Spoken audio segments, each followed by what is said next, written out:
Hello friends. Welcome to the fanfic heaven. How are you all? So in this video, we will see what if Naruto awakened the Shadow Shuriken technique. But before we start, if you want more amazing stuff like this, then be sure to subscribe to our channel and like this video. Also, if possible, share this video with your friends. Now without wasting any more time, let's begin the story. Naruto awoke to a black void he seemed to be a little too familiar with. He wondered if this was really it, if he was really dead this time. He remembered how he was with Sasuke, fighting Kaguya Otsutsuki, how she had beaten them so easily. All she had to do was suck out all of their chakra until their bodies eventually gave out. He remembered back to the story Black Zetsu had told him, how he orchestrated and manipulated the shinobi world to bring about the resurrection of his mother. He thought back to how he had failed everyone. Coming out of his thoughts for a moment, he realized that where he was wasn't very afterlife-ish. Groggily he sat up to look around, only to find more of the void he was sitting in. Quite interesting. He heard a dark and cold voice that instantly sent a shiver up his spine. He turned around to find the source of the voice, shocked to see a white mane of hair, red horns, and a pale purple face. That was the image of death. "I believe this to be the second time I'd be seeing you," the Reaper said neutrally. Naruto nodded slowly, squinting his eyes a little, trying to remember the first time. As if knowing what he was thinking, the Reaper answered the unasked question. "The first was when your parents died, sealing that Biju inside of you." Naruto nodded again, this time in understanding. "So I'm really dead this time, huh? Kinda sucks considering that means the end of the shinobi world as we know it." The Reaper stared at him what almost seemed like amusement. Naruto couldn't really tell with the indefinite cold look the Shinigami had. "Speaking of Biju, what happened to Kurama? Does he die with me?" "Usually I would have, but something is still tying me down here," said a low and menacing voice that Naruto knew all too well. "Kurama, you're here too." "Apparently so, Ninjin." Naruto looked around for his befriended Tenet only to see her materialize behind him, in her classic lied-down form with her head on her massive paws. Naruto turned back around to ask the Shinigami another question only to be beaten to it by the death god suddenly answering him again. He was starting to dislike that. "I have a proposition for you, human. As I said before, you are a rather interesting individual. I have watched you for quite a while now, taking an interest shortly after your Biju was sealed into you." "A proposition?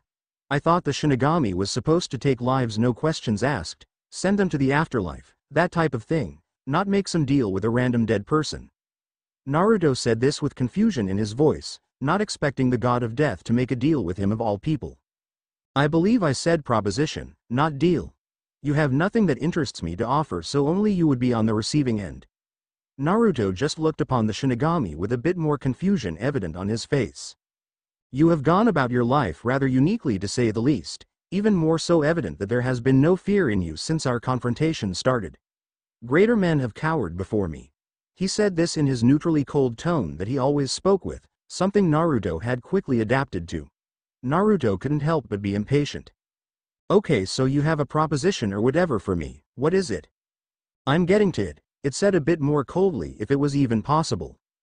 Naruto shut up and listened to him, came the annoyed fox. Kurama had been deeply interested in this ever since the conversation started. For the death god himself to speak to a mortal was unheard of, let alone make an offer of something. "Yes, anyway. Since you have been a source of amusement to me, I'm willing to let you continue to amuse me." "So what, are you going to resurrect me so I can beat Kaguya or something?" Naruto. This time it was an annoyed growl. Naruto just quickly glanced at Kurama with a huff of apology, making the fox roll her eyes. Naruto setting his attention on the Shinigami once again. "No, as you could see, you couldn't beat her, so that would be pointless. No, I have something much better in mind. I'm offering to send you back in the past to possibly fix what happened and prevent this turn of events. Without shinobi, the world would get considerably more dull, making my job that much less enjoyable." Naruto slightly quirked an eyebrow at the mention of the death god, enjoying what he does. He then realized what the Reaper had just said, eyes going wide in shock. "You can do that? I am a god, the most powerful no less, so I don't see why it would be so impossible."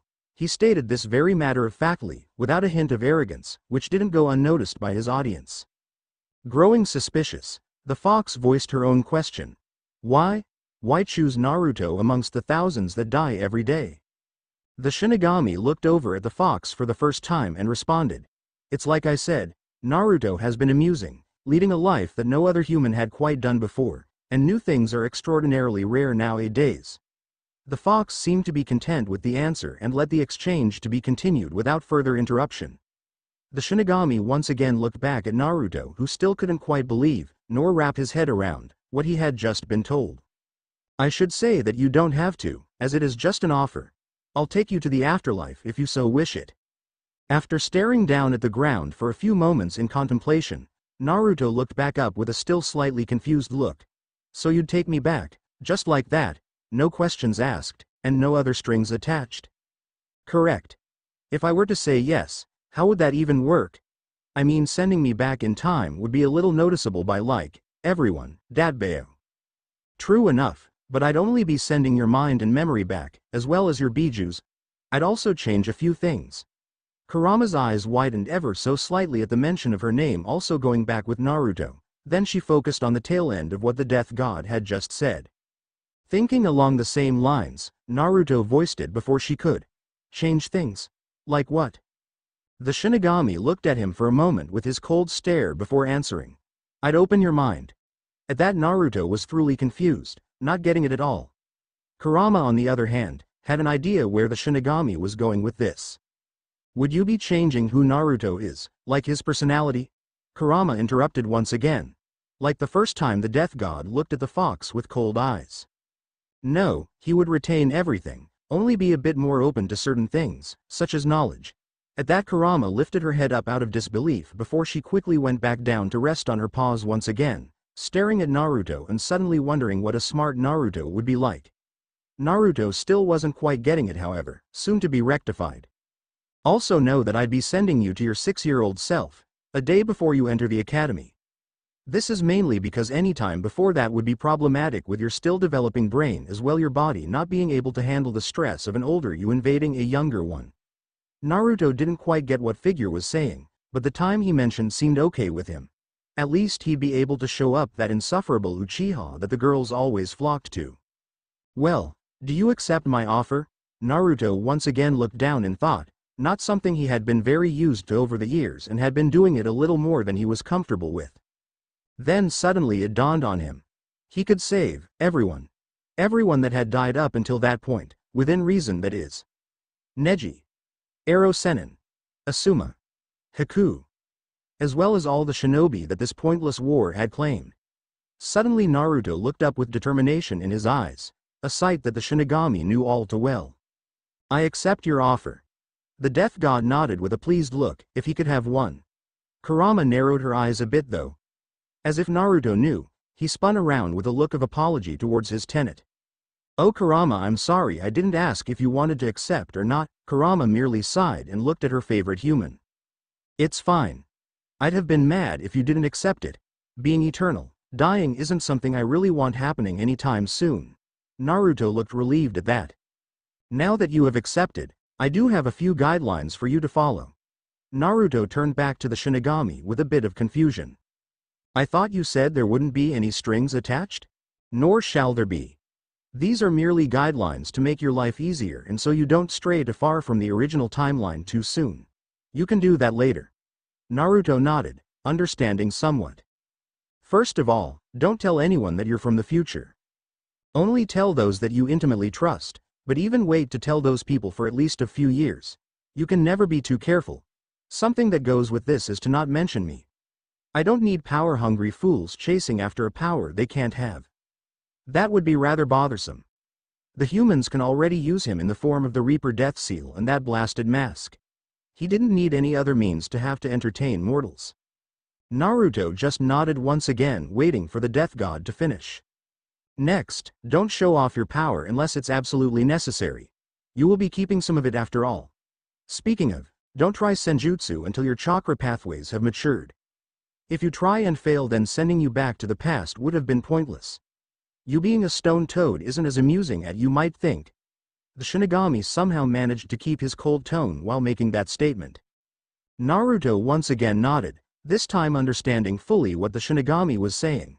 With a grimace, he remembered back to when he was training for Senjutsu and what the failed attempts had looked like while also rubbing the phantom pain on his head from being whacked one too many times by that stupid Toad Elder. I will also ingrain a jutsu into your mind that will allow you to summon a book that will tell you what you did that day in the past, in case you forget, which you probably will. You don't have to follow it forever, probably just until the academy is done and over with. Naruto nodded and thought to how useful that would be, and how he needed to make sure no one caught him reading it. And don't worry, no one will be able to read its contents but you. Naruto was relieved at that, but once again slightly irritated to have his mind read again. And that would be all. Are you ready to go? Naruto abruptly came out of his thoughts to look up at the Death God with a bit of surprise. Like, right now? Yes, now. Naruto looked down for a moment in thought, then back at Kurama, who only slightly nodded. Then the blonde brought his head back up to face the Shinigami. With a new fire in his eyes he responded, "All right, let's go." Moments later, the Shinigami's eyes erupted with light, blinding Naruto and his tenant. And with that, everything then went dark. Naruto awoke suddenly, eyes shooting open. He saw a ceiling. His ceiling. He lied there a moment to get his bearings, then sat up to look at his surroundings. He was in his apartment.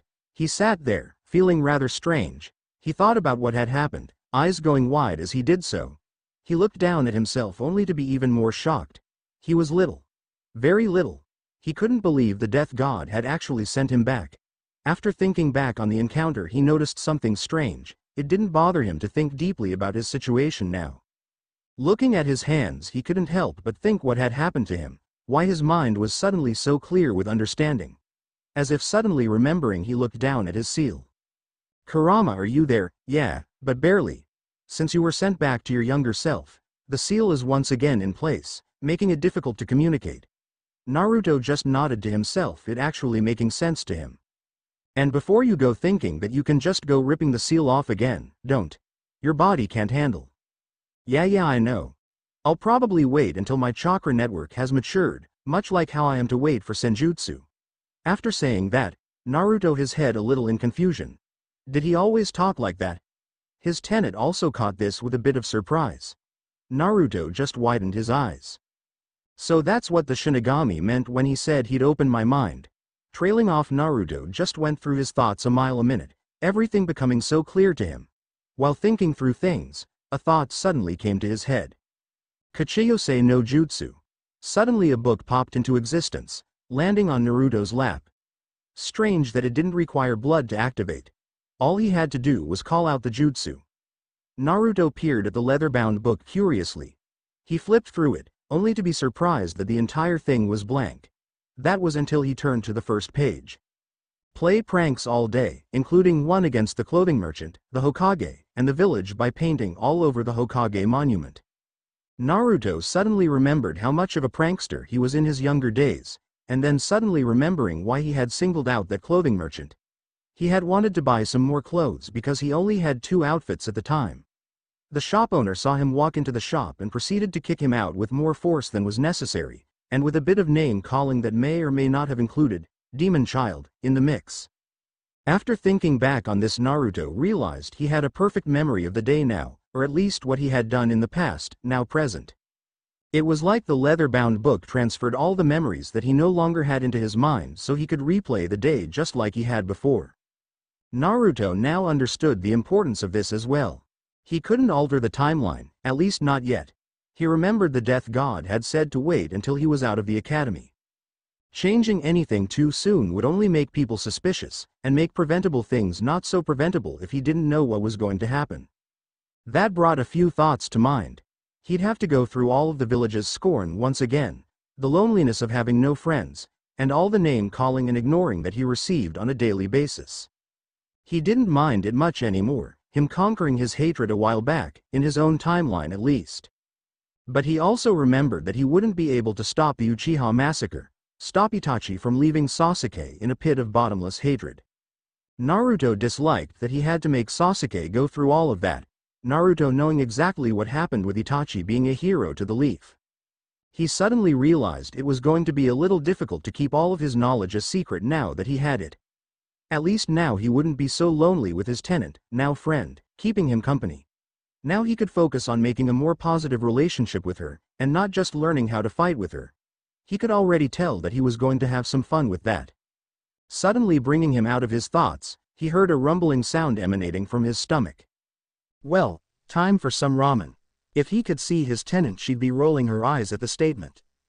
Naruto swung his legs over to stand up, suddenly feeling how light he was. He pushed that aside for now, hunger taking priority in his thoughts. After he ate his favorite meal and got ready for the day, his thoughts then drifted back to how he felt so light. Hey Kurama, why do you suppose I feel so light? Besides the fact that I'm a lot smaller, it seems like it's something different. Since the Shinigami sent your memories back, you probably retained your muscle memory on how to move. That in conjunction with your lighter body is probably the reason for your strange feeling. Naruto nodded in understanding, somewhat surprising the fox in her now jailer's mental capacity. I suppose that makes sense. It'll make training a lot easier, that's for sure. Oh, I want to try something. Naruto brought his hands up into a cross formation. Kage Bunshin no Jutsu. Suddenly a puff of white smoke appeared in front of Naruto, revealing an identical version of him. He was wearing beige cargo pants that went down to the top of his ankles, and a black and orange hoodie that was cut off at the sleeves with a white shirt underneath. Feeling somewhat drained, Naruto looked at his clone with a smirk. Now that I know I can do that, I'll have you go do everything that the past me would have done, while I focus on more important things. Naruto, don't you think that your chakra reserves are a little low to be making shadow clones do whatever you want?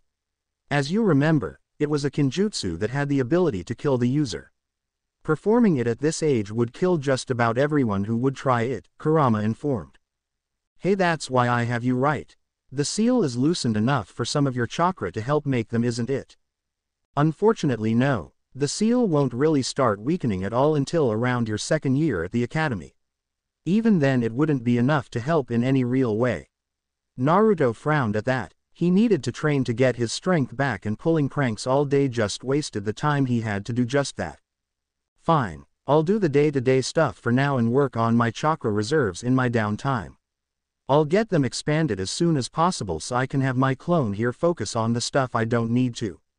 Popping the clone out of existence, Naruto headed for the door to pull his pranks on the people of Konoha. For some reason, pranks just didn't have the same enjoyment that they used to anymore. After thoroughly angering the shop owner and annoying the Hokage, as well as the rest of the civilians of Konoha, Naruto laid back in his bed contemplating the day. While he was setting up his pranks, he noticed that his chakra control was better than it had ever been, probably because his reserves were so low. The surface clinging technique was remarkably easy and made the vandalizement of the Hokage monument much easier. He also noticed that he was much faster than he was before at his age, this being because of his chakra-enhanced muscles that he now knew how to do. Increased strength came along with this. He didn't need it much today, however. After laying there for a good 20 minutes, he got up to work on his chakra reserves. To do this, he summoned as many shadow clones as he could, and had them perform the surface clinging technique to hang from the ceiling. Right now his max was 4 before feeling like he was going to pass out. This frustrated Naruto, but he relented as he understood this was going to take time. After his chakra training was done, he took a shower and then headed off to bed. Before going to sleep, though, he wanted to have a conversation with his tenant first. He sat on his bed in meditation and closed his eyes. After opening his eyes, Naruto saw that he was in his mindscape. It was remarkably less dingy than the first time he visited all those years ago. Hey there Ninjin, was there something you needed? Not really, I just wanted to talk to you. Narrowing her eyes a bit, she stared at the boy. About what exactly? Hey, now do I really need a reason to come and talk to my favorite fox? Kurama closed her eyes with a snort. I suppose not, just a little strange is all. Naruto smirked at that. I was wondering how you were adjusting being in a seal again. After being out of it, only to be put back in, it can't be too comfortable of an adjustment. The fox opened her eyes slightly to look at the smirking boy. It's not too bad, I suppose. I know that you'll release it as soon as you can, so I'll just have to be patient, not something that's too difficult when you're immortal. The smirking boy stared back at her with a bit of mirth in his eyes. Right you are. We can't have someone as pretty as you behind iron bars now, can we? She narrowed her eyes dangerously at that. What are you doing? It was more of a demand than a question. Naruto just had a mock look of betrayal on his face. What are you talking about? I'm just trying to have a conversation with my only friend. Is that really so bad? Kurama just huffed at that while closing her eyes. Listen, I'm tired, so leave me in peace for now. Naruto just nodded and let himself be pulled out of his mindscape. He opened his eyes and laid back onto his bed. Geez, she's awful touchy when it comes to compliments of any kind. I guess I'll have to work on that. Naruto smirked again and rolled over on his side to drift off to sleep. The first day at the academy was pretty uneventful. All Naruto did was go and get through the introductions and sit through the speech about the will of fire from the Hokage. He still enjoyed that speech, it meaning more to him now than any of the other kids listening. As he went about the day, he also found it hard to react like he typically would if he really was an 8-year-old Naruto. He was going to have to get real good at acting and fast. There was one kid in his class that asked the sensei a really stupid question, and Naruto almost blew his cover on his second day back by answering him. It was something along the lines of, would the Uchiha have the will of fire if they were the police force? Sasuke looked about ready to kill the kid. The kid was quickly answered by the sensei as to cool down any anger that had been sent his way, Naruto included. Naruto didn't know how he was going to deal with all the little kiddies and their stupidity for 6 years. He also wasn't looking forward to having to fail the Genin test twice, again. But he would have to if he wanted to be on the same team he was on in his time. When he would begin making his shadow clones do everything he didn't want to, he would have to be sure to dumb it down a bit so it would act like he was at that age. The discrimination from sensei wasn't going to be fun to deal with either. But he'd get through it, though. He'd done it before, and this time he didn't have to deal with the bottled-up hatred that he had harbored before. He'd come a long way in understanding the people of Konoha and why they acted the way they did.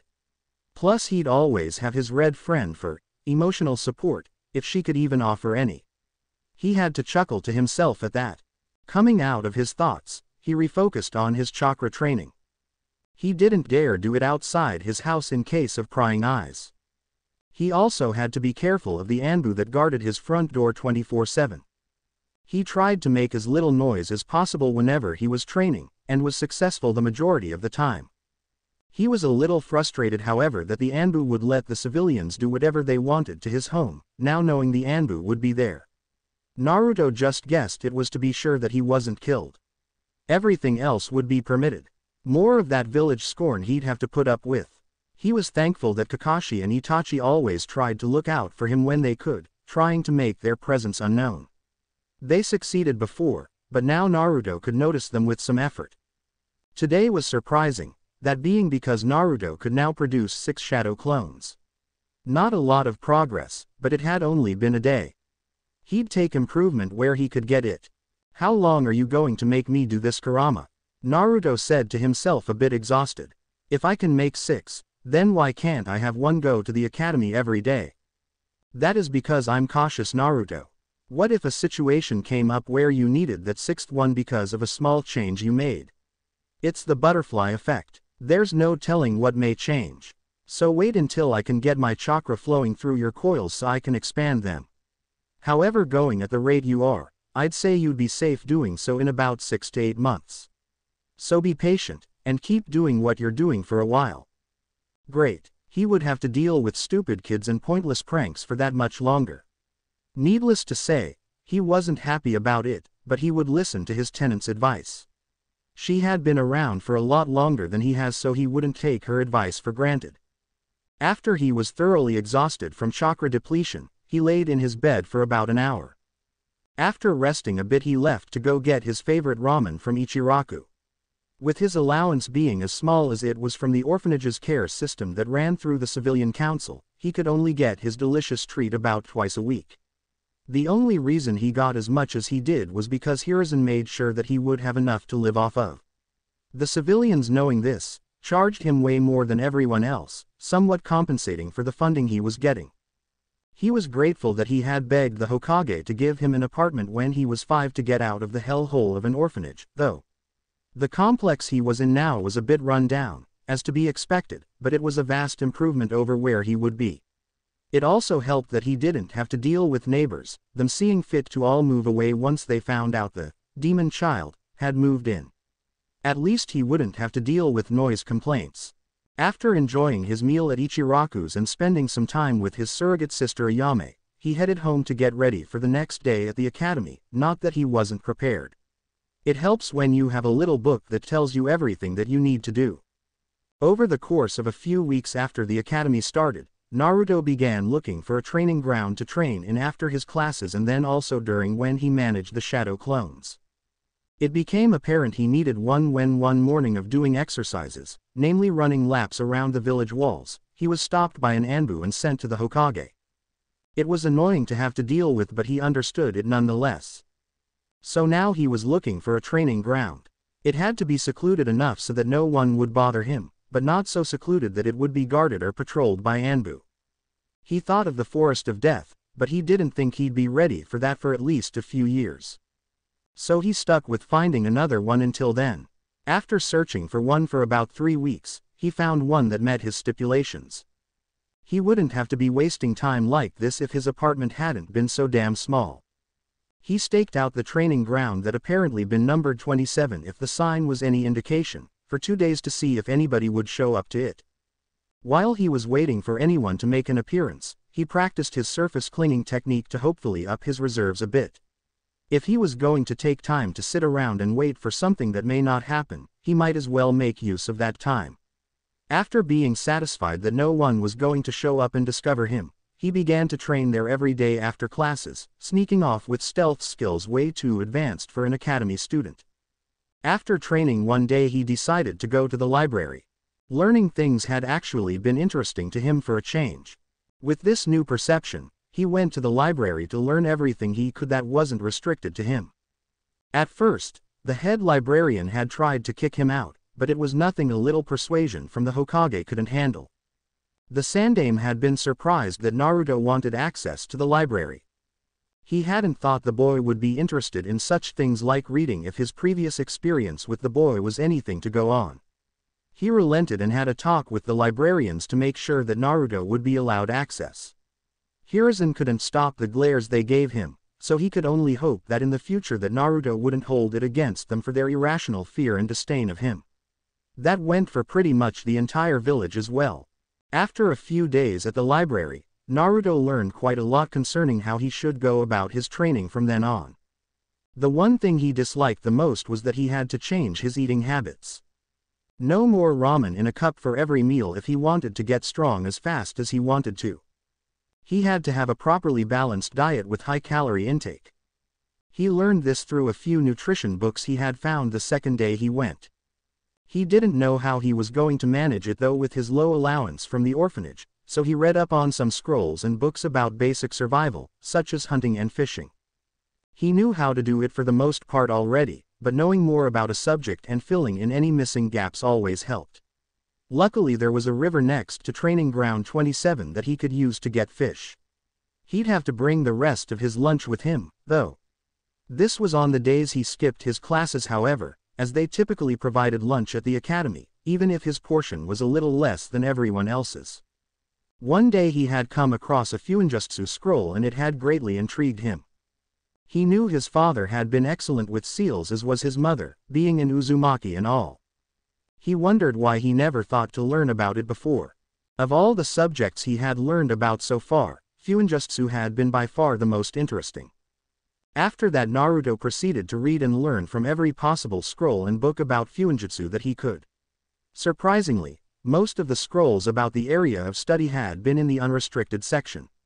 This was probably because with such a low number of people that had any knowledge on seals, the Hokage or other village officials thought it better to be available to anyone with an interest. After all, being a seal master didn't necessarily require you to be a ninja. After about a month after the academy started, Naruto had gotten into a rhythm for how his weeks would go. He'd wake up early to do some morning exercises then head to the academy. He only went on Mondays and the days he had tests. After attending the academy, he'd go to his training ground to train his chakra reserves as well as a few low-class jutsu that he could handle. When he didn't go to the academy, he would go to the library to study more about Fuinjutsu. After about a month of studying the art, he began making his own seals. It had just come so naturally to him since his mind had been opened. At first he'd just do some basic storage seals, but then he moved on to some of the more advanced ones. He still couldn't come up with his own personal seals based on his own ideas yet, he'd still be a few years away until he reached that point. But he did learn about resistance seals and the possible ways they could help him train. He was confused why more shinobi didn't use them, or at least ask seal masters such as Jiraiya to give them out to a few. Speaking of, Naruto had been thinking about the old pervs since Naruto had started to train himself in seals. Naruto couldn't wait until the Chunin exams when he would get to see the Toad Sage.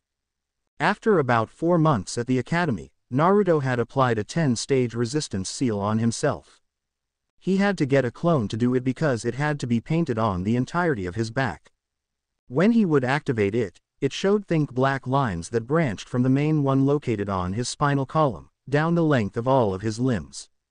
It showed a circle of writing where the seal was based on his lower back, about 6 inches in diameter. He figured he'd start to really work on his physical training now then wait until later to do it. At the moment he could only go up to 2, but then it was nearly impossible for him to move, so he stuck to 1 until he had gotten used to it. He'd only deactivate it when he slept. Luckily it stayed invisible when it was activated. He didn't need other people thinking he'd gotten strange tattoos and have an even worse opinion about him than people already do. After about 5 months since he started the academy, Naruto was able to produce 50 shadow clones, a stark improvement from when he first started. Kurama then gave the blonde permission. So after that he had the clone go to the academy every day, much to the sensei's chagrin. As he had planned, he dumbed the clone down a bit after transferring the memories from the memory journal to it so it knew what to do. Now he was able to completely focus on his training. He had to get more powerful than he ever was before if he wanted to take down the Akatsuki quicker this time. He also realized that he'd have to get as fast as his father if he wanted to land a hit on Obito. That meant learning his signature jutsu, the Hiraishin. But that would have to wait until later. Right now he had more important things to focus on. The rest of the academy year went by like this. Only at one point Naruto had began sending a clone to the academy as well as the library, with a henge of course as to not alert suspicion, while he focused on training in his training ground. That summer had gone much the same way. Due to the academy being a ninja training facility, the students only got a month off each break compared to the civilian 3. But it didn't matter much to Naruto at this point. In the past he had complained about it, but with his current situation he didn't mind. It was a clone that went after all. After about midway through his first academy year, Naruto began to instruct his clones to subtly start interacting with everyone in a slightly different way, namely, trying to solidify friendships better than he had done before, especially focusing on Hinata and Sasuke. He didn't have much luck with Sasuke. Towards the end of his first year, Naruto noticed that his chakra had increased more than it should have. Excitedly he sat down to meditate in his training ground one day to be pulled into his mindscape. "Hey Ninjin," Kurama said when she saw the boy. "Hey Kurama, it's been a while. How've you held up in this dingy place?" Naruto couldn't help but smile, though, him not being able to help thinking about real reason he was here. "It's not so bad, definitely better than when you were actually this age," the fox said with a slightly pleased tone. Napping in water was a nuisance to be sure, murky water at that. "Speaking of which, I was wondering if there was a way that I could improve your living conditions a bit," Naruto said, remembering that he wanted to do this the last time he was here. Kurama just raised her eyebrows at this, surprised that Naruto would do that for her. She then hurriedly tried to mask her surprise. "Well, it's your mindscape Ninjin, so I'd imagine you had control over how it looked." This surprised Naruto a little, not having thought of something so simple. "Okay, what would you prefer?" Kurama looked down in thought for a moment and responded. "A green meadow would be nice." "Alright, I'll try to see if I can do that." Naruto closed his eyes to picture said meadow. He raised his hands as if adding to the shaping of the inner world of his head. After about what seemed like 5 minutes, he opened his eyes to see lush green, a blue sky, and a bright sun that made it look like it was around 3 in the afternoon. He was happy with his handiwork and then turned to the fox. "Well, how'd I do?" Naruto said with a beaming smile. "It'll do." The fox couldn't help but smirk. In actuality though, Kurama had been very impressed that Naruto had been able to do it, and even more so that he cared enough to do it in the first place. The iron bars were still there however, spanning as far as she could see, which was to be expected, as well as the spiral seal in the middle, or at least what looked like the middle. The fox really appreciated what the boy had done, but she was much too proud to ever admit that to Naruto. "I'm glad you like it. If you want anything else in here just let me know," Naruto said still beaming. He was glad that he could make his tenant happy, or at least what passed for happy for an entity supposedly composed of hatred and malice. Noted. "Was there something else you wanted?" "Oh yeah," Naruto exclaimed, remembering why he'd come in the first place. "I noticed that my chakra reserves are a bit bigger than what they should be. Is the seal finally loosening? I was wondering if you'd notice. I've been working on pushing as much chakra as I could through the seal and into your system to weaken the seal sooner, and I will continue to do so. At this rate, it will be as weakened as it was when you were 15 by the time you're 12. It is also at that time that you can undo the seal, as well as use senjutsu," Kurama informed.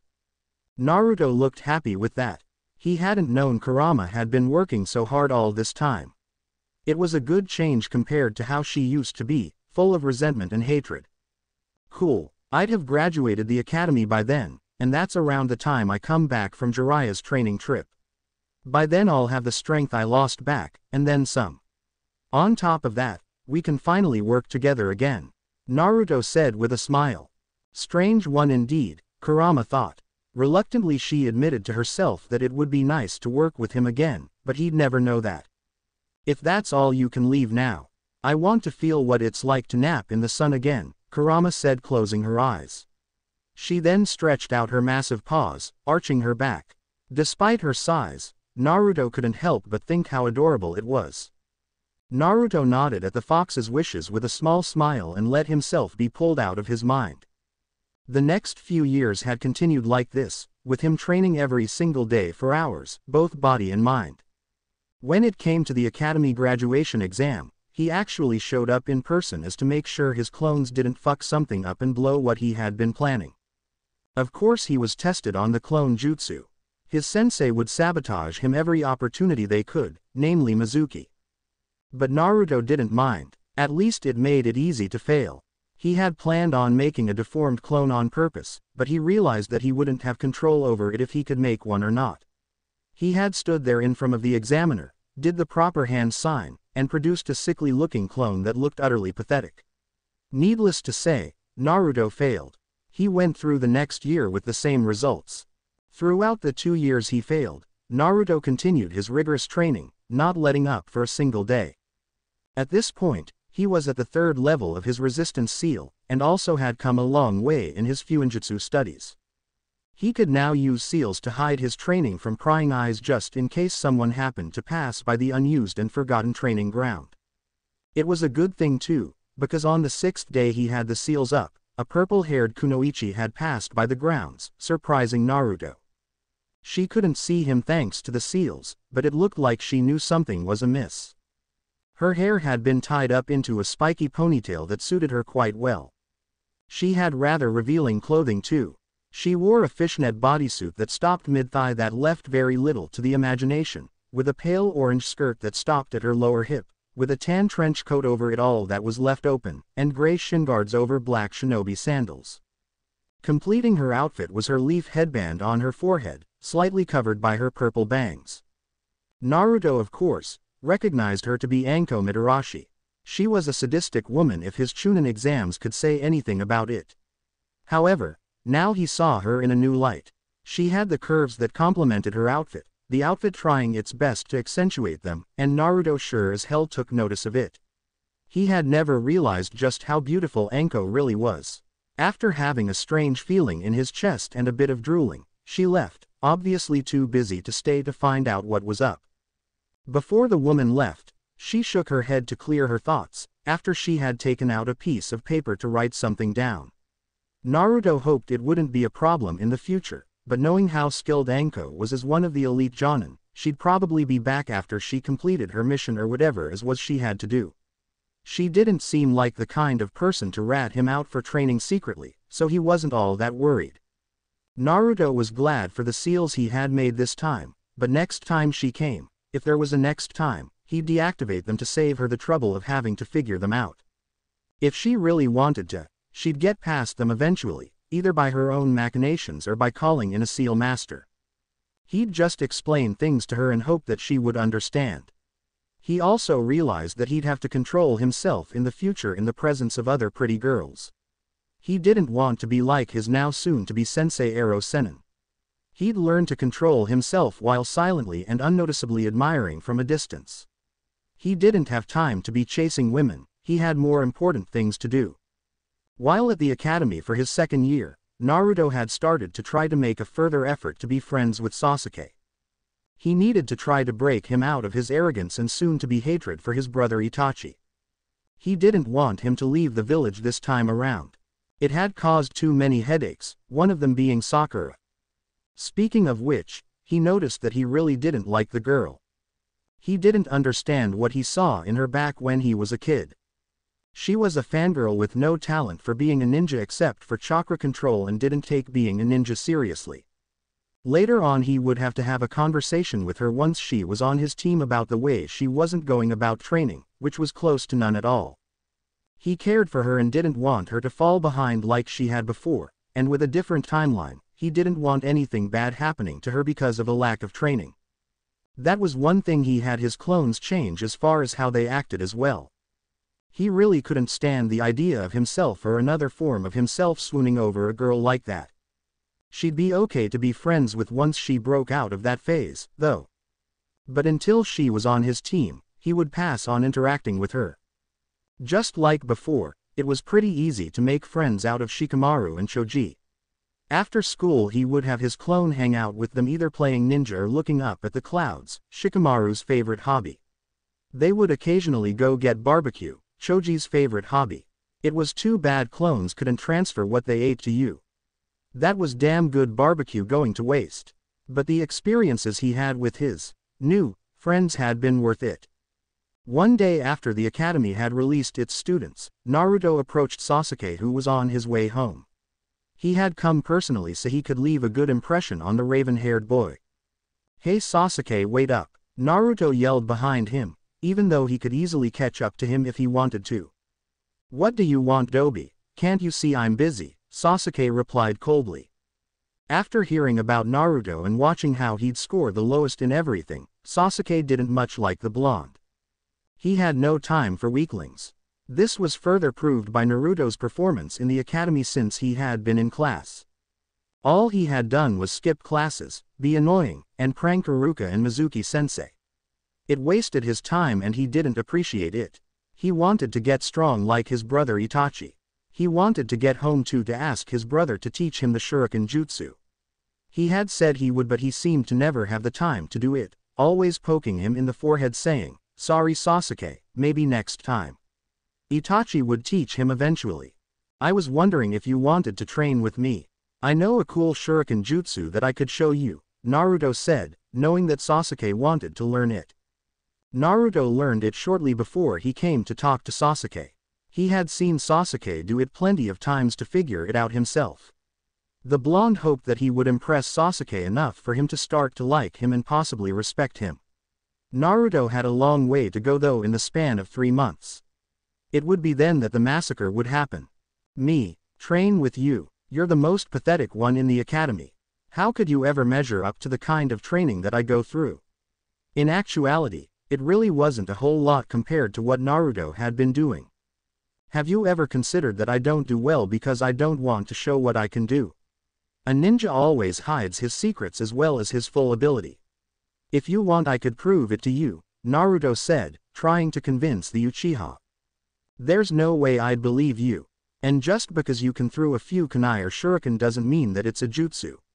I'm leaving, I don't have time to waste on you," Sasuke said just as coldly as before. Once Sasuke turned around and started walking, he was surprised to see his way blocked by none other than the blonde he had just spoken to.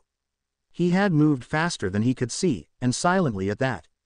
Sasuke narrowed his eyes in suspicion. There's no way a Adobe like Naruto could move that fast. Was there? He had to find out. If he really could teach him something, then he could impress Itachi, and that's all that mattered. Okay, fine. Show me this jutsu of yours, but you better not waste my time or you'll regret it, Sasuke said in his most menacing tone, which was hardly anything compared to what Naruto had dealt with before, mostly from a certain fox he knew. I promise I won't. I know a training ground we could go to not all that far from here. We could go there and train. Naruto wasn't talking about training ground 27, he had to keep that one to himself. He was talking about one of the unused genin training grounds, which will be filled out next year by Team 9, Meta Guy's team. But it would be safe enough to use for now. It's not like Naruto would be using his actual skills. Sasuke nodded and followed the blonde to the training ground. On the way, Naruto tried to make small talk, not getting very many responses besides the occasional grunt. Naruto at least hoped that he could break Sasuke out of his shell by the time the massacre happened. Sasuke was like a brother, and Naruto wouldn't lose him to hatred again. They arrived at the training ground with the targets already set up. There were 7 visible ones to hit, and 1 hidden one behind a boulder. The goal was to hit the hidden one by throwing a kunai and deflecting it off of another thrown shuriken to hit the bullseye, all the while hitting all of the other bullseyes of the other targets. Itachi could do it with 8 to 10 visible targets, but then again, he was a genius for a reason. Alright, let's get to it right away. I'll show you how to do it, then it'll be your turn. Sound good? Naruto asked, looking at Sasuke. Sasuke just nodded. He had already been impressed that it was the actual shuriken jutsu that Naruto had been talking about. He'd be even more impressed if Naruto could actually pull it off. What Naruto hadn't realized is that in a tree some distance away, a peculiar raven was perched, watching he seen before it, making note of the 2 boys and what they were doing. It suddenly flew off, and a few minutes later, as Naruto was explaining the basis of the jutsu, a dark figure appeared in the trees, watching what was going to unfold before him. Itachi had been training with his Mangekyo Sharingan in secret when his raven he sent to keep an eye on Sasuke suddenly returned. It informed him that Naruto Uzumaki, the Kyuubi Jinchuriki, and village prankster, had led him to a training ground with no one else around.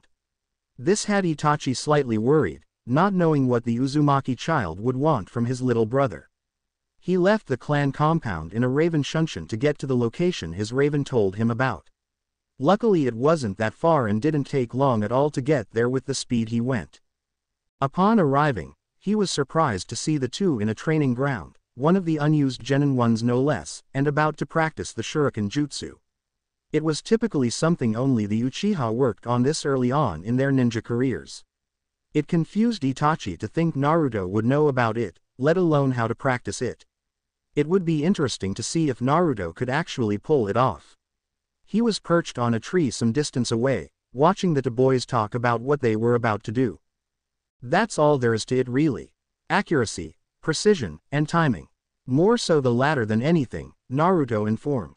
Sasuke nodded his head somewhat slowly, still not quite believing someone like Naruto could pull off something his brother had spent months perfecting.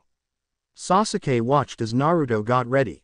At this point in time, Naruto was battling with his mind and body to make sure what he was about to do wouldn't make it seem like he knew so much more than what he was letting on. He would probably have to miss a bullseye or 2 purposefully, which would actually be more challenging than doing it perfectly. He was ready as he would ever be, so he jumped up with chakra-enhanced limbs to start.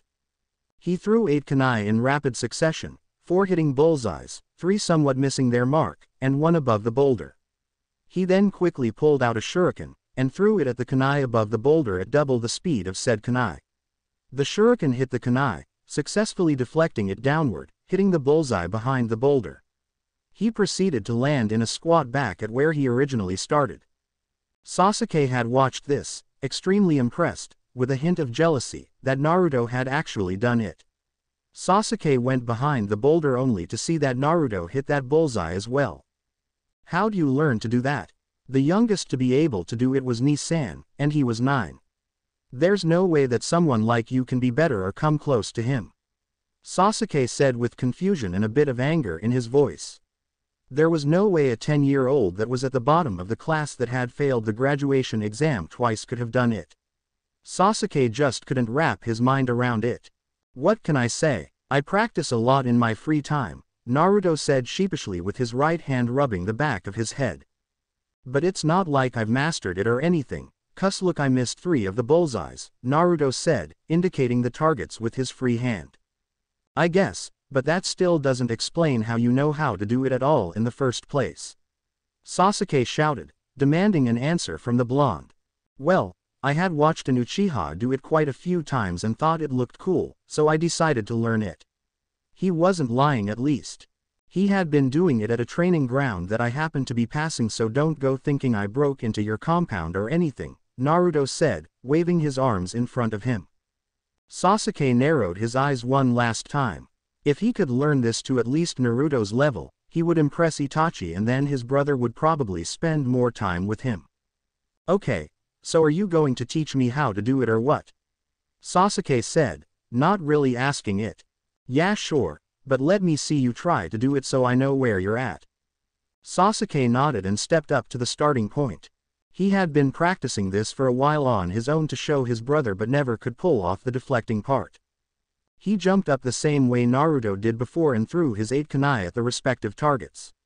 He hit all 7 of the bullseyes, but when he went to throw his shuriken at the kunai above the boulder, he had been too late and missed completely. He landed with a huff, slightly irritated. He was the best in his class and the worst student could do what he couldn't. He had to fix that. Good job. As you can see, your accuracy is a bit better than mine.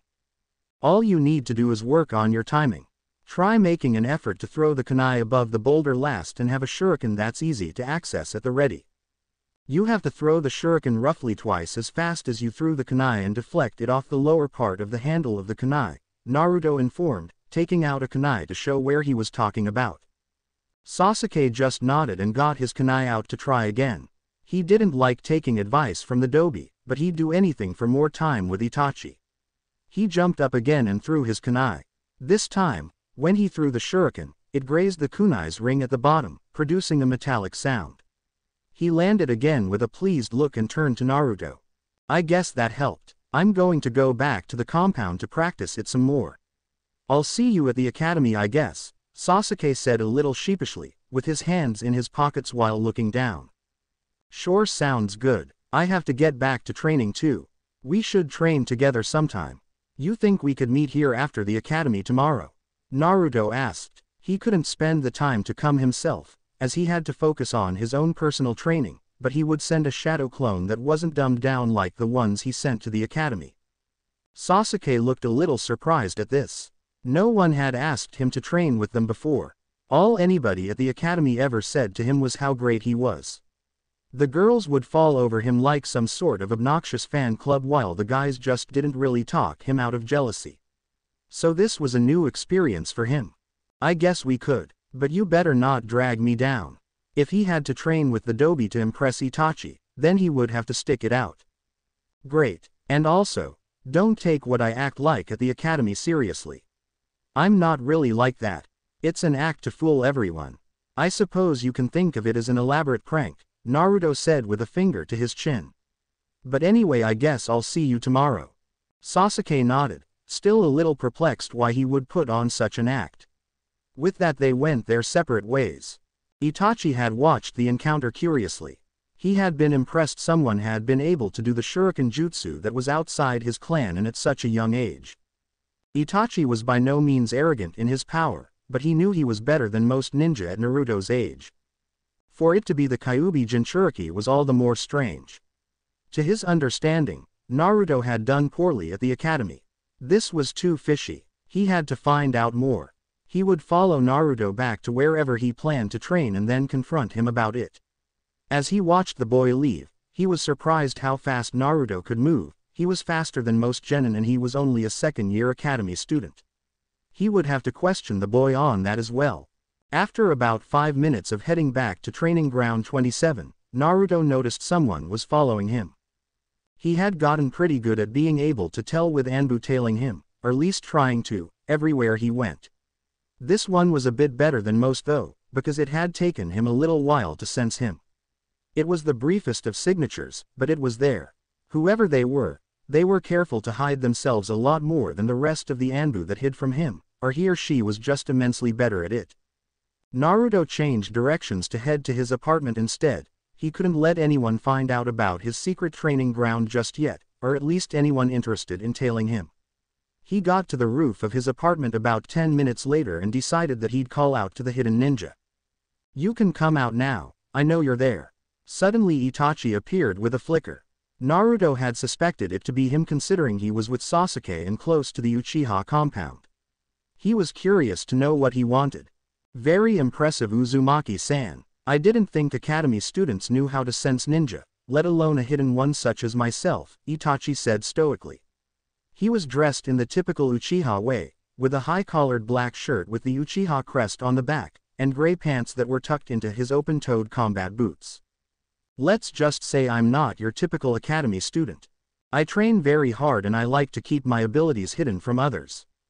As you know, the civilian council doesn't think of me too highly, and if they found out that I was actually much more skilled than what my academy scores say, we both know that they would try their damnedest to get me thrown out of the program."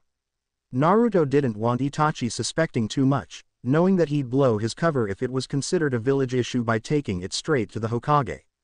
Yet another reason why Naruto respected the man so much. "I suppose I can understand where you're coming from. But that doesn't explain why you're trying to spend time with Sasuke." Itachi had heard where Naruto learned the Shuriken Jutsu, and it was a very probable story, so he wouldn't press into that. "Well, I saw that he would always train and that he didn't have many friends in the academy. I don't really have many either with the whole village hating me thing, for whatever reason. I figured I could connect to him through training since that's all he seems to do or care about, and I could show him a few things that he'd maybe want to learn." This made sense to Itachi, and regardless of who it was, he was glad that someone was actually trying to become friends with his brother. With him being an Anbu captain, he couldn't spend nearly as much time as he'd like with Sasuke. If he could have a friend to fill in the time that he couldn't, then he wouldn't stop it. "All right, treat my brother well, Naruto-san. I'll be seeing you," and with that, Itachi vanished in his trademark shunshin. Naruto was glad for the way that ended. He didn't have to explain anything all that much and that was okay with him. He started off to the training ground once again, only to be stopped dead in his tracks by a low and ominous sound. "Well, maybe I should eat first." Over the next few months, Naruto continued with his training and sending his shadow clones to the academy, library, and with Sasuke. The academy didn't really change besides the occasional knowing glare from Sasuke after one of his infamous pranks, but he expected that. While training with Sasuke, Naruto noticed that he was more talkative than he was in the previous timeline. Probably because he only had the Uchiha arrogance and not the soon-to-be hatred to deal with. They would talk about their training methods and about their lives. Sasuke kind of felt sorry for Naruto with him having to deal with the scorn of the village all the time, and for being alone with no family. He didn't think it was right for anyone to have to live that way. He was also surprised when Itachi had covered for him when his father had asked where he'd been going after classes. Itachi had said that he stayed in a training ground close to the academy to train instead of walking back to the compound, which was partly true. His father tried to argue that clan techniques shouldn't be on display for anyone to see and that he should stay in the compound. Itachi again came to the rescue by saying that it was unused and that it would be a safe place to train. Sasuke didn't know that Itachi knew about his training, but was glad that he did so he could keep doing it. Naruto was better than he was as much as it pained him to admit, and surprisingly the so-called Dobi had a lot to teach him. With Naruto's help, he was able to complete the Shuriken Jutsu. Not on the scale of Itachi, but he had gotten the approval of his brother after showing him nonetheless. After that his father had let him continue to train at Training Ground 9 as long as he came back home before sunset, which Sasuke had no qualms with. He had started to enjoy training with Naruto and would be disappointed if he was forced to stop. The day before the massacre, Naruto had to make sure to have a serious talk with Sasuke about their friendship. He needed to be certain that Sasuke wouldn't shut himself off to the world and bottle his hatred up like before. After the academy was over, they met up at their usual training ground. This time Naruto had come in person, wanting to make sure he handled this right. "Hey Sasuke, could I talk to you about something?" Naruto asked after they had done their warm-up exercises. "Yeah, I suppose," Sasuke said, a little concerned. He didn't want to talk about anything deeply personal with Naruto because, in all honesty, he didn't know how to handle situations like the one Naruto was in. Over the months they had kind of opened up to each other, talking about their lives and what their dreams were. He realized that Naruto had had a hard life, but the blonde brushed it off like it wasn't a big deal most of the time. "We're pretty good friends by now, right? I guess, if you want to call it that," Sasuke said with a bit of reluctance. He did consider Naruto a friend, but it was still difficult for him to admit it. "If something bad happened to either of us, we would talk to each other about it, right?" Naruto asked, not sure how the boy would respond. "Well, I'd probably go to Itachi-ni-san first, but I guess I'd see what you had to say about it," Sasuke said, scratching his cheek.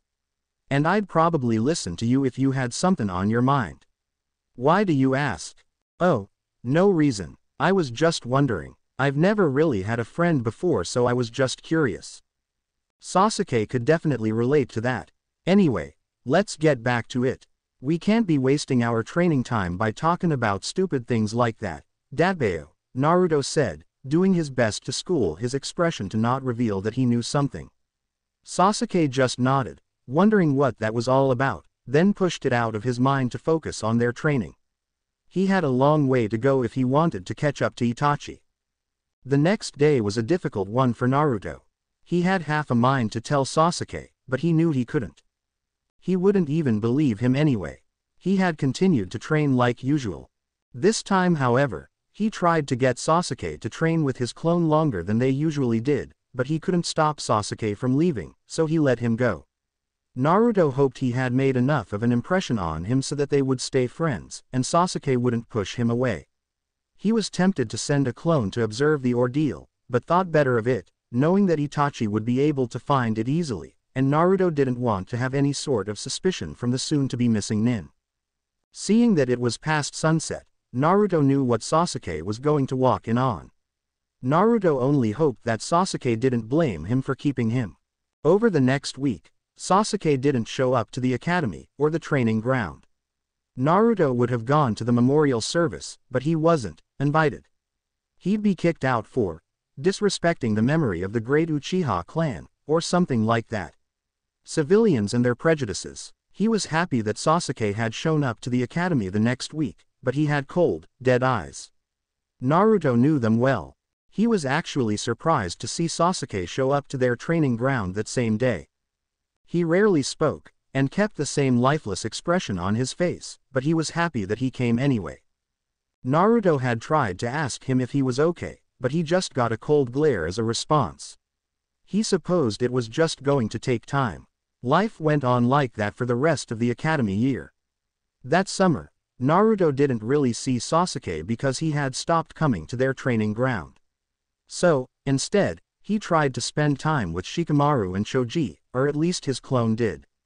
Hopefully, he and Sasuke could still train together next year, but only time would tell.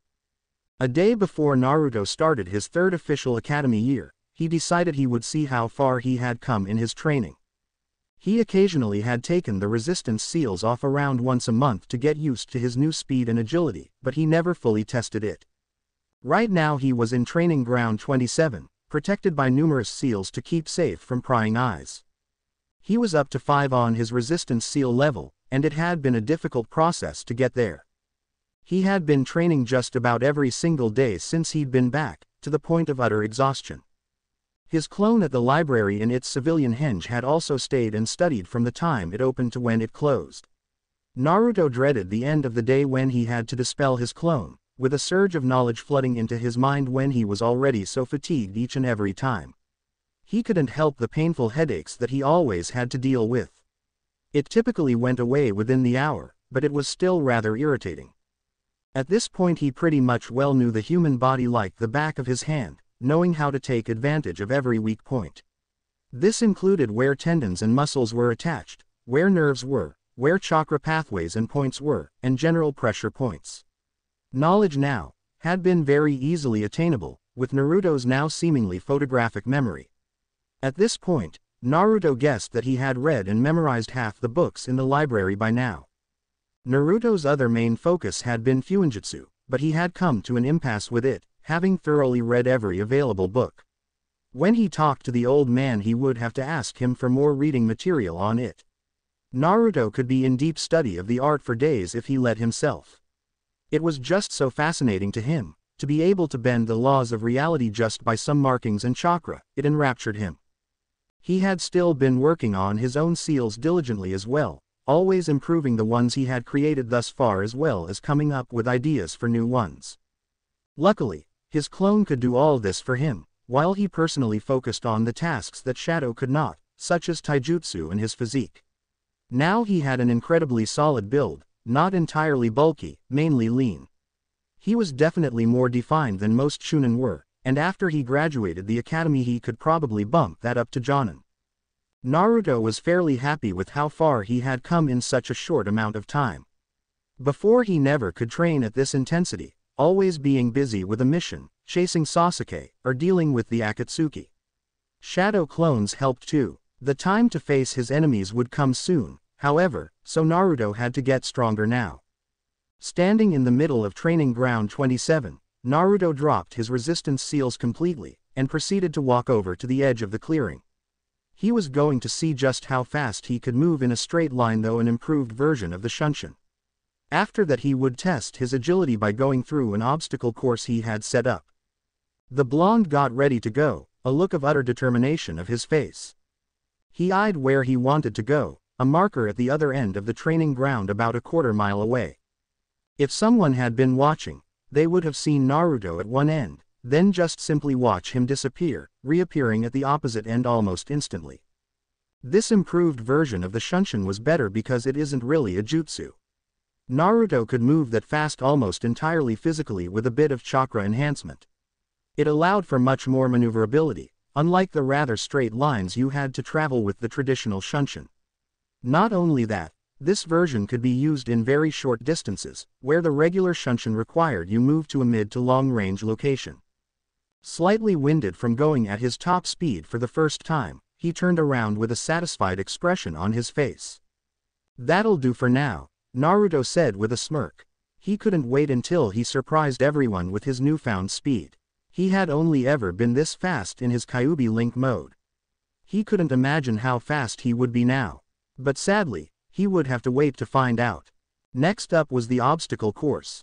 After fully, but briefly, recovering from his mad dash, Naruto walked over to the starting line of the obstacle course. The course was set up so that he would have to bounce and weave through small ground markers in the general direction that the markers would allow. His goal would be to go through the markers perfectly in the smallest amount of time possible. The total distance he would have to travel would be about half a mile, but he planned on doing it in less than 10 seconds. Well, that was the goal anyway. Naruto began in a burst of wind, speeding through the markers as fast and perfectly as he was able, only making the smallest of mistakes. Once he reached the end of the course, he stopped the stopwatch that had been in his hand and smirked. He had done it in 10.4 seconds. The blonde nodded contently and then decided to test out his chakra reserves. Since the Kyuubi's chakra had been flowing through him more and more, his chakra reserves had increased dramatically, on top of the training he was already doing to expand his chakra coils. He decided the best way to test this would be to create as many shadow clones as possible, but he soon realized that the training ground probably wouldn't be big enough. So he settled on creating 500 shadow clones, and have all of them create and hold the Rasengan. If he felt like he could manage it, he'd have 50 or so turn the spiraling chakra into the futon, Rasenshuriken. He created the clones and had them all perform the task. He had mastered it some time ago, so he didn't have to have another clone help create the blue orb of destruction. Another was still needed for the futon, Rasenshuriken. However, with his clone's hands full, Naruto was glad he learned how to perform Seal-less Cage Bunshin no Jutsu, having 50 shadow clones create one shadow clone to each prepare the blonde's deadliest wind jutsu. After some effort, all 50 shadow clones created and sustained the Rasenshuriken, but Naruto was feeling the drain. He had all of them dispel the jutsu as well as the clones after about 30 seconds of holding the jutsu. Trying to gauge where his reserves were at, Naruto figured he was down to an eighth of his total. This had been the most drained he felt since he had come back. He could recover within a few hours of rest and a good meal. Since he tested himself today, he decided to take the rest of the day off. Sadly, he couldn't test his taijutsu without a sparring partner, so he would have to wait for that test. Naruto was about to reactivate his resistance seals, but decided against it. In his exhausted state, it would be much too troublesome to deal with. Soon after having that thought, the blonde realized he had been spending too much time with Shikamaru. Naruto left his training ground after deactivating his privacy and barrier seals to head for the best place for recovery food, Ichiraku. The next day, Naruto found himself going to the academy in person, a sort of tradition for first days. He knew it was going to be uneventful, but he felt compelled to go anyway. Naruto entered the classroom, only to see that only one other student was there. "Guess I'm early," he muttered. Naruto tried to make a habit to be at least 10 minutes early to everything, knowing what it's like to have to wait for someone for hours for no earthly reason. Kakashi. Naruto recognized the lone girl in the classroom to be one Hinata Hyuga. "I always liked her, she was always nice to me, trying her best because of me, she even Konfa." Naruto abruptly came to a halt in his thoughts. "That's right, she said she loved me back when I fought Nagant," he trailed off in his thoughts. At the time, he didn't think much of it. He thought that she just said that as a sign of devotion to their friendship, but now that he started thinking back on it all of the signs and experiences he had had up to that point with her, even when they were fighting the Jubi and its Jinchuriku, it all suddenly clicked in his head. She loved him. He never gave it a second thought before, him always needing to focus on other things, like Sasuke, the Akatsuki, and Madara. Naruto had been standing a few steps into the classroom, wide-eyed, staring directly at the Hyuga girl. "NN Naruto, why are you staring at me?" Hinata stuttered, looking at her desk, giving the occasional glance towards the blonde.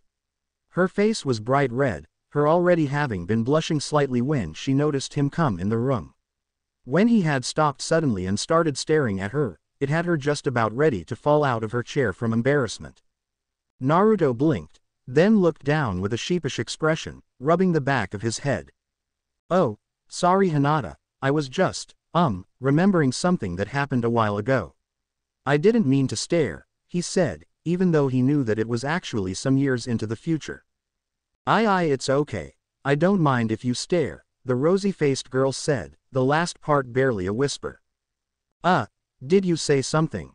Naruto asked. He hadn't heard what she said, being engrossed in his thoughts. Hinata just furiously shook her head, her blush as present as ever. Now that the blonde actually understood what her blushing was all about, he couldn't help but blush a little himself. This went unnoticed by Hinata, however, her face being buried in her hands. It was almost too much for her. Naruto quickly took his seat at the desk to the right of the one Hinata was sitting at. Naruto always sat in the back row, or at least his shadow clones did, but he decided he'd change that this year. As the awkward silence began to build, Naruto couldn't help but break it. "So why are you here so early, Hinata?"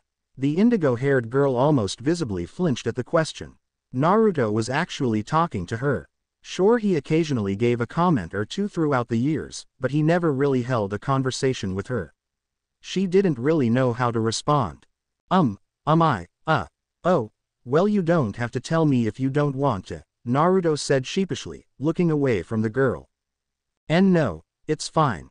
Hinata barely managed to get out. "My father said I should be early, it being the first day of the year and all."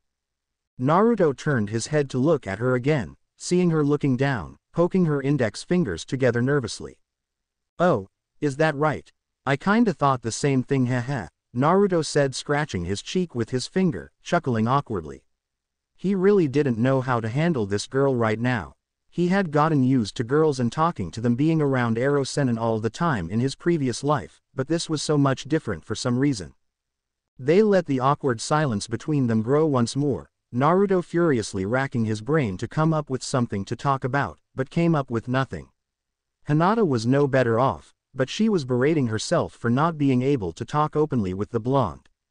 They sat in silence until Iruka finally arrived, giving them an excuse for the silence that had grown. They were both relieved when he walked in. Iruka gave a smile to both of them. "Good morning. You two are awfully early," Iruka said, setting his things down at his desk. "Well, we're not all that early. Class is supposed to start in like 10 minutes, Naruto replied. "Naruto, you being 10 minutes early is unheard of," Iruka said with a deadpan expression. "Yeah, well, maybe I'll change that this year," Naruto replied with a huff, crossing his arms. "Right, and I'll take over for the current Anbu captain tomorrow," Iruka said sarcastically while he began writing on the chalkboard. Soon after, the rest of the students began making their way in. Naruto was relieved to see Sasuke walk through the door as he proceeded to walk over and sit on the blonde's left-hand side. Naruto just stared at him with a slightly bewildered look. That was becoming a trend today that the blonde really didn't appreciate. Sasuke gave a glance towards Naruto, his hands folded over in front of his face. "Reason you're staring, Dobi," was his cold response. Sorry, no. I'm just a little surprised you sat next to me is all. Not that I didn't want you to or anything," Naruto said with a half smile, rubbing the back of his head with his right hand. "Whatever. Listen, I know I've been acting fairly harsh towards you, and you don't really deserve it. We," Sasuke paused, once again glancing at Naruto, "should train together again." Naruto took a moment to process this information, and then beamed at his regained friend. "Yeah, sure thing, but we may have to go to a different training ground, 'cause the one we used to go to is occupied by the new Team 9 under Maeda guy," Naruto informed somewhat enthusiastically. "That isn't a problem. We can use my clan compound. Kami knows that no one else is going to use the training grounds there anymore," Sasuke uttered lowly, with a twinge of sadness and quite a bit of anger laced in his voice. "It kind of sucks being alone there all the time, as I'm sure you can understand." Naruto nodded, face growing grimmer by the second since the mention of his compound. "I mean, are you sure? I'm pretty confident we can find another place." "No, it's fine. We can use it after class then." It wasn't really a question, not really leaving any room to argue. Naruto gave a resigned nod. "All right, yeah, that's fine." It was Sasuke's turn to nod. "I have to get stronger, because I'm going to kill my brother," he said with a chilling voice. Naruto looked down at his desk with a pained expression. He had to get Sasuke out of that way of thinking. Maybe he could tell Sasuke the truth one day. Soon after, they both focused on Iruka as he started the first day announcements. While the two boys had been talking, most of the girls in the class had been staring daggers into Naruto, namely Ino Yamanaka and Sakura Haruno. "How dare he talk to my Sasuke?" they both thought simultaneously. Naruto had noticed it, but he didn't really pay it any mind. He had felt killer intent above and beyond anything that those two could even remotely dish out. Sasuke had noticed as well, he just didn't care. He was actually glad Naruto decided to come personally today. Sasuke knew the blonde sent clones to class every day while he trained elsewhere. While at the academy, Sasuke could usually tell if Naruto sent a shadow clone in his stead or not, usually by the way Naruto acted. It pissed him off, however, that he couldn't pull the Kage Bunshin no Jutsu off so he could do the same thing. But he knew that his chakra reserves just couldn't match up to the blonde chakra tank. So in the meantime, Sasuke would reluctantly sit through the academy, bored out of his mind. During Iruka's lecture, Naruto's thoughts had wandered back to Hinata. He would really have to figure out what to do about her. He needed to learn how to act like his former self around her, because things couldn't continue like they did today. He'd have to work on that. But for now, he'd just have to make do. Maybe he'd learn something from his interactions with her this time around. As Naruto's thoughts slowly drifted off, so did he, getting a very annoyed expression out of Iruka. Naruto didn't really care, though. The lecture was boring anyway. That was until a chalkboard eraser came soaring through the air, aimed directly at the dozing blonde. Bonk. A week later, Naruto was once again at Training Ground 27. He had already done his physical workout for the day, his resistance seals at 6 to push himself a bit. He was focusing on something new. Before he knew he could sense people in Sage mode, as well as malice in Kyuubi mode, but he wanted to work on being a sensor without either. It would improve his situational awareness substantially, more than it already is. He had gotten the idea from one of the Chunin scrolls his clone happened to find, in the library, that a Chunin had left at a table. The scroll described a flare jutsu that let other ninja know where the individual was by sending out a pulse of chakra. While practicing in the confines of his many seals, Naruto realized that he could sense things with it, although faint. It required a large amount of chakra for most ninja, but more or less unaffected Naruto. He had begun playing with it, trying to figure out how to send out pulses faint enough so that Naruto wouldn't be broadcasting his location to enemy shinobi. The concept was like how sensory shinobi can detect chakra presences, only much more detailed. Naruto was sitting down in a meditative state practicing it when he was alerted that someone was close by one of his seals. This particular seal was an area detection seal that would send the creator signal if someone were to trip it, much like a motion sensor.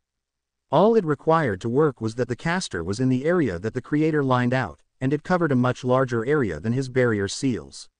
When alerted, a seal would light up on Naruto's wrist, giving off a slight tingly sensation.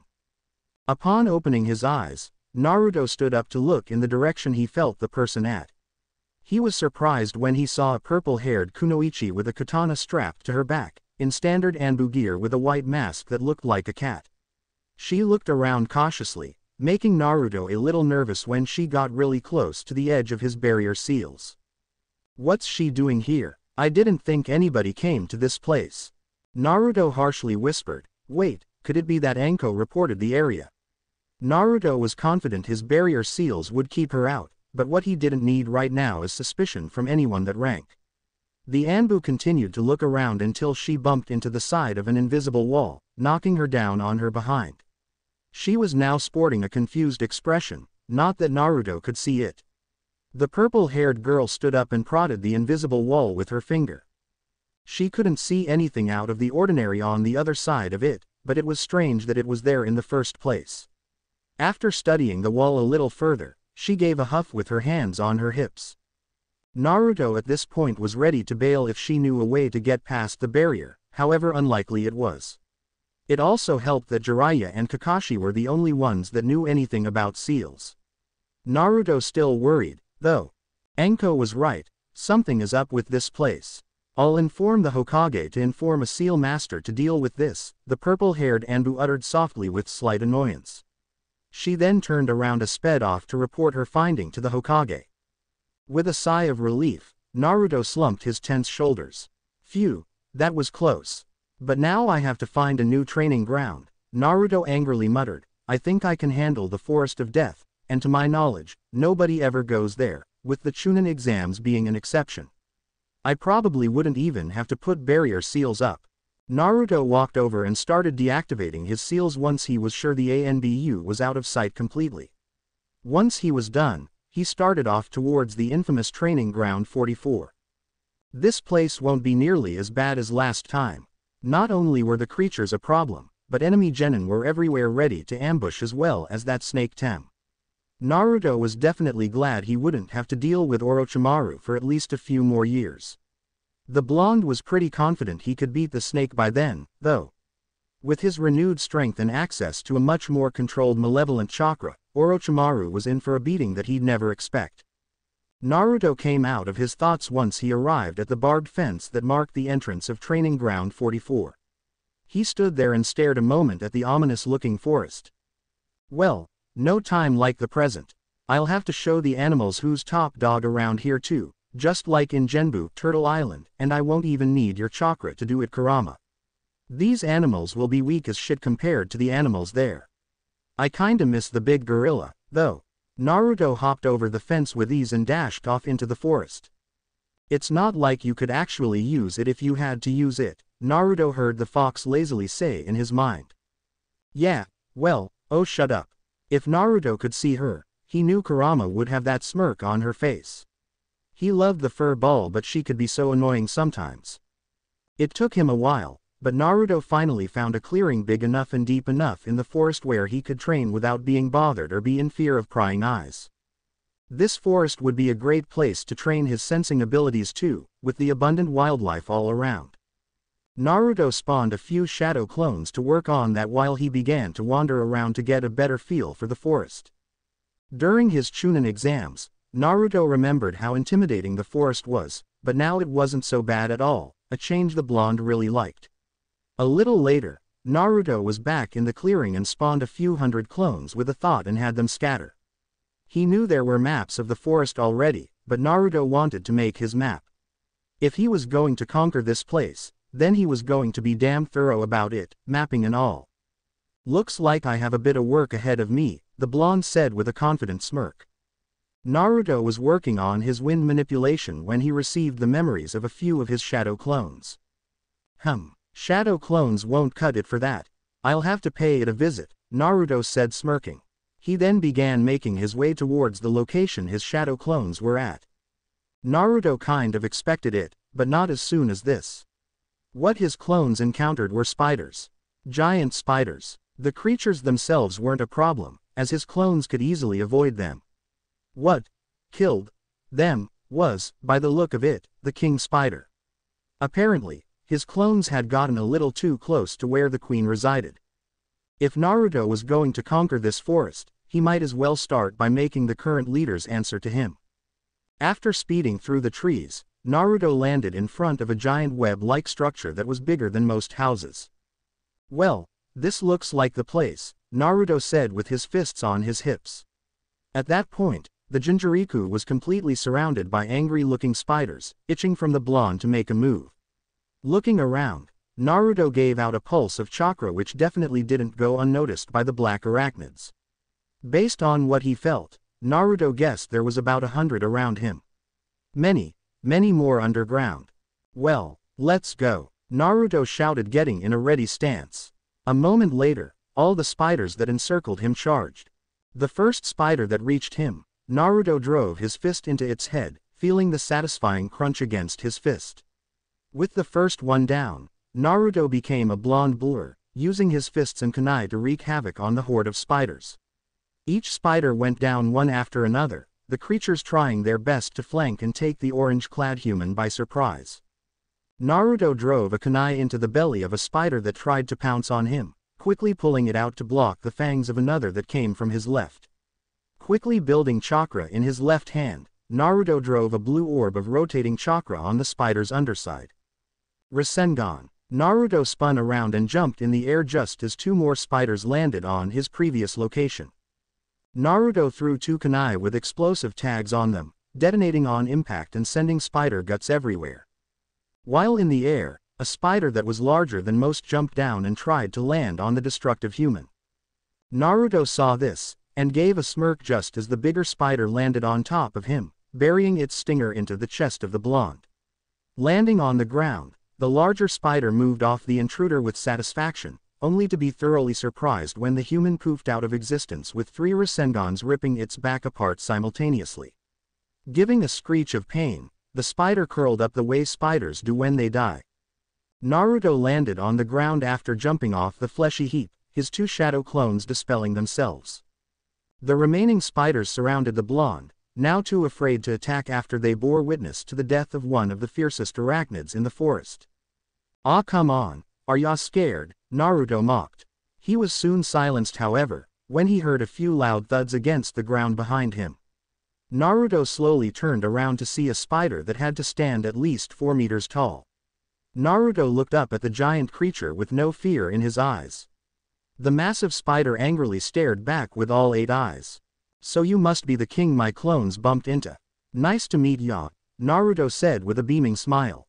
"As you can see, none of your spiders stood a chance against me, so I'll offer you this, obey me and I'll spare the rest."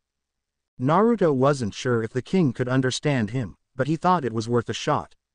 For emphasis, 20 of the blonde's shadow clones stood in the trees, each holding a futon, Rasenshuriken, ready to unleash them at any moment. This didn't go unnoticed by the king. The sound of them alone was enough to tell that the spinning white orbs would have no problem wiping out the rest of its children, including itself. As if to add to the effect, Naruto leaked out a bit of Kurama's chakra, thoroughly making some of the smaller spider quiver. The king gave a hiss, causing Naruto to raise an eyebrow. "It would help if I spoke spider.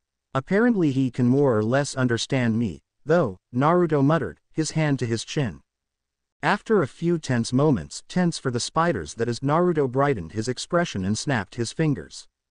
That's it. Hold on a moment. Naruto's sudden outburst caused more than a few flinches from the black arachnids. Naruto sat down and unsealed some of his Fuinjutsu supplies and began writing out script on 2 pieces of seal paper. After about 15 minutes of the king watching the blonde curiously, he suddenly stood up. All right, all done. Hopefully with these, we can properly communicate.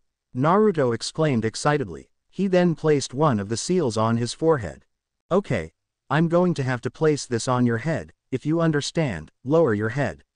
The king spider looked upon the blonde suspiciously for a few moments, but then complied and lowered itself to the ground, maintaining as much dignity as possible in front of all its subjects.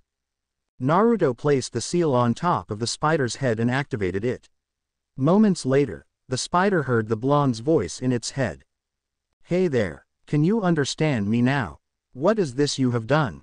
The spider responded in a low hiss-like voice. I simply made telepathic seal converters so we can speak telepathically. It only works if we're right next to each other though. To be honest, I wasn't sure if it would work. I've been working on this particular seal for some time but haven't had anything to really test it on, Naruto said with his hand to his chin. The king just eyed the human, never relinquishing its suspicion of the boy. Why have you done this? The king asked in its unique voice. To make a deal with you. You and your spiders serve under me, and I won't kill your queen. Sound good, Naruto said with a grin. The king didn't visibly or audibly respond for a minute. You don't leave me with much a choice. We will serve under you, but we will not leave this forest, the king finally responded. That's fine. I just don't want you to go attack me or my friends. Plus I have this idea. I would like you to guard the forest from intruders, unless it's for the Chunin exams that is. No response. You are quite strong for such a little creature, the king said with a hiss, not like those who typically wonder and hear. You have proven your strength, and we will do as you ask. Awesome. Another thing I was thinking about on my way here, was that if you would mind if I created a summoning contract for your kind. It would take a few days to draft up, as well as apply the necessary seals for those who I would summon. Naruto looked up at the king expectantly.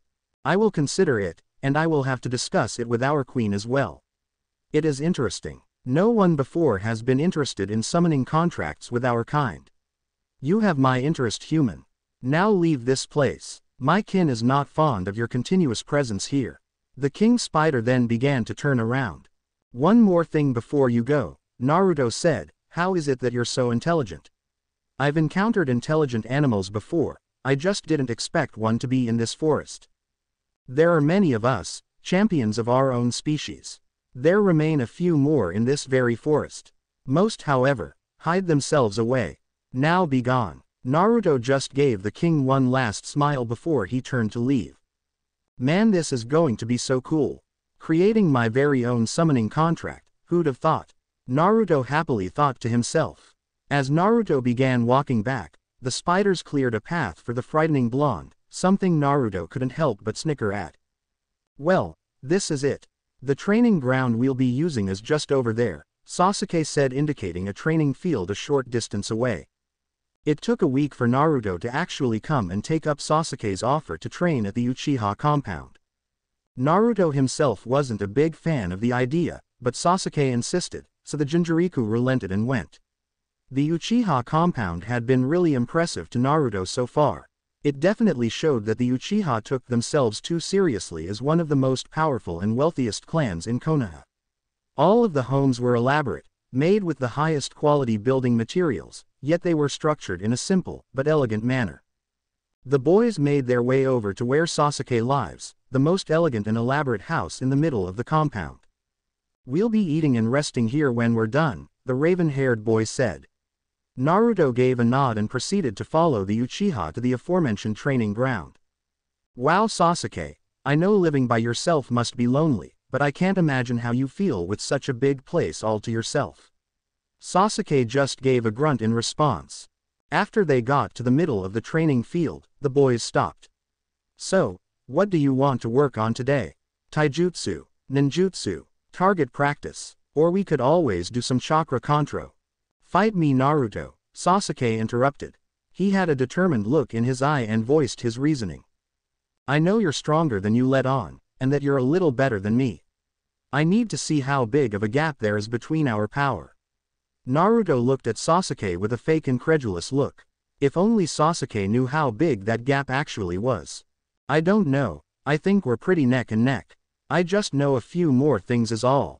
Naruto hated lying to him, but he really didn't want to reveal how strong he was to anyone just yet. Naruto also knew that Sasuke wouldn't take it well if the Uchiha found out just how big that gap was. Naruto would wait for now. Naruto, I know you're lying. Whenever we get done training, you're not even winded, Sasuke tried to argue. You can really just chalk that up to high endurance. I've always had crazy high stamina. You know that from the academy spars my shadow clone has with the other students, Naruto tired to defend. Anyway, I don't think it's a good idea right now. Maybe another time. Sasuke stood there with his hands in his pockets, glaring at the blonde, not taking no for an answer.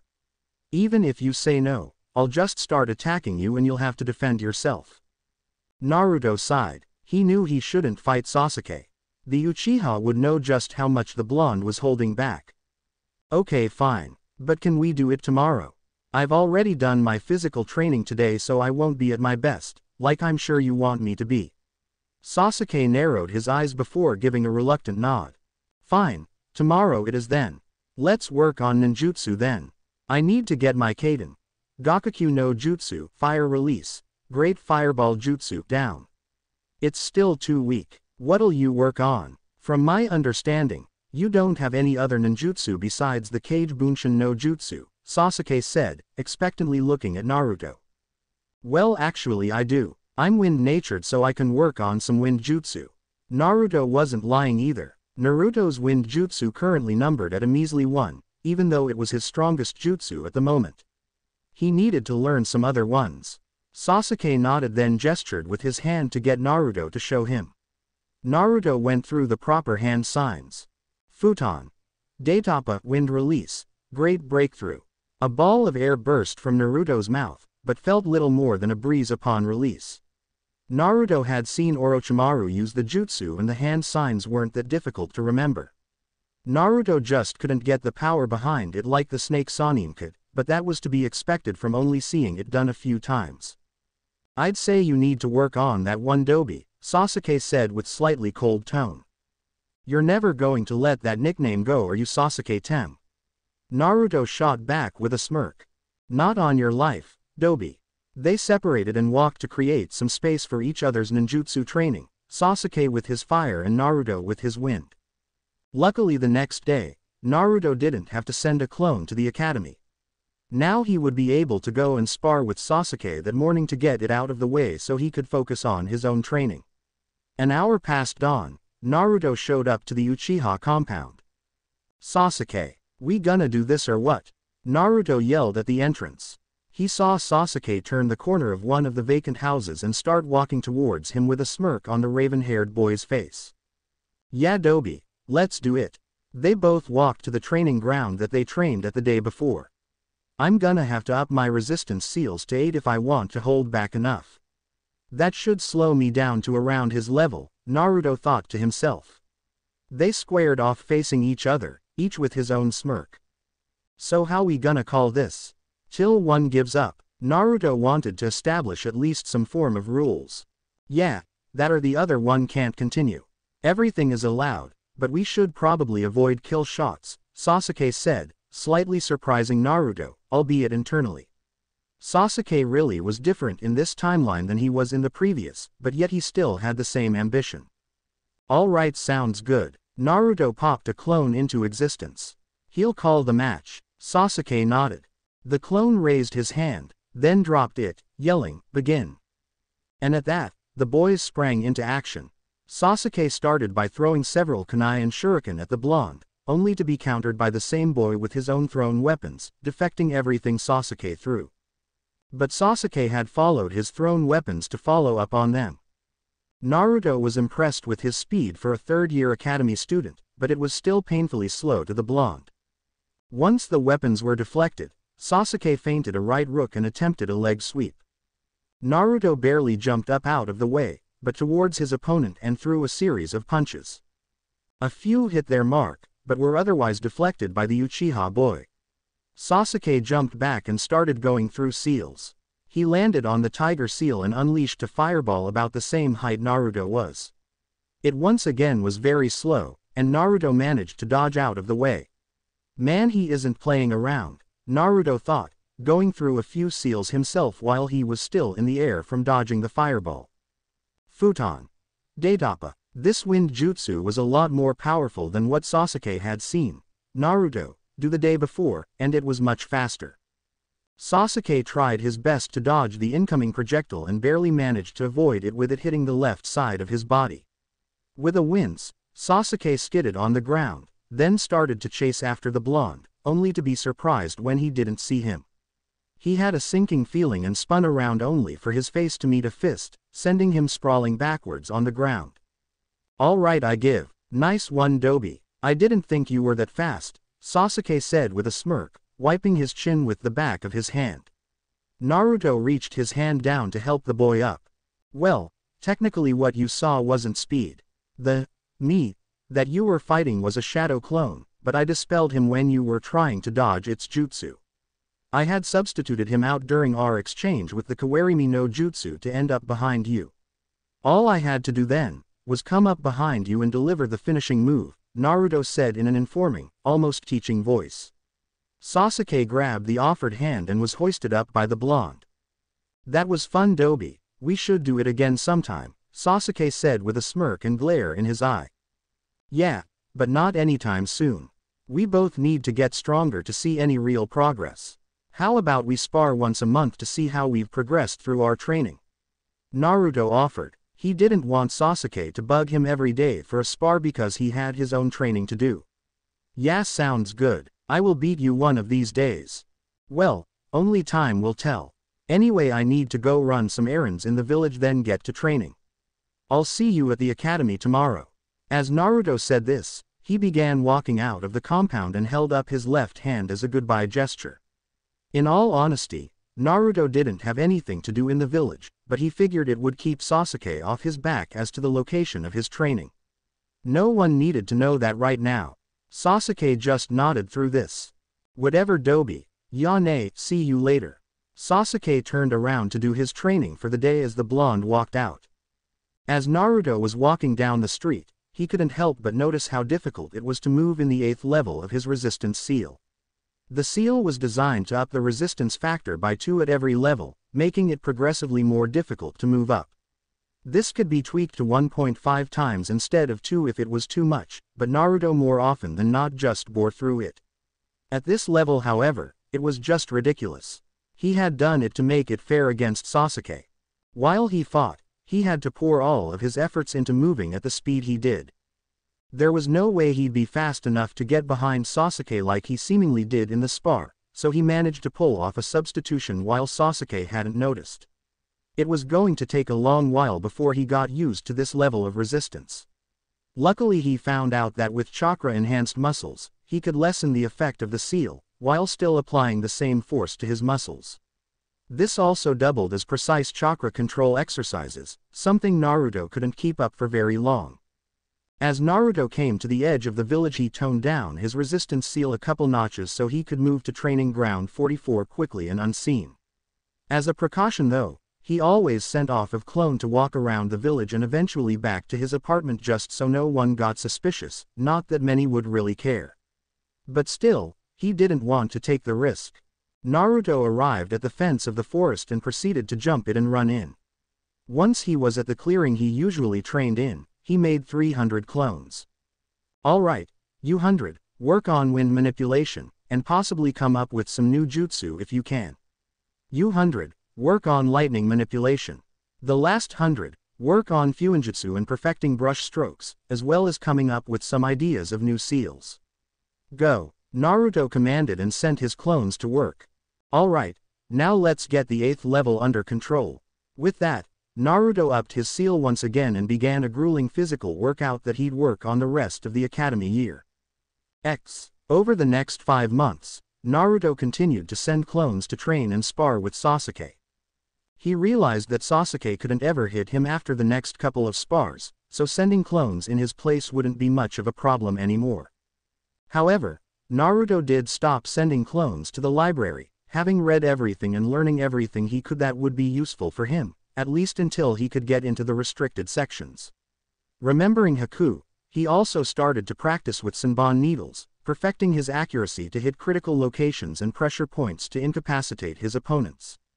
There were quite a few clones that had gone through the process as well, not appreciating being the targets for target practice.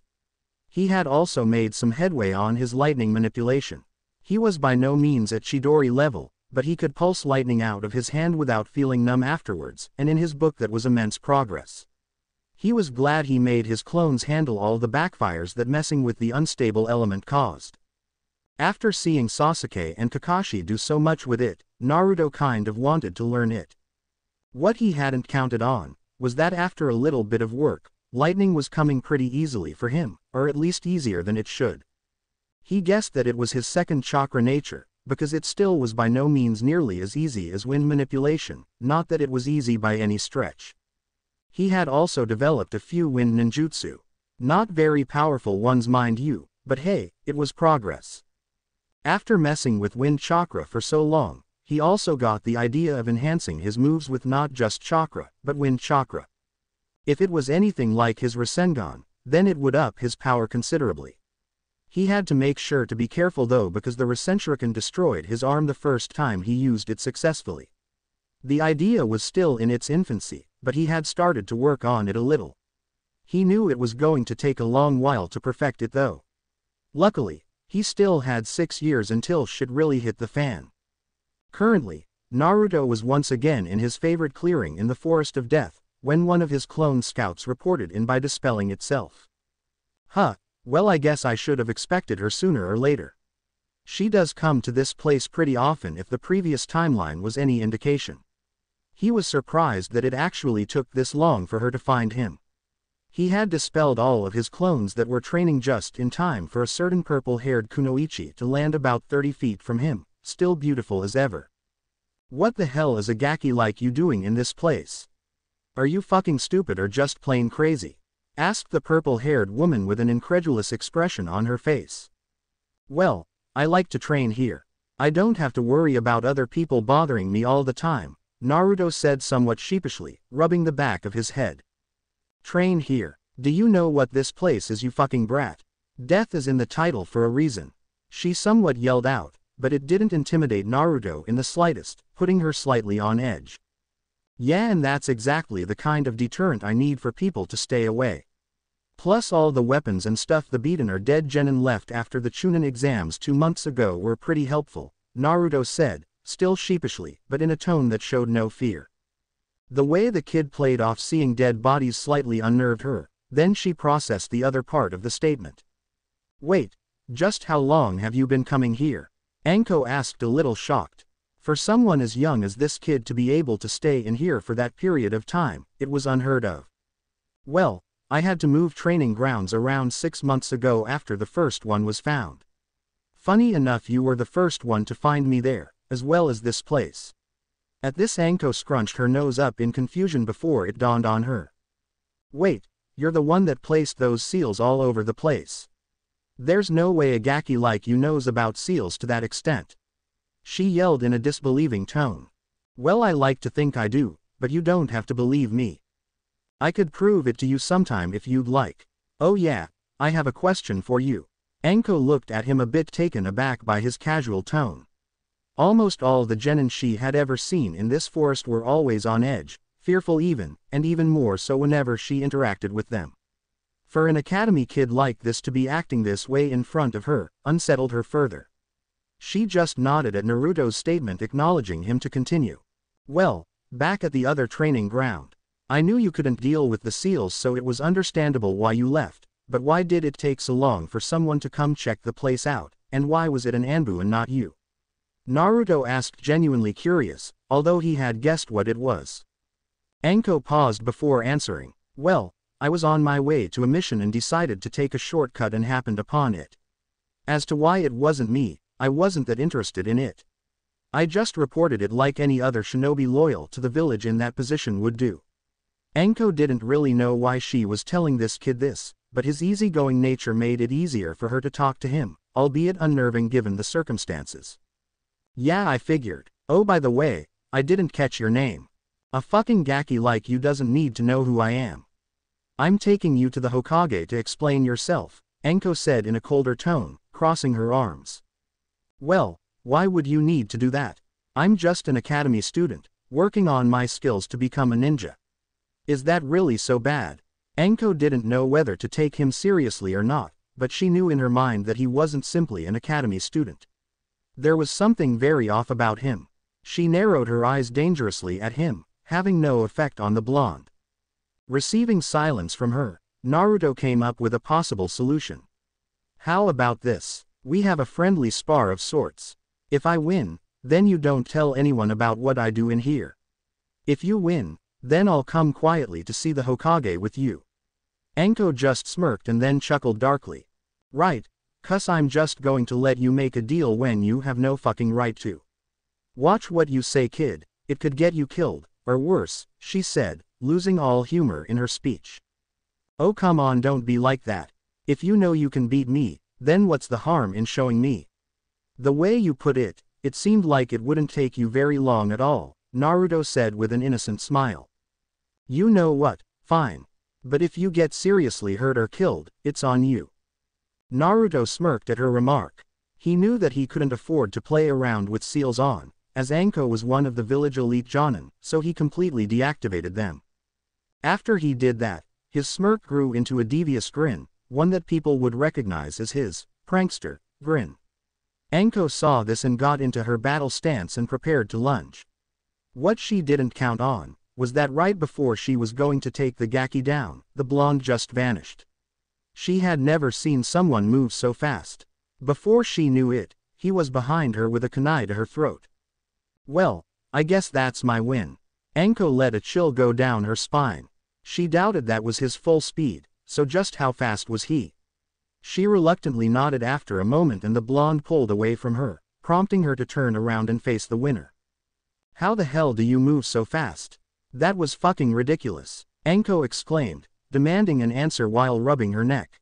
Lots of training. Hard, brutal, training. But to be honest with you, I didn't know I was that fast. I haven't tested it in a while, so, sorry, I guess, Naruto said rubbing the back of his head. At this point, Anko just refused to believe that this blonde could exist. To know how to move that fast at such a young age, Itachi didn't even compare to that. She had seen him in a fight or two around the village before he went and betrayed Konoha. To think that someone could be better than him, it sent another shiver down her spine. She shook her head to get out of her daze and looked back at the blonde. With a serious expression, she asked, "Who are you, gaki?" Once again, this was more of a demand, spoken in a low tone. Naruto Uzumaki, your friendly neighborhood prankster, annoying the shit out of everyone that he can, at your service. As he said this, he took an extravagant and exaggerated bow with a smile on his face. At the mention of his name, Anko narrowed her eyes a little. Where had she heard that name before? It was so familiar. She internally cursed herself for not paying attention to village affairs. This boy was interesting though, that was for sure. If you want to spar again, I can throw my resistance seals back on to make it more of a challenge for you. As the blonde said this, Anko couldn't help but notice that there was no condescension, judgment, or arrogance of any kind in his voice, but pure genuineness. What makes you think I need you to? You just caught me off guard, it won't go like that next time, Anko said with a huff as she crossed her arms underneath her bust, making it that more pronounced. Naruto had to look away for fear of a blush as he put his hands behind his head. Hey, so there's going to be a next time, is there? When Naruto said this, Anko realized what she said, and couldn't help but widen her eyes, but then quickly closed them with a huff. Well, you're definitely more interesting to fight than most other Jonin, so I don't see why not. Well, I'll be here if you ever want to go again. Also, I still don't know your name, Naruto said while scratching his cheek, knowing full well what her name was, but she didn't know that. Anko Mitarashi. She said this with a grin, having moved her hands to her hips. And if you fuck with me, I'll fucking kill you. She kept up her grin as she said this. No matter how old Naruto was mentally, that was still a little unnerving the way she could say that with that facial expression. Well, it's nice to meet you, Anko. I take it you'll honor our agreement and not tell anyone about me? Naruto asked a little cautiously. Yeah, don't worry about it, Gaki. I'd rather keep you to myself anyway. If I told anybody they'd just ruin my fun. Again she said this with her trademark grin. Naruto couldn't help but shake his head at this. Same old Anko, he thought. Well, now that I have your word that you won't tell anyone about me, I'm going to get back to training. I still have a bit to go with my speed before I'm satisfied. Naruto turned towards the clearing, reactivating his seals as he did so. When he had said that though, Anko blanched a bit. Just how much faster could he possibly fucking be? Or even want to be? I didn't even see him move. Though I wasn't really expecting it, so I think I'll just chalk it up to luck. My guard won't be down the next time. Anko thought to herself as she watched the blonde walk towards the middle of the clearing. I'll catch y'all later, Gaki. There's a stick of dango calling out to me.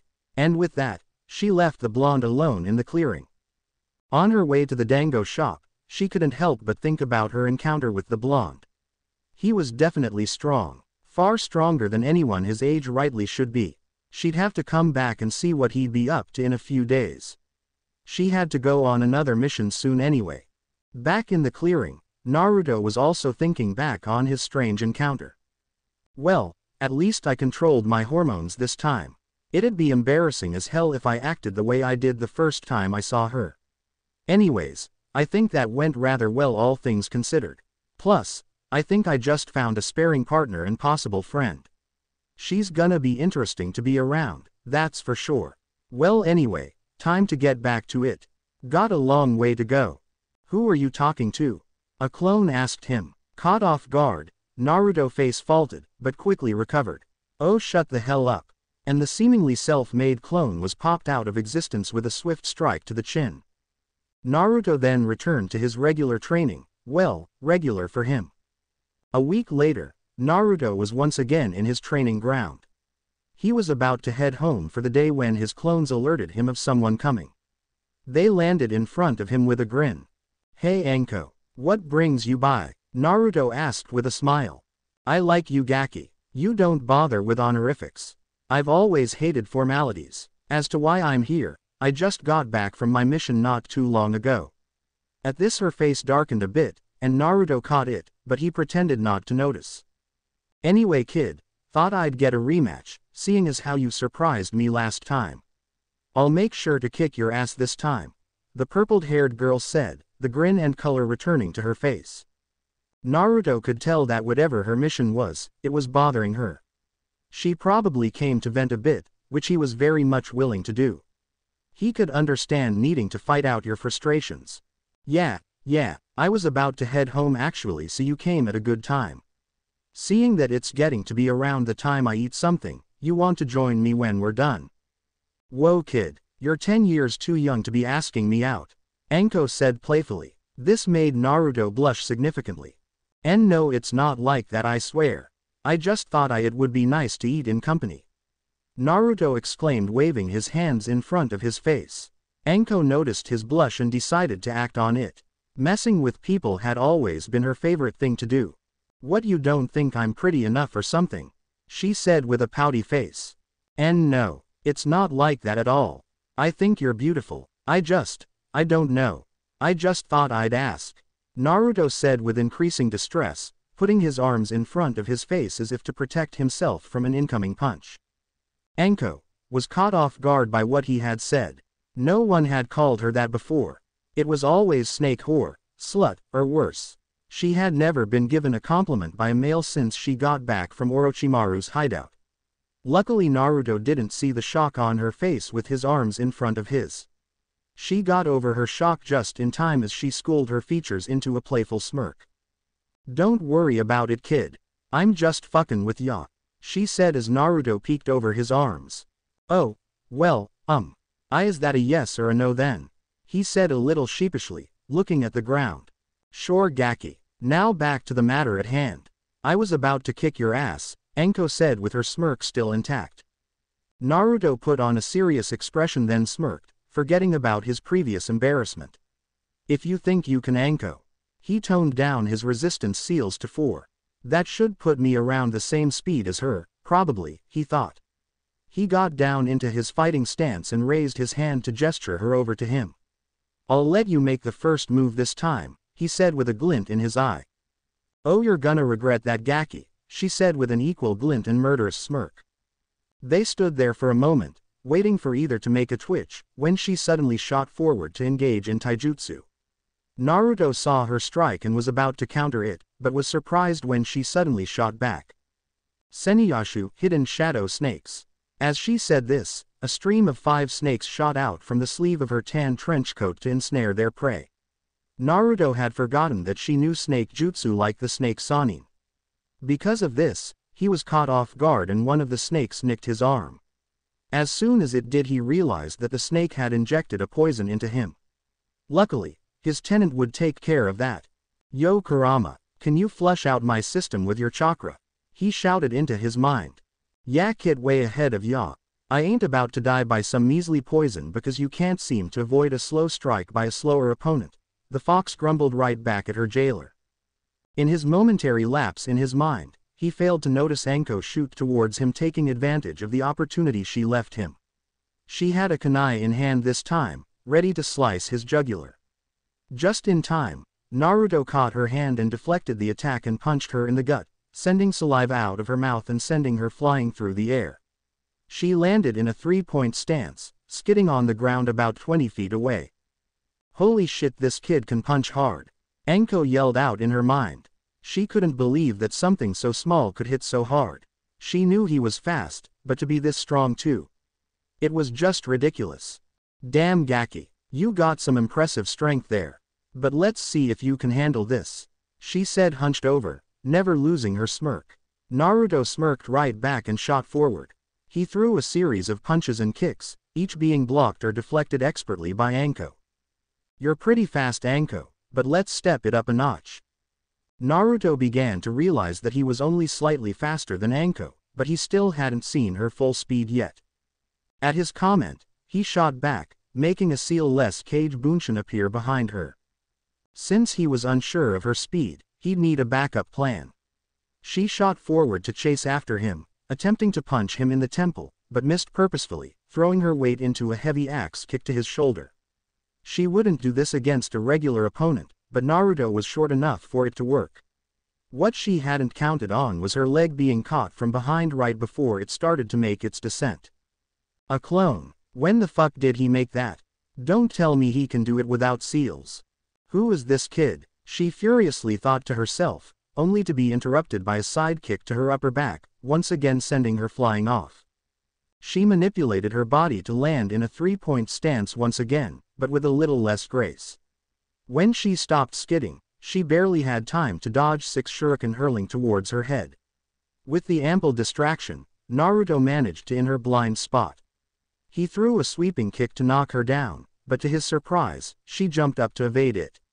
Realizing his blunder, Naruto tried to jump back, only for the bottom of his chin to be smashed by a steel-toed combat boot.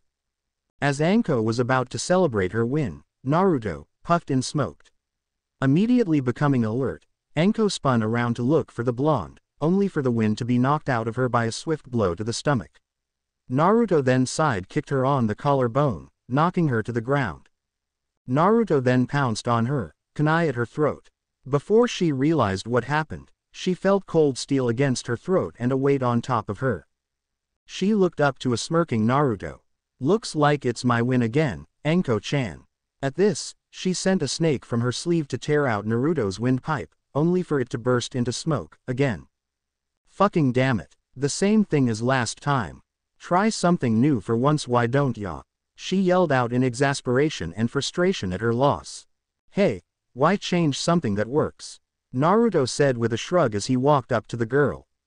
Why the hell didn't the poison work? You should be on the ground paralyzed by now, foaming at the mouth. She asked, a little irritated, as she began to get up. Well, let's just say that poison doesn't really work on me, unless it's extremely, extremely potent. Naruto said to the annoyed Anko, who just grumbled at his response, not entirely satisfied by his answer. Fine, what do you want this time, Gaki? She said with her arms crossed with her face in a pout. Oh, don't worry about it.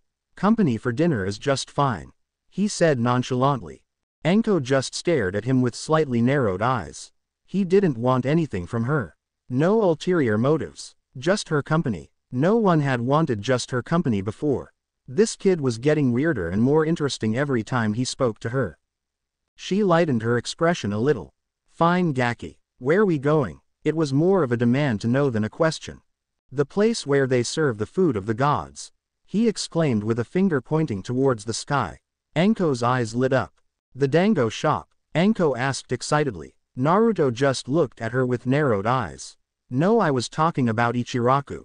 They serve the best ramen, and ramen is the food of the gods. They stared at each other for a minute before a spark seems to manifest between their foreheads. The fuck you saying, Gaki? Dango is the food of the gods, she said with a dangerous glare. No, ramen is, Naruto said with an equally dangerous glare. They stood there for a few minutes, waiting for one to admit their defeat at the proclamations. Fine, how about we agree to disagree? Naruto asked, never losing the look in his eyes. Why do I have to agree to anything? I'm the one stating the facts here, Anko said irritably. No one had called her out on her food obsession. To have a kid around 10 to do it was a new one, and she didn't really expect it. After a few more moments of the stare down, she turned her head with a huff. Whatever, let's just go to this whatever place. It'd better be good too. Ichiraku, it's my favorite place to eat anyway. And the owners are really nice people, Naruto explained, losing all venom to his face and tone of voice. Alright, lead the way, Gaki, she said, gesturing her hand, replacing her glare with a half-smile. Sure thing, Naruto said, smiling. But before they left, a thought came to Anko. Nice fight. I bet you enjoyed straddling me there at the end too, didn't ya? Anko said with an evil smirk. Naruto instantly turned towards her, red-faced. Oh, stop it, it wasn't like that, he exclaimed, turning back around with a huff. Anko just laughed at the blonde's expense. At that they bolted off, traveling through the treetops, Naruto leading the way. So Gaki, why do you train so hard anyway? I'm sure there's funner things to do than train all day, in the forest of death no less, Anko asked curiously. Well, I want to protect my precious people, as well as the village. I'd say the civilians don't really deserve it, but I want to protect all the shinobi and kunoichi of the world. To do that, I have to be stronger than everyone else. And to do that, I have to train, he said with a smile. I had my childhood already. To protect everyone else's, I easily give up my second one, Naruto thought. Huh, you're kinda strange, Gaki, but I have to agree with you with the civilian part, she said with her face darkening. All they're good for is screaming and yelling about things they don't understand. Especially the council, they're fucking worthless. Naruto just glanced at her with a sorrowful expression. I'm sorry that you have to know that life, Anko, he said remorsefully. What the fuck do you know? You know nothing about the hardships of life. What could you know? You're only 10. At this point they were both facing each other, having stopped on the tree branches. Naruto just smiled with a sadness in his eyes that Anko had never seen before. I know more than you might think. So goes the life of a demon child, Naruto said, thinking back on all the terrible things people had done to him in his previous life. When he said this, it suddenly jogged Anko's memory of who this kid was. He was the host of the Kyuubi. She had forgotten, being young when the attack actually happened. She had heard rumors and just now she realized who those rumors were talking about. The look in his eyes told her more than she needed to know anyway. Oh, well, whatever. We've both had a hard lives, I suppose. Let's just go, Anko said with a forced smile. You know, Anko, we might not know each other very well or for very long, but you can talk to me if you want to. You'd be amazed at how talking about problems with someone who understands really feels. Naruto said with a sad smile. Whatever, Gaki, I don't need you to. She was cut off when she suddenly knelt down, clutching her shoulder in immense pain. Not now, Why do I have to have an episode in front of this Gaki? She thought. She bit her lip from the pain, causing it to bleed, before she yelled out in pain. Fuck! She screamed out, with Naruto at her side with a hand on her back in almost an instant. Anko, are you okay? But she didn't hear him, the pain blocking out all of her senses. Seeing her clutch her shoulder, Naruto suddenly remembered that she had Orochimaru's curse mark, just like Sasuke would eventually have. Forcefully moving her hand to the side, he looked at the pulsing dark circle that was her object of pain. It had expanded to a larger circle with some kanji extending from it.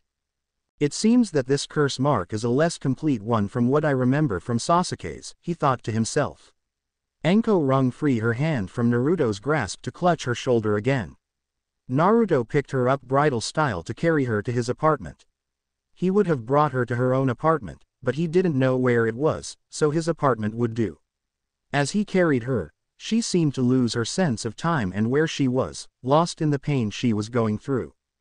He arrived at his apartment, only to see that his door had been kicked in and the lock broken. Shit, I don't have time for this right now, but seals are definitely going up after this is over. Break into my apartment, will you? He thought as he walked through the door. What he saw, he didn't appreciate. He saw two figures about to smash one of his tables in. Civilians. Oh look, it's the demon and his bitch. What, you bring her here to spread your demonic seed? Do us a favor and don't. One of you is enough. The man spat at Naruto, spitting as he did so. Naruto just walked right past him to the bedroom. Good they haven't gotten this far yet. Anko, you lie here a minute. I'll deal with my guests, he said with a cold voice, loud enough for the intruders to hear, sending shivers down their spines. He put Anko on the bed just to see her curl up in a ball from the pain. Naruto winced at her, then walked back out to face the two men. I don't believe I invited you in. If you would, leave, before I have to do something drastic. Naruto said in the same cold tone. The man to his left seemed to get it and was unsure of what to do, but the man on his right just got angry. What can a piece of shit like you do? Just for the amount of disrespect you've shown us by ignoring us and just by existing, I think we ought to beat the shit out of you and teach you a lesson, the man snarled, hitting his fist against his hand as he did so. This brought a little vigor to his companion, as he gained more confidence from the man's threat. Naruto had closed his eyes during the man's threats, but after he was done Naruto opened them, showing red eyes and a cold glare, contrasting the color to form a terrifying visage. He then demonically growled out, I warned you. Kogoro Tetsu was having a really bad day. First he gets fired from his job as an assistant to a popular merchant, then he gets mugged on the way back home on his walk of shame. He had been by the demon's apartment while on his way home and it only enraged him further. The Kyuubi had killed both his parents when he was 18, and that the demon who did it got to live on was only insult to injury. He thought that he'd go vent his frustrations on the blonde later that night with his friend that also hated the demon for taking his little sister. When they got to the apartment later that night, they had counted on the boy being there so they could show him living was worse than dying, but he wasn't, so they compromised and agreed to trash his place. What they hadn't counted on was said boy interrupting them, carrying a busty female in his arms that he no doubt had seduced with his demon charms. Currently, they were standing opposite of the boy in question when he just gave them a bone-chilling threat. He had already felt a little put off by the boy's attitude, but it was nothing compared to the sudden burst of killing intent that they were feeling. It overwhelmed him, almost crushing his very soul out of his body. He wanted to scream out in fear, but could only kneel with eyes wide, absolutely petrified. It had been just like that day 11 years ago, the same feeling of dread. The boy had blood-red eyes and a dangerous, feral frown on his face. I will only ask you this once. Leave, and never come back. It was demanded, not asked by the enraged boy, seemingly turned demon. Kogoro just nodded dumbly, struck in fear from the boy in front of him. With a motion of Naruto's hand, he scrambled to his feet to flee so he could keep his life intact, his partner in crime following hot on his heels. As if it were a switch, the killing intent vanished, as did Naruto's anger. Now that that's taken care of, Naruto said with only a small bit of irritation, turning back to the bedroom. You know, I always relish in the fear that radiates off people when you do that, Kit. Kurama said in her container's head with amusement. Oh, I bet you do, Naruto said with a chuckle. Walking towards the bed where Anko was writhing, Naruto's face darkened. He moved to sit beside her, unclenching one of her hands to hold it. She took it and squeezed as the pain tore through her body. Naruto had to wince at the strength she was applying, more so out of sympathy than pain. He stayed like that with her for a few hours until the pain finally passed and she was fast asleep, exhausted from the event. At this point, Naruto was once again looking over the seal to get a better look. He frowned at it, not being able to see the whole array, but being able to tell that the seal itself consisted of 3 distinct parts. What those parts were, he had no idea. He assumed at least one part had to be what distributed the chakra that caused the pain. This will be a tough one to figure out, Datbeo, Naruto mused to himself. He was caught off guard when Anko suddenly wrapped her arms around him as she laid in her unconscious form. Not knowing what to do, Naruto just sat there next to her, frozen in place with his arms up, not daring to touch her. Eventually, he sighed, seeing as to how she wasn't going to be letting go anytime soon. He lied down on his bed to let her continue to snuggle up against him. All the while his face was bright red from, to his mind, the compromising position he was in with the older Jonin. It was the least he could do to provide comfort for what she had just gone through though. They laid like that for the rest of the night, Naruto getting barely 2 hours of sleep in once his body made the decision to sleep for him. He awoke with Anko's arms still wrapped around him with her soft mounds pressing into his side. She hadn't been like that when he went to sleep. Realizing the situation, Naruto's face went bright red, with a small trickle of blood going down his nose. He wasn't mentally prepared for this to happen. He tried to wriggle out of her grasp when she began to stir, letting go and rolling over to face the other way. Naruto let out a sigh of relief. Thank Kami she didn't wake up while she was doing that. I don't want to know what she would do to me if she found out she was cuddling with a Gaki. Like me, Naruto thought to himself and shuddered as he got out of his bed. He probably wouldn't admit it to himself, but he secretly enjoyed laying next to the beautiful woman all night, especially the position he was in when he woke up.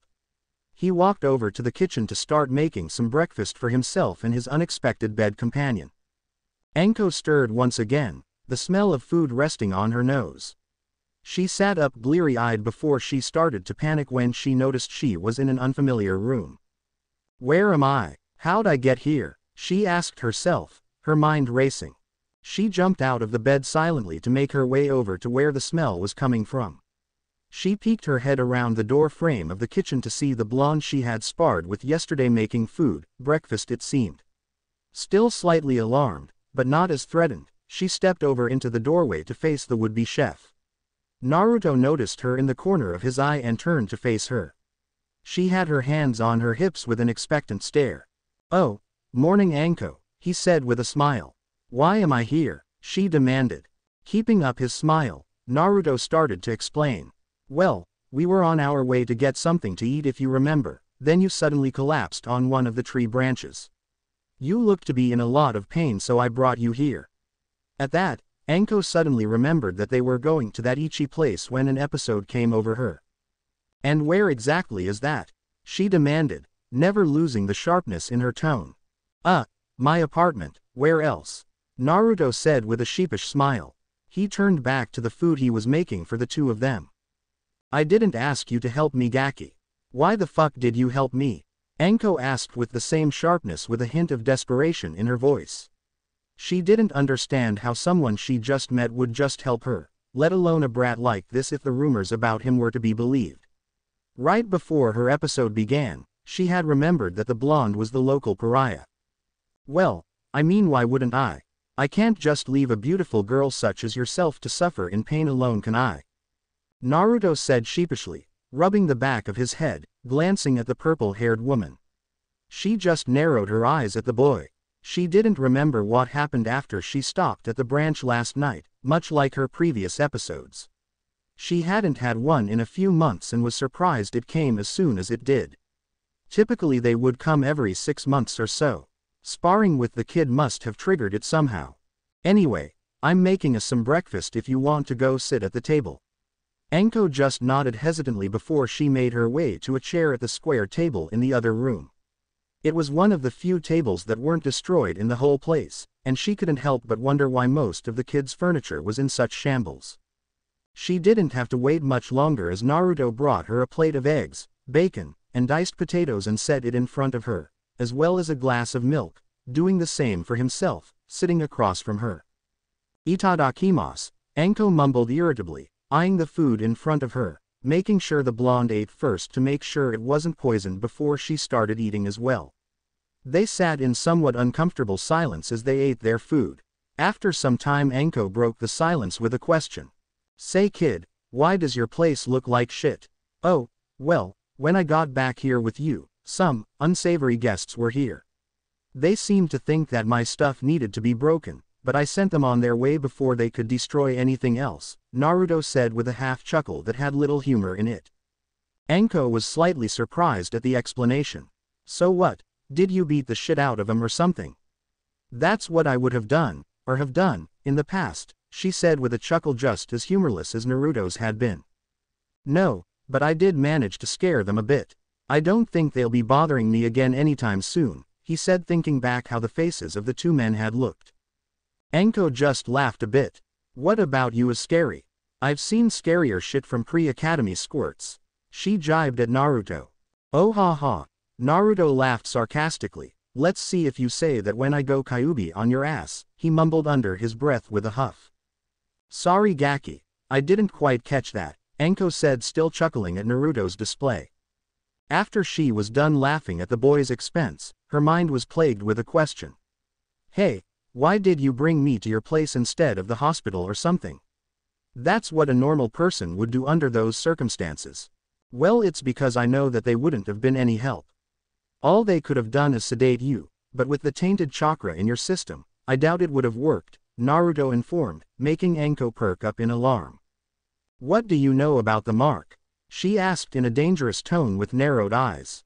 "Well, if you keep it between me and you, I know it's a curse mark from Orochimaru. The bastard snake came up with it to control people and in return give them power," Naruto said with a little disgust. Anko just ignored his tone. "How the hell do you know about it? You're just a fucking kid," she yelled at the kid, standing up from the table as she did so. Naruto just sighed at her angered response. "You'd be surprised at how much I know. I actually have an offer for you if you're willing to listen," Naruto said, looking up at the alarmed woman. "What do you have that I could possibly want?" she asked with a scowl, upset she didn't get an answer to her question. "Well, I've been taking to Fuinujutsu lately and was wondering if you'd let me try to find a way to remove the curse mark," Naruto said, shocking Anko out of her previous mood.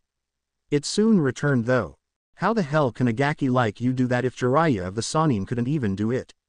she yelled at the blonde. "Hey now, I didn't say I could do it. I said I'd like to try if you let me," he clarified with a smile. Anko still wasn't sure about it. If a supposed seal master couldn't figure it out, then how could a kid do it? But she did hate the fucking thing. She supposed it wouldn't hurt to let him try. Any chance she could to get rid of the painful reminder of her past, she'd take it. She wouldn't get her hopes up though. "All right, fine. You can try, but I doubt you'll be able to do it," she said irritably, turning her head with a huff. She sat back down to finish her food. "We won't know until I try, will we?" Naruto said with an infectious grin that seemed to put Anko at ease. They finished their food in relatively comfortable silence until both had finished. "Thanks kid, that was pretty damn good," Anko said, her regular attitude showing itself once more.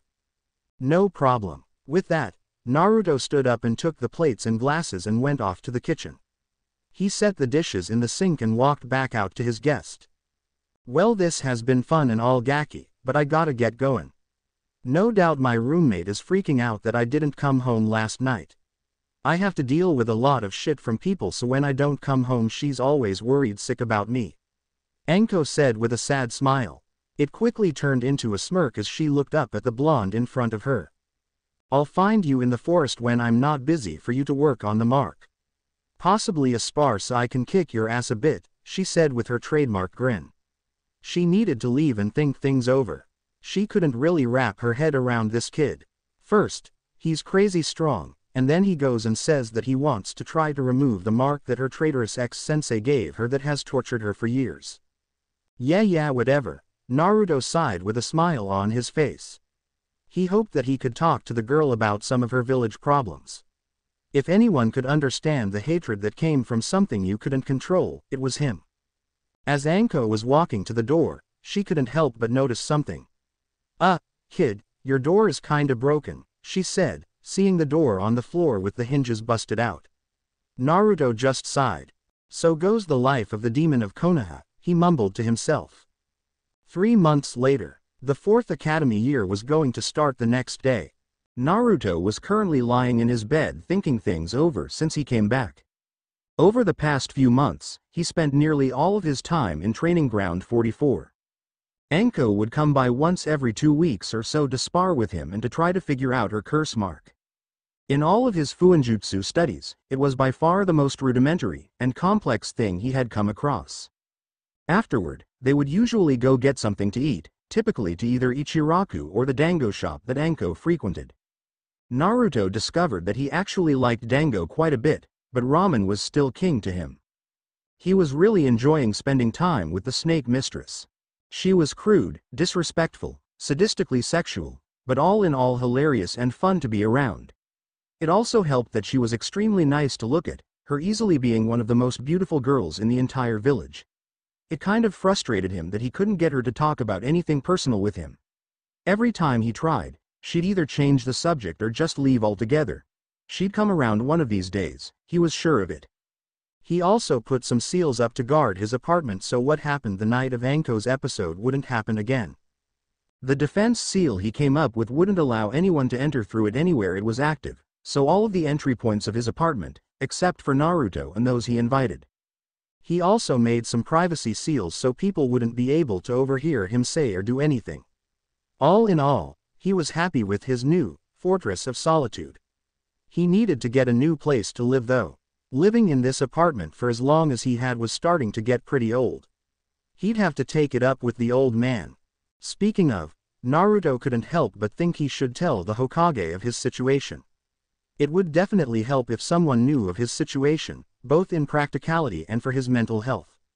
He could also get access to more scrolls and such if he could convince the grizzled old man.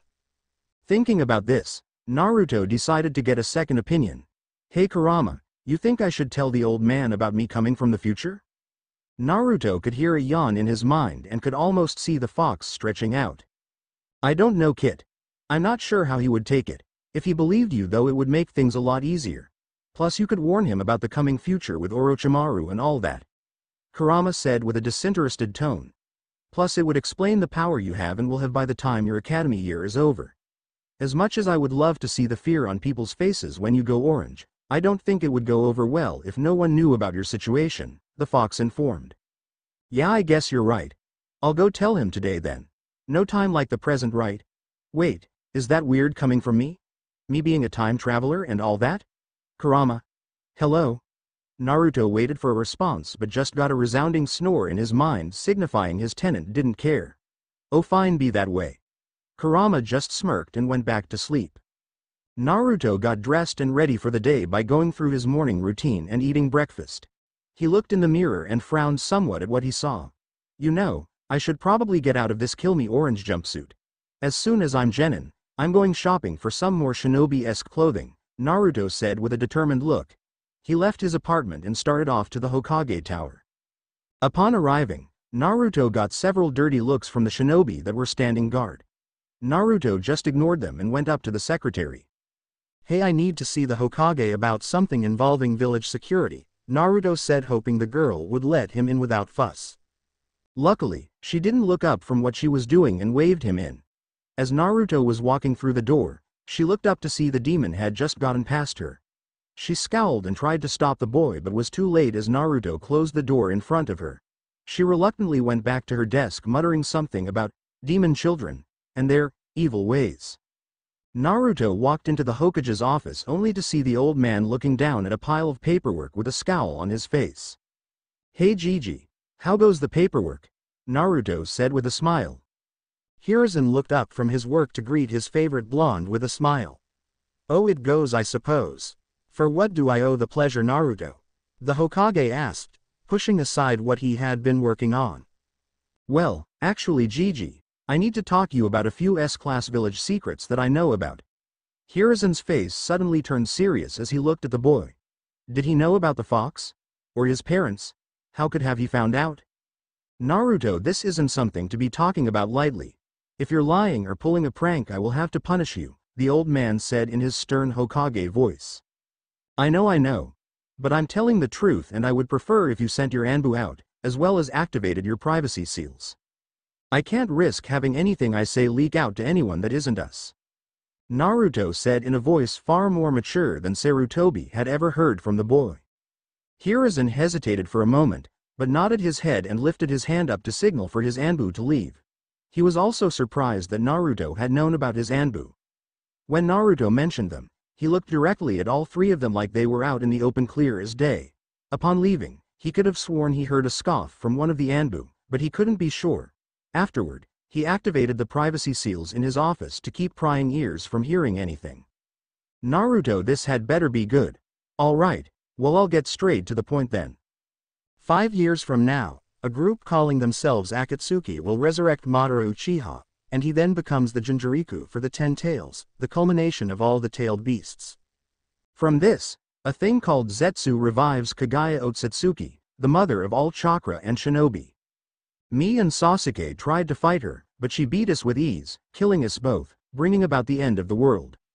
While I was dead though, the Shinigami for some reason or another was interested in me and sent my mind back in time to when I was first going into the academy. Since then, I've been training night and day, fooling everyone with the help of Kage Bunshin into thinking that I'm just the dead last in the academy. Naruto took a deep breath after his explanation. After the first sentence, Hiruzen's eyes had been wide in shock and continued to grow in it as the boy went on. After his rather quick explanation, he settled down after a moment and narrowed his gaze at the boy in front of him. That's quite the tale, Naruto. You know how crazy that sounds, right? From Madara, to the 10 tails, to the Shinigami, Sarutobi said in a disbelieving tone. Well, I didn't think you'd believe me. Guess I'll just have to prove it then. I suppose information will do as a first step. If I wasn't from the future, how would I know about the Kyuubi sealed inside of me? How would I know that my parents were Minato Namikaze and Kushina Uzumaki? How would I know that the Uchiha massacre was orchestrated by you and a few others to kill all members in order to prevent a coup attempt, with Itachi taking the blame? If Hiruzen was surprised before, then nothing compared to how he felt now. He couldn't believe what he was hearing. How did this boy know all of these things? He didn't even seem fazed by any of it. After staring at the boy for a few moments, the old man just sighed. If you know those things, then that doesn't leave much room for me to not believe you. Also, what you have said is very disconcerting if it is indeed true. Alright, Naruto. I believe you. Naruto just sighed in relief, thankful that the Hokage believed him. A weight seemed to lift off his shoulders as well. Thanks, Hokage Gigi, that makes things easier. I wouldn't know what to do if you didn't believe me. Well, I suppose I could have shown you my abilities, Naruto said with a finger to his chin. Speaking of, just how strong are you, Naruto? Hiruzen asked, genuinely curious. Well, if I had to guess, I'd say around high Jonin level.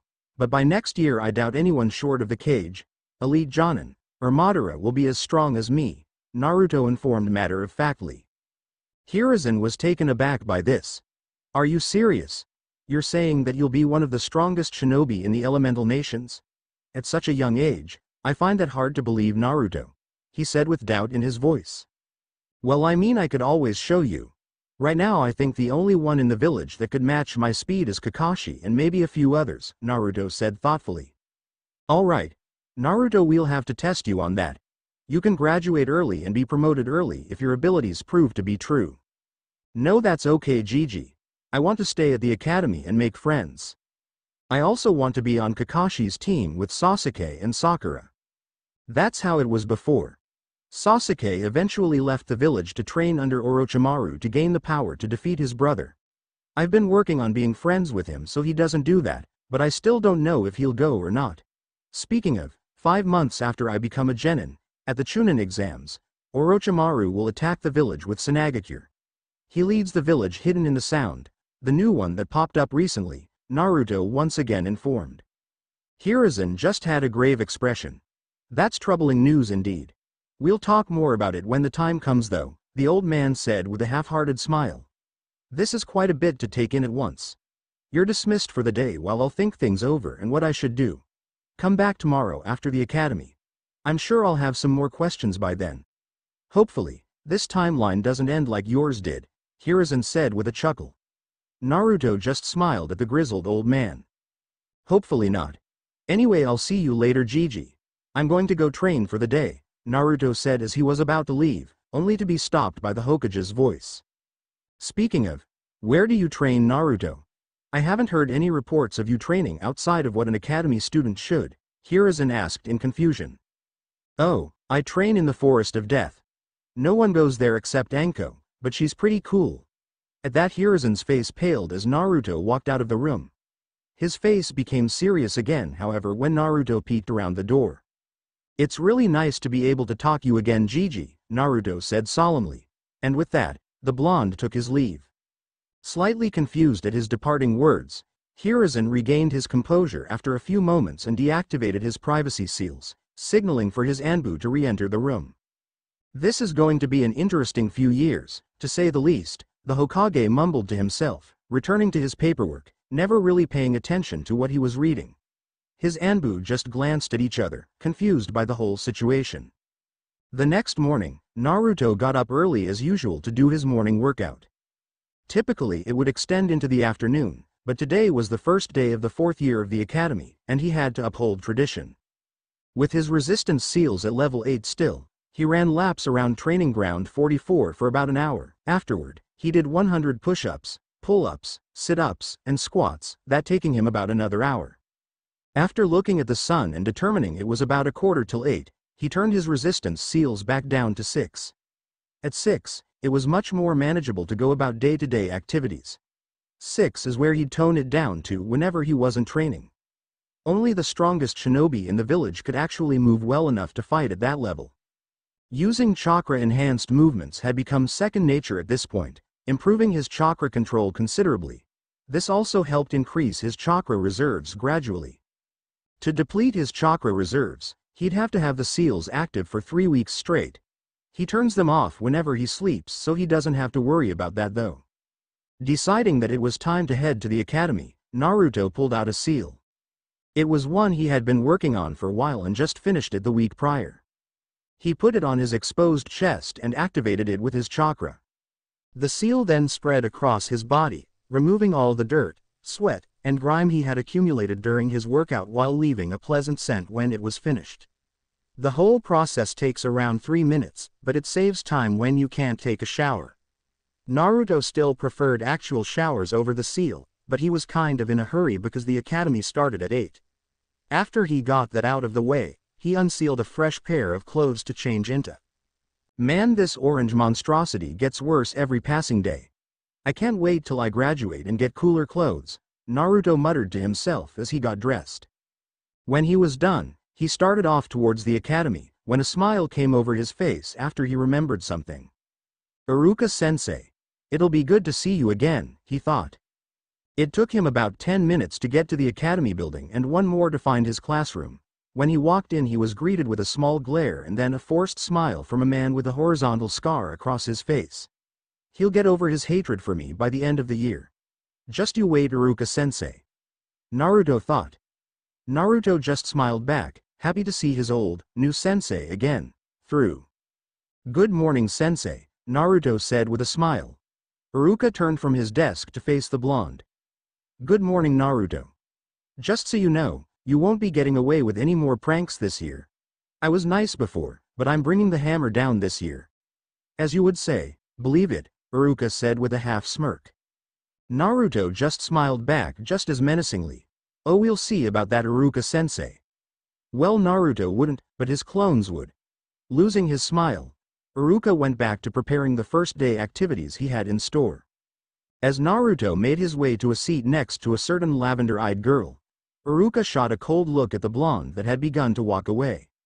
Something isn't right with that kid, besides the obvious thing that he's known for. He seems off from his usual self. Something about his behavior and speech just now. It's different. I'll have to keep an eye on him, Iruka thought to himself. After Naruto sat down, Iruka looked down to go over this year's lesson plan. "Hey Hinata, how are you?" Naruto asked the red-faced girl. She was so caught off guard that he sat next to her that she didn't even hear his question. Realizing that he was talking to her, she just looked down in front of her, poking her index fingers together. Hello NN Naruto-kun, I'm sorry, but I didn't hear you, the girl said, oozing with nervousness. She hoped the blonde wouldn't get angry because he had to repeat himself. "I asked how you were," Naruto said with a smile. He had worked on schooling his expression so he didn't look like a blushing idiot in front of the girl. "Oh, Anyo, I'm good Naruto-kun," Hinata said softly. In reality though, she was both horrible and fantastic at the same time. She was horrible because she felt like she was going to faint in front of the boy she admired, but fantastic that she was sitting next to and talking to said boy. "That's good. So are you excited for your final year at the academy?" Naruto asked. "Anyo, I guess," Hinata said, still poking her fingers together. "Kami knows I am. More like excited when it'll be over. Then I can finally become an actual ninja, the first step in becoming the Hokage," Naruto exclaimed, making a few heads turn towards him with glares. That's great Naruto-kun. I hope you seek and achieve your dream." "Thanks Hinata, that means a lot," Naruto said with a grin. Hinata's face just went redder. "He's thanking me now? I almost can't handle this," she thought frantically. She was brought out of her tumultuous thoughts by a boy walking up to both of them. He had a fur coat on with a little white dog on top of his head.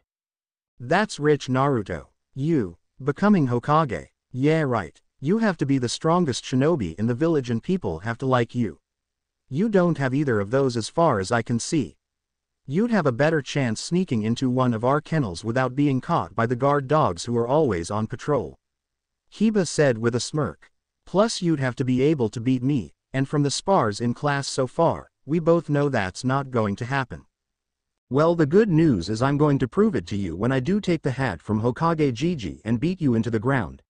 Just you wait," Naruto said triumphantly as if he already knew. Kiba just laughed.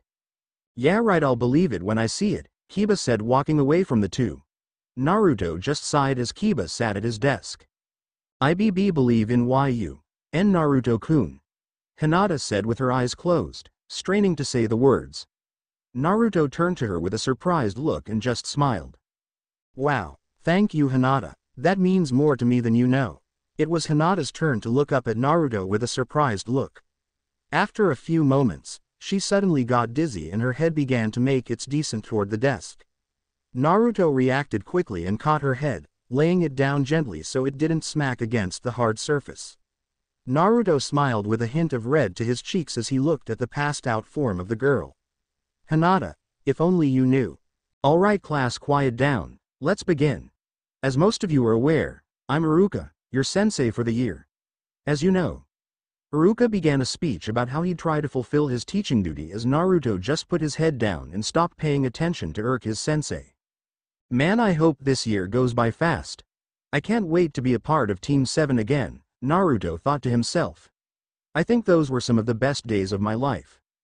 When class was over, Naruto went to leave, only to be caught by Sasuke when he tried to stand up. In his days of sleep, he hadn't realized that he sat next to him.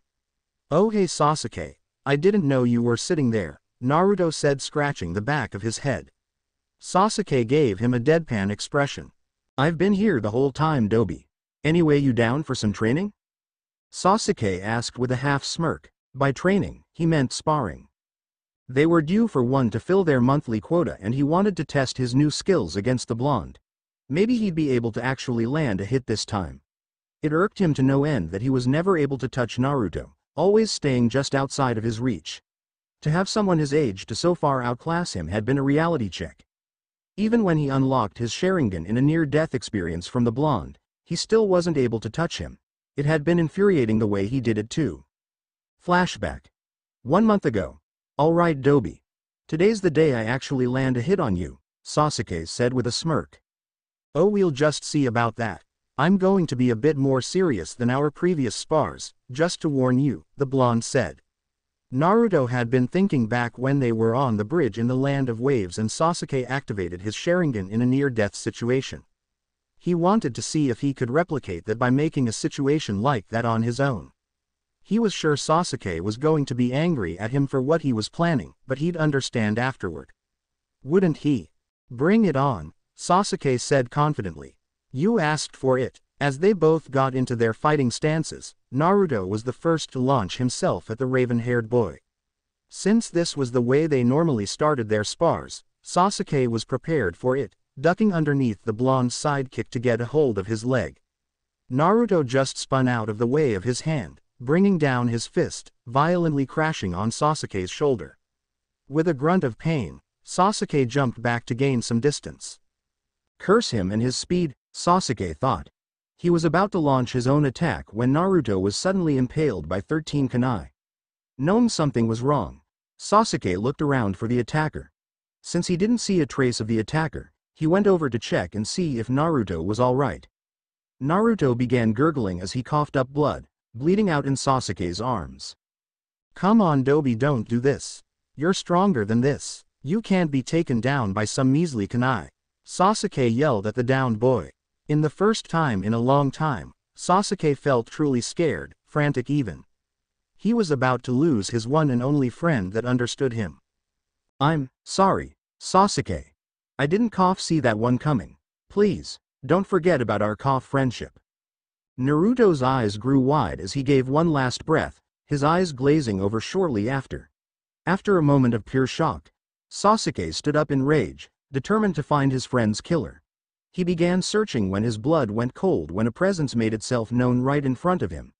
Sasuke's eyes went wide with shock once more, then were filled with a deep hatred laced with anger. Itachi! Sasuke screamed. Why was his brother here? Why had he killed Naruto? Itachi just stood there with a stoic and calm expression that infuriated Sasuke even further. He had on a black cloak with red clouds that Sasuke had never seen before that had a high collar that hid half of his face. Hello, little brother. I've come back to finish what I started, Itachi said in an ice-cold tone. As if his tone affected the temperature, Sasuke went stiff from the comment. After a moment of staring at his brother, he looked down, his bangs shadowing his eyes. I've kindled my hatred. I've made it my goal to train every day to be able to kill you. Just when I made a friend that I could rely on to help me and understand me, you take him away from me. Sasuke screamed at the stoic Uchiha. I'm going to kill you right here and now. You seem to misunderstand. You are an insect that I am here to put out of its misery. With that, Itachi vanished from sight, appearing right in front of Sasuke with kunai in hand about to slash Sasuke's throat. Sasuke's eyes went wide in fear. He didn't want to die, not yet. This isn't how this was supposed to happen. With newfound anger, Sasuke's eyes flashed red, allowing him to see the attack, narrowly dodging out of the way. He jumped back to look upon his brother once again, with newfound vision. What is this? I can see his movements now. Well, whatever it is, I'll use it to destroy him. Sasuke screamed in his mind. If he could see himself, he'd see blood-red eyes with two tomo in each of them. His vision was crystal clear now. He could make out every single detail and recalled everything he saw with perfect memory. He didn't have time to think about what this new power was though, as he was too focused on the situation at hand. Itachi pulled down his collar to reveal a genuine smile. Congratulations, Sasuke. In a puff of smoke, Itachi vanished from sight, revealing a beaming blonde with a foxy grin. I see that my little plan worked. I told you I was going to take this spar a little more seriously, Naruto said, rubbing the bottom of his nose with his finger. Sasuke was just stunned for a moment. Naruto had died in his arms not 2 minutes ago, yet he was right here in front of him, and Itachi was nowhere to be seen. It took him a minute, but Sasuke finally put the pieces together. He looked at Naruto with an angry scowl. What the fuck was that, Naruto? You know how I feel about my brother. Why would you put me through that? Sasuke yelled uncharacteristically at Naruto. I can't believe you'd make me relive the pain I went through that day. Sasuke was about to kick the blonde out forever when Naruto's sheepish grin caught his eye. Well, there was a purpose to it, you know. Here, take this and look at yourself, Naruto said sheepishly, handing Sasuke a mirror. Sasuke just glared at him for a moment. He reluctantly took the mirror to look in the mirror, when the anger dropped from his features and was replaced by surprise. He looked up at the blonde with wide eyes. My eyes, he trailed off. I knew that you could only unlock them in a near-death situation, and this was the only thing I could think of that was a surefire way to do it, Naruto said, rubbing the back of his head once again. You did this to unlock my Sharingan, Sasuke said in disbelief. His scowl soon returned after the shock wore off though. I'm still pissed at you for doing that though. Playing with my emotions like that, Sasuke said in a scoff. Now listen, Sasuke. When we're shinobi, enemy shinobi won't think twice about using your weaknesses against you. That includes the hatred you harbor for your brother. I already know of one Teme that will try to take advantage of it. You need to learn to control it and not let it control you, Naruto lectured. Learn to hone and channel it to your advantage. Keeping a cool head in a fight can be the difference between life and death, sometimes for more people than yourself. He got another scoff from the raven-haired boy. Whatever, Dobi. I'm done for today. I want to get used to my new eyes anyway. Naruto just nodded at this. Alright, Sasuke. Just understand that I did that so you could gain Sharingan in a controlled setting, not when your life was truly on the line, Naruto said sincerely. As he was leaving, Sasuke called out to him. Naruto. Yeah? Just, thanks, I guess, Sasuke begrudgingly said. This caught Naruto off guard, however. Sasuke? Thanking him? Oh, this was going to take some getting used to. No problem, Sasuke. I'll always have my friends' backs, Naruto said with a grin. He turned once more to leave the compound. When he was gone, Sasuke just spent the rest of the day activating and deactivating his Sharingan over and over again. Flashback end. Sasuke was still pretty pissed at Naruto for that, but like Naruto said, he understood why he had done it. After all the training he had done with his Sharingan, he wanted to see how he stacked up to his favorite sparring partner. Actually, I can't right now. I have to go talk to the Hokage about some things. Maybe afterwards though. Can I meet you in your compound in a few hours? Sasuke got a confused look on his face before nodding. Sure, whatever, Dobi. Just make sure you stop by, he said with a smirk. Yeah, whatever, emo boy, Naruto said with a smirk of his own.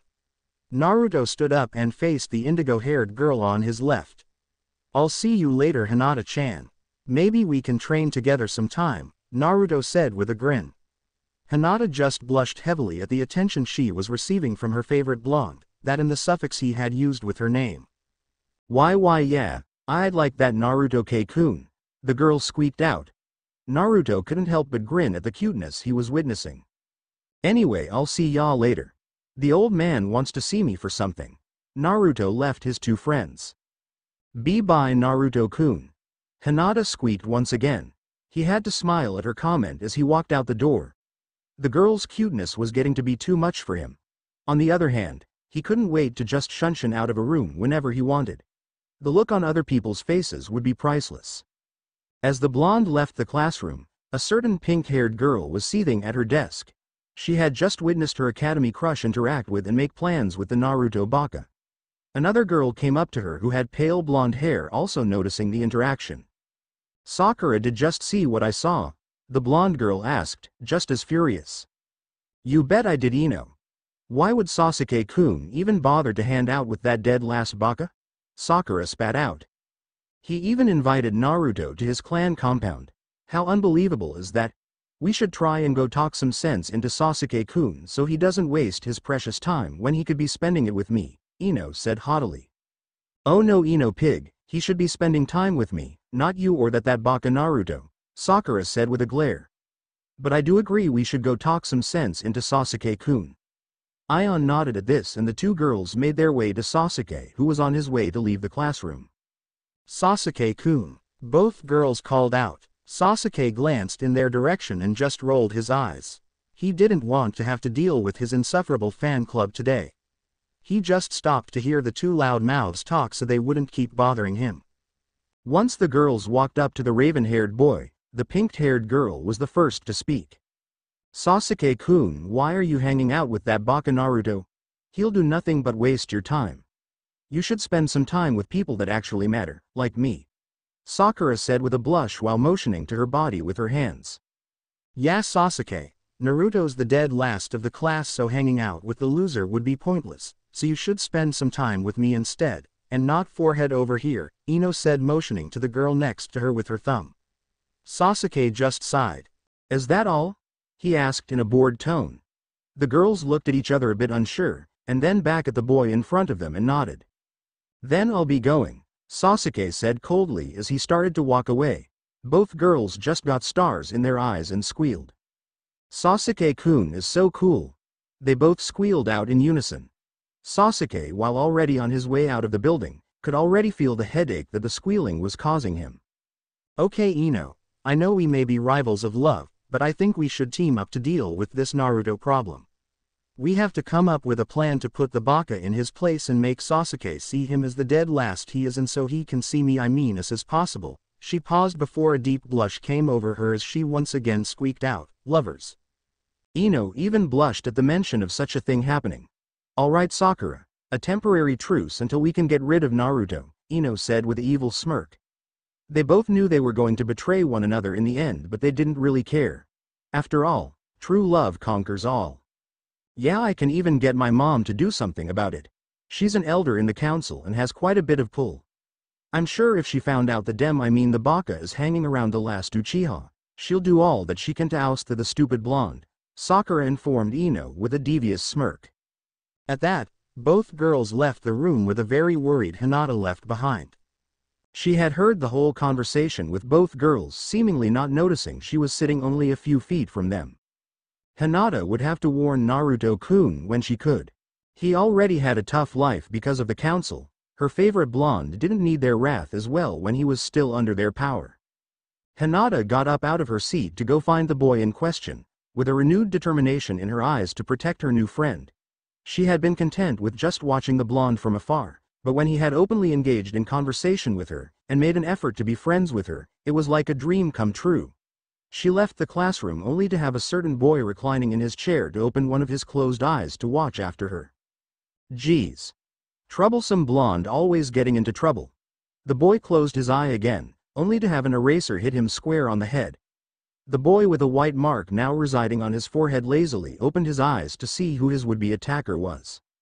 Shikamaru, class is over. This isn't your napping ground. Go home. I'll see you bright and early tomorrow morning, Iruka said with a smile. Shikamaru just grumbled at the thought of the two words, early, and morning, describing each other. He put his legs down and stood up to head out the door. Hey Shika, you wanna go find Naruto later and see if he wants barbecue? A plump boy asked the other lazy boy while munching on a bag of chips. Short Shoji. I'm going home to watch the clouds for a bit though. You're welcome to come if you want. If not, then, whatever. I'll just see you later. Sure Shika, right behind you, Shoji said with a smile.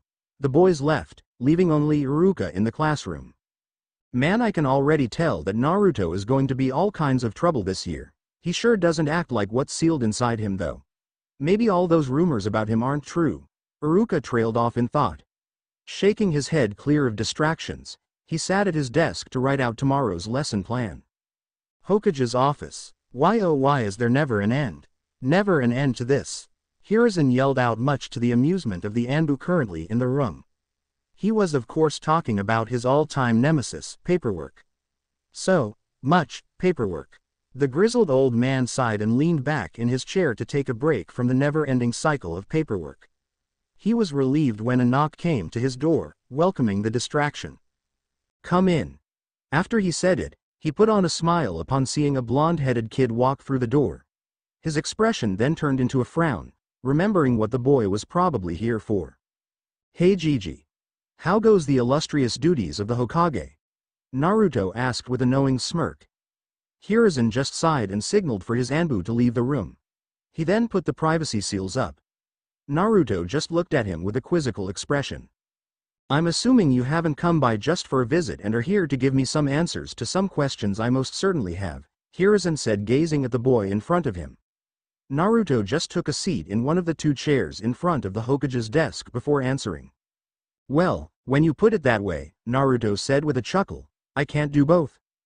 Hiruzen's face softened at this. He had always a soft spot for the blonde, him being his surrogate grandson and all. Yes, well, I do have a few questions about your past and our possible future. Naruto's face hardened at this. Noticing this, Hiruzen decided to tread lightly. You mentioned Madara Uchiha. To my understanding, Hiroshima killed him in the Valley of the End. So how would he have orchestrated all that you have said? Hiruzen decided he'd start with a simpler question and nothing directly relating to the war. Naruto undoubtedly fought it. Well, isn't that a story?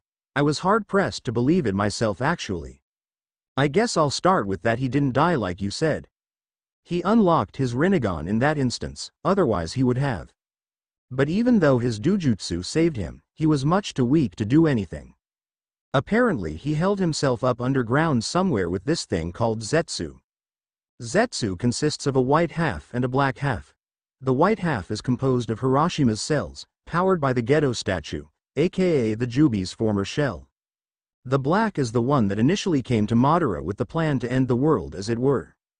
He also was the one to transplant Hiroshima's into him so he could unlock the Rinnegan, only he did so when it was too late. Anyway, what Madara didn't know was that Black Zetsu actually planned on reviving his mother, Kaguya, the whole time and stabbed him in the back. As you know, he was successful in this, otherwise I wouldn't be here. Oh, and another thing, he was cut off by a hand that was held up by the old man. Okay, so let me get this straight. Madara survived, but lived well over 100 years to carry this out. How did he live for so long? Oh, that's because of the Gedo statue. It prolonged his life. With this he recruited a disciple before he died. You may know him as Obito Uchiha. And before you go saying he died, he didn't. Zetsu saved him under Madara's orders. He becomes just as evil as the Uchiha prick when he saw Kakashi-sensei kill that girl Rin. He kinda went off the deep end after that, and still is as of right now. He is also the leader of the Akatsuki by the way. But that's a whole slew of information that isn't really important right now. Wait, how did Madara do all this if you just said he died? Hiruzen at this point was very confused. Oh. Well, that's because Orochimaru Teme improves on the Nidaime's Edo Tensei, summoning, impure world reincarnation. With it he can revive anyone in an immortal body that the caster can then control. Troublesome really. All you can do is seal them away or kill the caster. Kabuto, Orochimaru's student, the bastard, improves even further, making it so they survive even after the caster is dead. This is after Orochimaru is dead though. Hiruzen, utterly engrossed in the story Naruto is telling him, had to wince, knowing that his former student would die, or had died. Traitor or not, the Snake Sannin was still his valued student at one point. Naruto continued, not noticing the emotion on the old man's face. He revives Madara, who is powerful enough to break the caster's hold on him. After beating the 5 cages, we battled him some more. He became mortal once again and became the 10-tailed Jinchuriku, seemingly unstoppable. That was until we faced Kaguya, who was truly unstoppable, untouchable even. But there you go. That's the short version anyway. That answer your question? Hiruzen just stared in shock at the boy. Everything that would happen, that had happened to Naruto, it was difficult to swallow. After a few minutes of contemplation, Hiruzen looked back up at the blonde. Well, that certainly answers a few questions, that it also brings up so many more. But I won't press you with them. It's a future that's likely not going to happen now, because I'm assuming you have a plan to stop it? The Hokage asked with morose curiosity if the boy actually had a plan. Naruto scratched the back of his head. Well, I have a few ideas. I don't want to alter the timeline too much too soon or I won't know what will happen. To be safe, I plan on playing out the events that happened in the past, with less death of course. There will be a point where I smash their plan off the hinges after I know I'm powerful enough. It'll take me a little while to get the seals I need down though, Naruto said, thinking about said seals, lost in his mind on how to create them. Seeing as how Naruto began to wander in his mind, Hiruzen brought him back to reality with a clearing of his throat. Oh sorry Gigi. It's pretty tough to figure out Dadbeo, Naruto said with a half smile. Hiruzen just sighed. Kami, he is so much like his mother and father, the old man thought. I believe you, Naruto. Just be careful on how you approach things. One false step and it could spell disaster, Hiruzen told the boy with a stern but slightly worried expression. Oh, don't worry old man, I got this. Naruto beamed at the Hokage. The old man just sighed in contentment. He would have to trust the boy. Well, man, probably. He brought his eyes to meet the blonde's once again. Now that that's squared away, there's the matter of your skill. I'd like to know where you stand among my shinobi. Would it be okay if I arrange a test of sorts? Well, I guess that'd be fine. But can it wait till the end of this academy year? Then I'll officially be a ninja under your command and I don't have to worry about the stupid council hounding me all the time, Naruto said with a bit of irritation. I swear they're more insufferable than they were back in my time. Hiruzen just nodded in understanding. He'd have to do something about the council now that he thought about it. They had been allowed far too much power in these times of peace. Once the Yondaime died during the Kyuubi attack, they had all but snatched all the power they could in the time it took for himself to take the seat again. He just rolled with it, not really needed the power since they were out of war time. Knowing that another one was coming, he'd have to rectify that. Oh, and another thing. What of Itachi? You mentioned you knew of his sacrifice. What happened to him? Hiruzen hated doing that to the boy, but he didn't really have a choice at the time. Oh. Sasuke killed him. But Kabuto made the mistake of reviving him as well and he turned against him using Shisui's Sharingan, which I'm going to assume he'll still give to me via one of his crows. After I heard about what he did, I've respected someone as much as Itachi. When shit really hits the fan, I'm going to have to seek him out and see if he'll join us again, or at least can be an ally to the Leaf. Coming back probably wouldn't go over too well with a lot of people now that I think about it.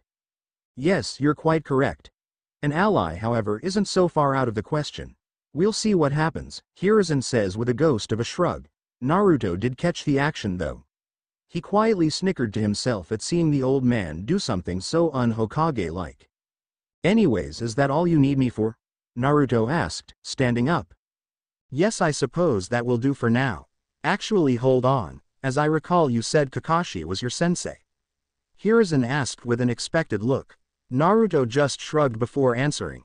Well, yeah, the top student and bottom student get put on the same team.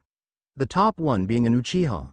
The last one at that, so it would only make sense if Kakashi be on his team to teach him about the Sharingan, Naruto said matter-of-factly. Wait, how do you know? Oh wait, yeah, course. Forgot who I was talking to for a minute. Don't worry about it, Gigi. Getting old does that to you, Naruto said with an audible snicker. Hiruzen just shot the boy a glare that had no malice behind it. Well, thanks for the info, Naruto. I'm sure I'll have more questions in the future. But now I have to get back, he gulped slightly, glancing at the stacks of paper to his side, to work. Naruto smirked at the old man's menial struggles as he walked out of the office. As Naruto walked by the secretary, an idea spawned in his head. Just because he couldn't alter the timeline, didn't mean couldn't mess with people a little. He walked up to the secretary's desk, noting the small nameplate on it. He leaned on the desk with his elbows to garner a reaction. The secretary, Akari Kyoko as it seemed her name was rather pretty. She had smooth skin with gray eyes. Her hair was a lighter blonde than his, although not quite as pale as a Yamanaka. She wore a standard Chunin uniform with her hite tied around her left arm. It was obvious she didn't see combat, since she was stuck behind this desk all day. She looked to be around 22, maybe 23. She had sharp features that complemented her gray, ashen eyes. Yo, Naruto said with a grin. The girl looked up from her work with a scowl. What do you want, brat? You already saw Hokage-sama, what else do you want? She spat out. Naruto just ignored her tone, still grinning at her. What's with the scowl? You're far too pretty to have that kind of face. Lighten up and smile. It'd suit you so much better, Naruto prodded, trying to get a reaction from the girl. She just scoffed and looked to the side, a brush of red touching her cheeks. Whatever, demon. Go away, I don't want to speak with you. She risked a glance at the still smiling boy in front of her, looking away with a tad more red than there was before. Even though he's the demon, I guess he's still kinda cute for a kid, Akari thought to herself. Okay, Akari-chan. If you ever need anything, don't hesitate to ask. Before Naruto left, he caught the dumbfounded expression on the girl's face from the way too familiar and intimate suffix as well as first name. She just gaped at the boy walking toward the door, opening and closing her mouth like a fish. It took all Naruto had not to burst out laughing. Once he left with Tower, he finally did, getting a few odd looks from Shinobi as well as glares of disgust from a few others. It had been worth it though. Oh, he was going to make a habit out of this, that was for sure. With that, he left for Sasuke's compound to beat him again in another spar. He could have a clone do it, but he felt like taking a break today from all his training. It'd be nice to relax, you know? Damn it, Naruto. Why can't I land a single hit on you? Sasuke panted, his hands resting on his knees. Naruto, not fazed at all, just smirks at him. Maybe if you trained a little more, you could tem. And to think you had the Sharingan, with practice, and you still couldn't keep up with me. Tisk tisk Sasuke, Naruto falsely chided, poking fun at the duck-butt-haired boy. Oh ha ha, shut up Dobi, I will hit you one of these days, just you watch, Sasuke said with a smirk. I do believe I remember hearing that exact same thing. Oh, but when was it? Naruto, mocking the boy in front of him, put a finger to his chin as if trying to remember something. Ah yes, the last time we spared. Like I said then, I'll believe it when I see it, Teme. Naruto smiled at the boy, walking up and patting him on the back, none too softly. Well, I guess there's always next time. Sasuke just rolled his eyes at that. Naruto unseals a bottle of water and offered it to the raven-haired boy. He narrowed his eyes before taking the offered drink and downing it in a few seconds. The Uchiha walked over to a nearby house and sat down, leaning up against said house. Naruto joined him while the boy recovered from the lost chakra and stamina. Upon observing their battleground, there were scorch marks in several places, as well as thrown weapons littering the ground. There were even some puddles from some water jutsu Naruto had used to counter Sasuke's fireball. Sasuke had been extremely surprised when Naruto had used it, not thinking he knew anything outside of wind-based elemental attacks. There were also several Fuma shuriken that Sasuke had tried to distract the blonde in an attempt to use his Phoenix Flower jutsu. Much to Sasuke's surprise, Naruto just swatted the weapons away with his hands. His hands. Before dodging the fiery projectiles as if he were dodging lightly thrown pebbles, he could tell that Naruto was still far ahead of him. But since Naruto had been teaching him some things, he had improved much more than he would have if he was training on his own. He was grateful to have someone around and not be alone all the time too, not that he'd ever in a million years admit that to his blonde friend, nor would he call him as such. But he did feel like he owed Naruto. Naruto. Yeah? Thanks, for helping me, and stuff, Sasuke mumbled, looking in the opposite direction of the blonde.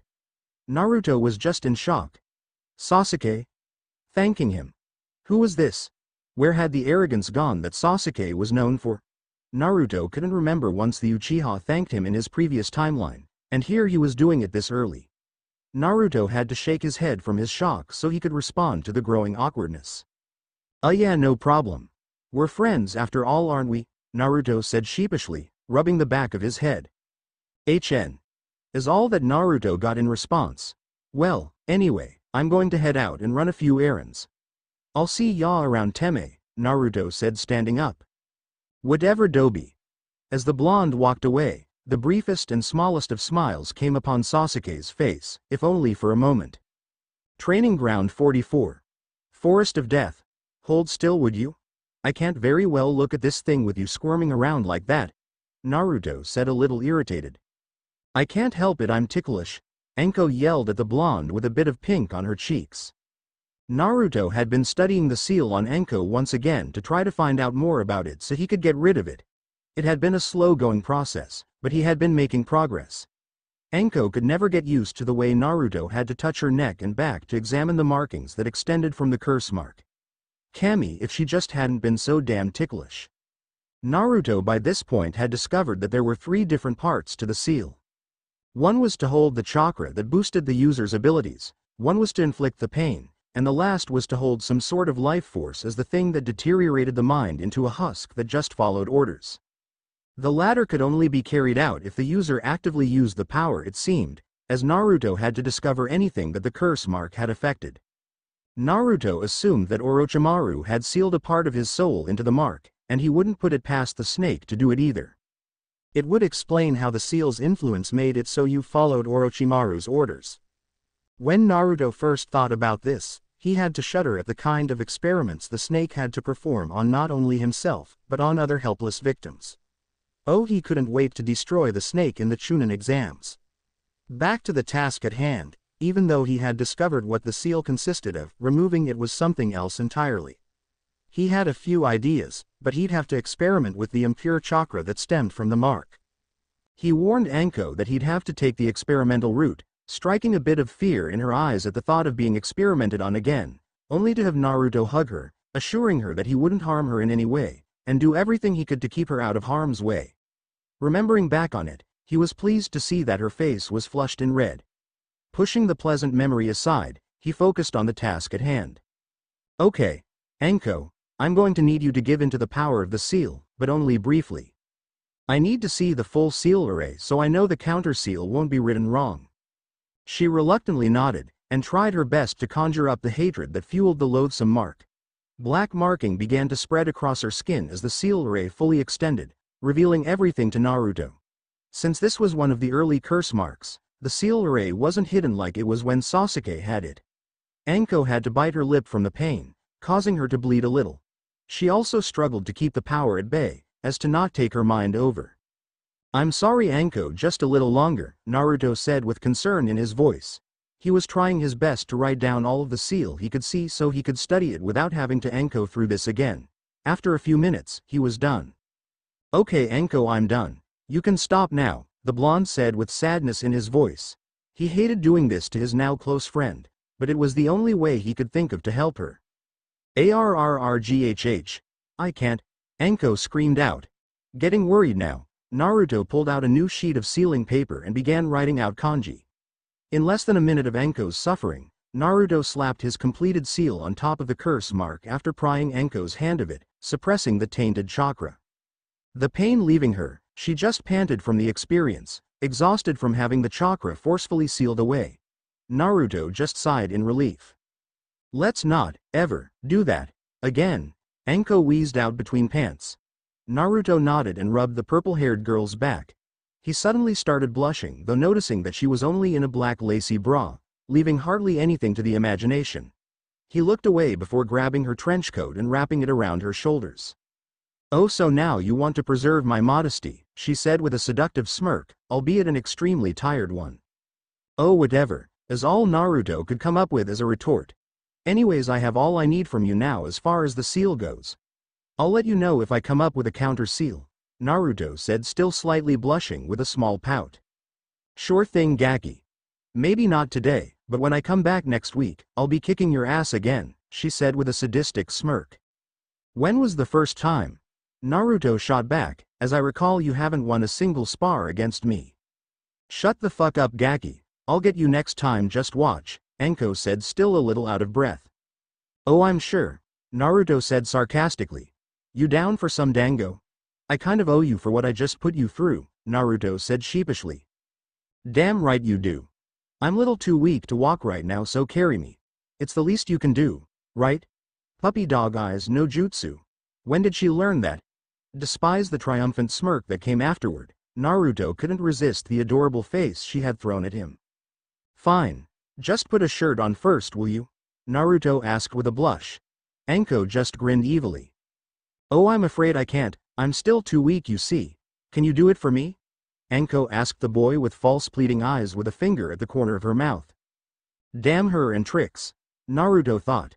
No way. You can make do with the coat, Naruto said with a flushed face. Anko gave him a pout at his response. What, you don't like me? After all this time, here I thought you actually cared for me, she said dejectedly. Naruto snapped his head to her with wide eyes. No, it's not like that. It's just fuck I don't know. Naruto yelled out in alarm, trying to do everything he could to keep his friend from crying. Little did he know that Anko was laughing hysterically in her mind. Soon her facade dropped and she burst out laughing from Naruto's frantic pleaded with her for her not to cry or something. After a solid 5 minutes of her cackling away with one annoyed Naruto pouting with his arms crossed, she settled down. But seriously. Dango. Now. Naruto just sighed. Fine, let's go. But I'm not carrying you, Dadaboyo. Anko just chuckled as she stood up and put her shirt on, much to Naruto's chagrin, her having to reveal her bra to him once again. She just snickered and the two began walking out of the forest toward Anko's favorite dango shop. Losing her previous mirth, Anko glanced over at Naruto with a serious expression. Naruto caught this and decided to call it out. "Anko, is something wrong?" "It's nothing, Gaki, don't worry about," she said, looking away. Naruto just poked her arm. "Hey, now come on. What's bothering you? I'm taking you to get your so-called food of the gods. You could at least tell me what's on your mind," Naruto prodded, trying to get his friend to tell him her troubles. "It's just," she hesitated, "I just wanted to say thank you for what you're doing. You had no obligation to help me, yet you did anyway." "Thanks for that," Anko said with a slight blush, gripping her right arm in embarrassment. "Huh? Embarrassment, from Anko. That's a new one." Naruto burned the memory in his mind, knowing he wouldn't be likely to see it again. "No problem, Anko. After all, what are friends for? I'll always be there for you, Dadaboyo," Naruto said with a beaming and brilliant smile that was almost as bright as the sun to Anko. Anko quickly shook her head of her embarrassment and continued on. "Whatever, Gaki. I guess I'll help you too if you fall on your ass," she said with a smirk. Naruto just kept his grin until it became a little smile. They walked in comfortable silence the rest of the way to the dango shop, before Naruto realized something. "Shit. I hardly have any money right now. She's gonna clean me out." Naruto's face paled. Anko saw this and shot him a look of confusion. "What's up, kid? Something wrong?" "Oh, nothing," was Naruto's response, damn well knowing that it wasn't nothing. "Kiba Inuzuka," Iruka called out. Kiba got out of his seat with a knowing smirk. The class had been performing various jutsu as well as taking a written exam all day. Today was the graduation exams. Iruka stood at the front of the class expectantly. "Just like your classmates before you, you are to perform the clone jutsu. As you know, you need at least 2 fully functional clones to pass. You can begin whenever." "Huh? Child's play. I got this in the bag," Kiba exclaimed arrogantly. He walked over to the front of the class with Akamaru on his head as usual. He readied his stance and put his hands in the ram sign. Clone jutsu. And with 4 puffs of smoke, there stood 4 Kibas, all with smirks on their faces. "Very good, Kiba. You pass," Iruka said with a smile. Then with 4 more puffs of smoke, the clones dispelled. "Hey, told you so. I bet I can make the most in the entire class." Naruto couldn't help but think that Sasuke's lost arrogance must have migrated to Kiba. The dog boy sat back down and propped his feet on his desk and put his hands behind his head. Iruka just sighed at the boy. "Man, I sure hope that kid grows up. His arrogance might get him killed on a mission one day," Iruka thought solemnly. "Alright, next up is Sasuke Uchiha. Please come to the front of the room," Iruka said with his trademark teacher smile. Sasuke just huffed disinterestedly and got up to make his way over. Naruto shot him a smirk and just couldn't resist. "Come on, Sasuke-chan, you can do it. Don't mess up and make puddles of goo," Naruto yelled with a grin. Sasuke just gritted his teeth at the fangirlish remark. He just muttered, "Whatever, Dobi," under his breath as he took his position. Naruto's remark, however, brought a wave of snickering from the other boys in the room as well as Iruka, and a wave of glares from the girls, aka fan club de Sasuke. Sasuke just waited for the snickers to die down before he readied his stance. He, unlike Kiba, had a relaxed pose and pulled up one hand in a half-ram seal. Without uttering the jutsu, 10 puffs of smoke filled the room. There standing were 10 Sasukes. "Great job, Sasuke. You definitely pass with flying colors," Iruka said with a grin. Sasuke just dispelled the clones and went back to his seat, all the while the fan club de Sasuke were cheering loudly at the oh-so-talented Uchiha. Sasuke just sat down with a huff. "Hey, good work there, Sasukun. For a minute there I didn't think you'd be able to pass," Naruto said with a devious smirk. Sasuke just shot the blonde a glare. He would remark on Naruto's lack of ability to do better, but Sasuke very well knew what Naruto was capable of, or at least what he showed him in their sparring sessions. He knew that Naruto could make shadow clones already, so regular clones would be a joke for him. Sasuke then turned his head with a HN to look out the window. So far, all the tests had been painfully simple for the raven-haired boy. He could only imagine what Naruto was going through. Next up is Naruto Uzumaki, Iruka said with a smile once again. Naruto smirked at this and decided he'd show off just a little before he intentionally, or rather unintentionally, failed. Naruto had been thinking about this day for a while now. He wasn't sure whether or not he'd show off any or if he'd just wait until they were assigned teams.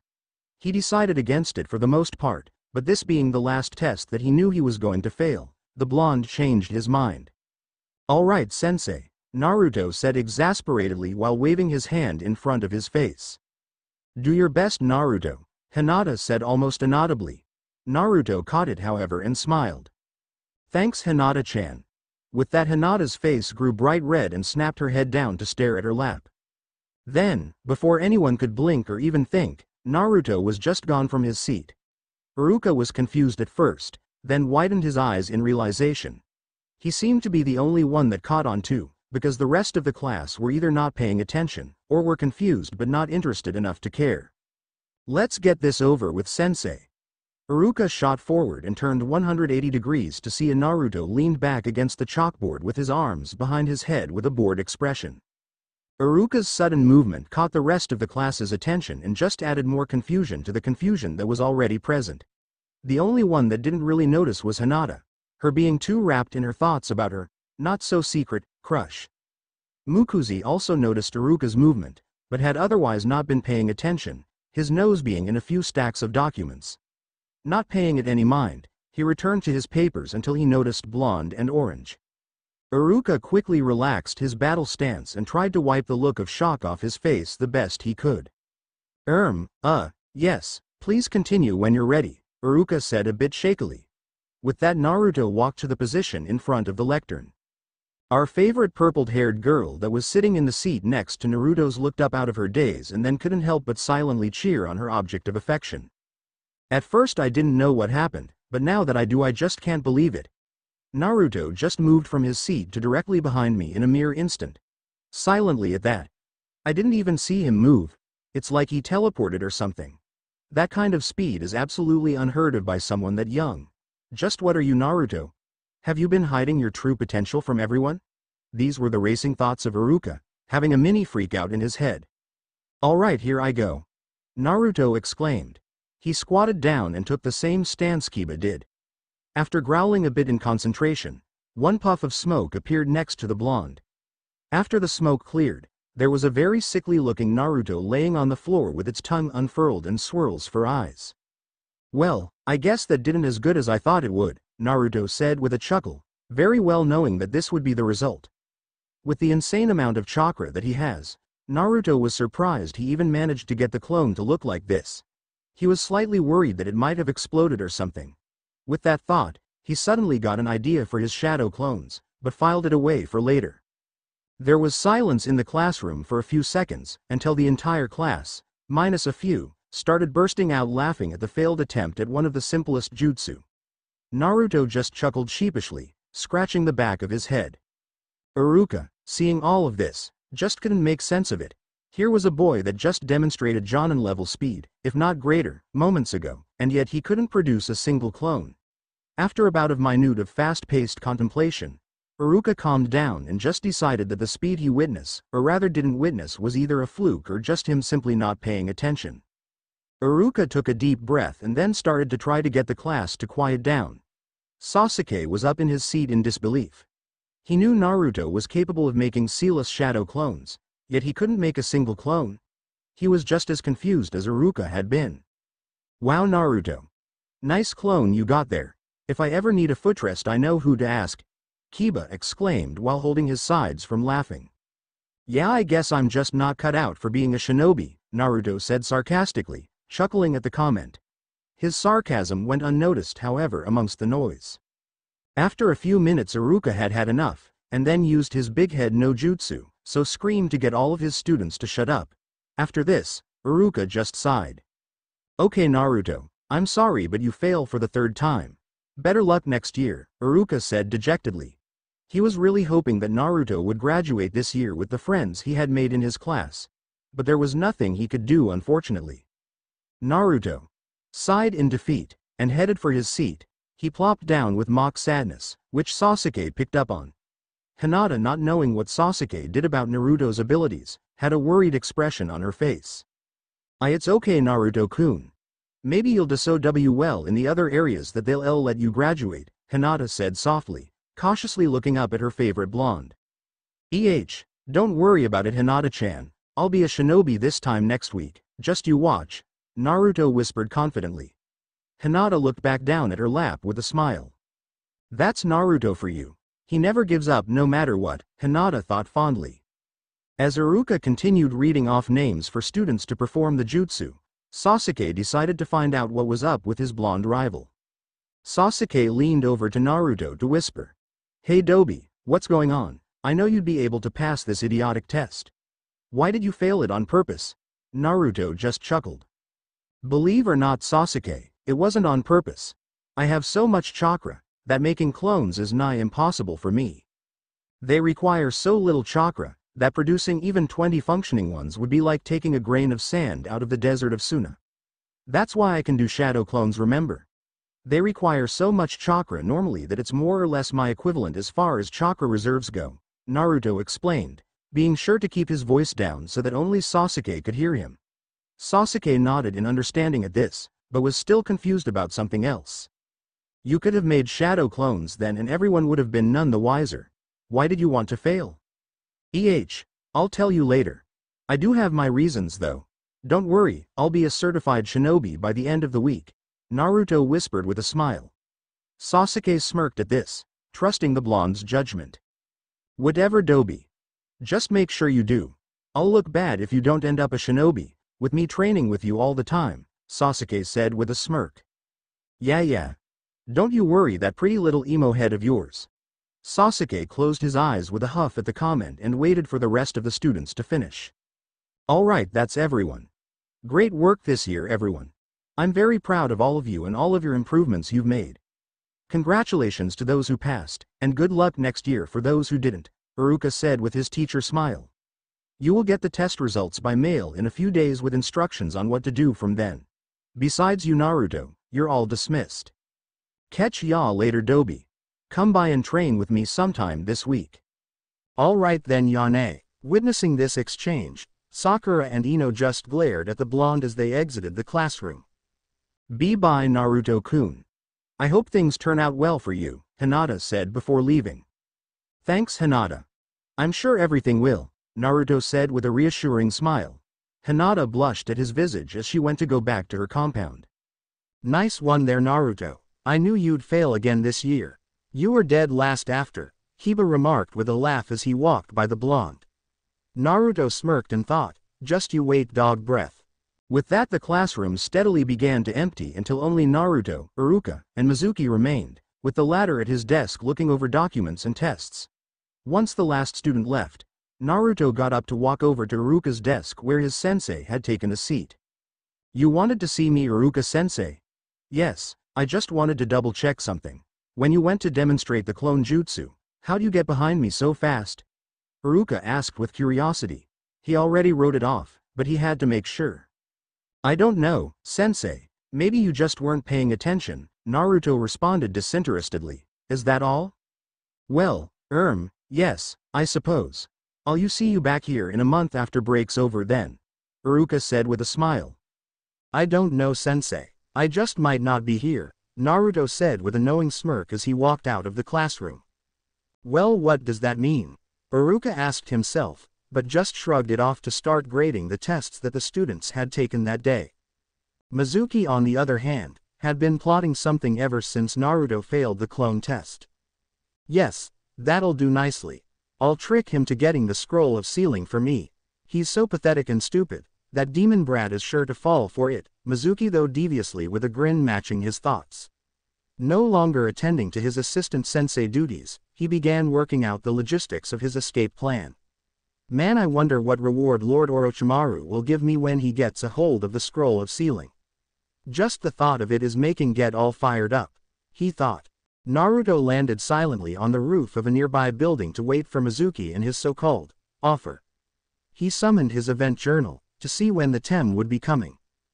Well, I guess I still have about an hour to kill. Say, Kurama, can I come and hang out with you until then? The fox just sighed, If you must. She had given up on trying to make Naruto leave her alone and let her sleep peacefully. Whether she protested or not, he'd just come and annoy her anyway. Plus with what happened a few months ago, they had been spending more and more time together. You could say their bond had strengthened, but the proud fox would never say such a thing aloud. Flashback.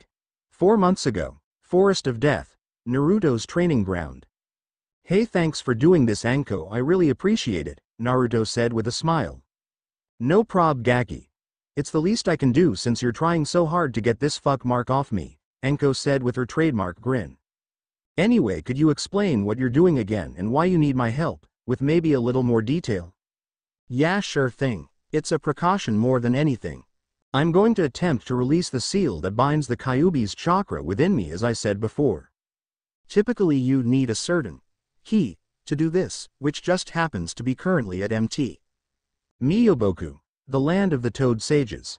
Right now I don't have a way to get there, so I kind of improvised. For the past few years, I've been working on a seal array that mimics the key. Since I haven't tried to release the full seal with it yet, I'm not sure if it will work. On top of that, I have to fight the Kyuubi for control of that chakra. If the Kyuubi wins, then it will be released. That's where you come in.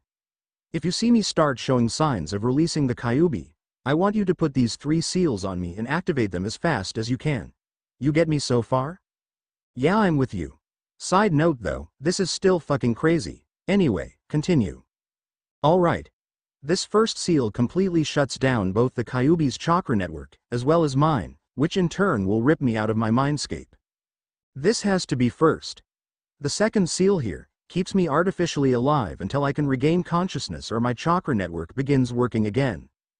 The last one here is also a precaution, which can serve 2 purposes. One is if the seal key I made doesn't work, then this will cancel it out before anything bad can happen. You'll be able to tell by my body suddenly reacting to something that isn't red, malicious chakra. The second purpose is if I lose the fight, it forcibly reseals the Kyuubi back in the seal by reactivating the seal matrix on my stomach here.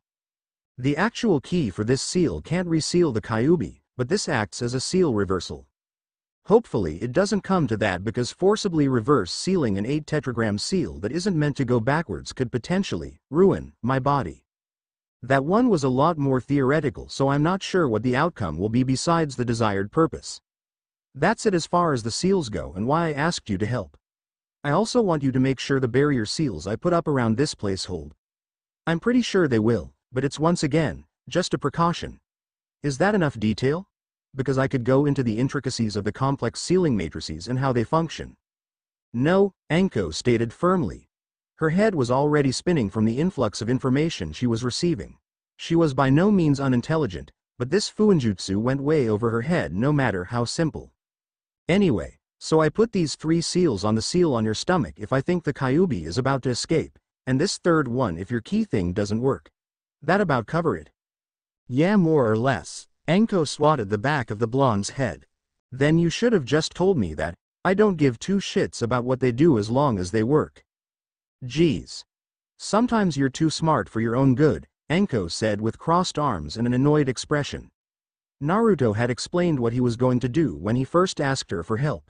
She almost choked on her dango in disbelief at the ridiculous notion. He had assured her that it would be okay, and that he'd be taking every precaution. Eventually she just accepted it and decided to trust the crazy kid. Sorry about that. I do tend to ramble when it comes to fuinjutsu, Naruto said sheepishly. Anyway, are you ready? Naruto asked, suddenly serious. Anko, just as serious, nodded firmly. Alright then, here I go. Naruto, in his typical meditative pose, closed his eyes and reached into his mindscape. So are you sure you're ready to do this? You can still wait until you meet Jiraiya to get the key from him, Kurama said with the smallest amount of worry in her voice. She didn't like the boy risking himself with seals the way he was about to do. Yeah, I'm sure. Plus I get to pound on you again, which will be fun, Naruto said with a smirk. Pound on me, will you? We'll just see about that. I never fall for the same trick twice, the fox said with her own smirk. Not only that, but I get to see Dad again, Naruto said softly with a warm smile.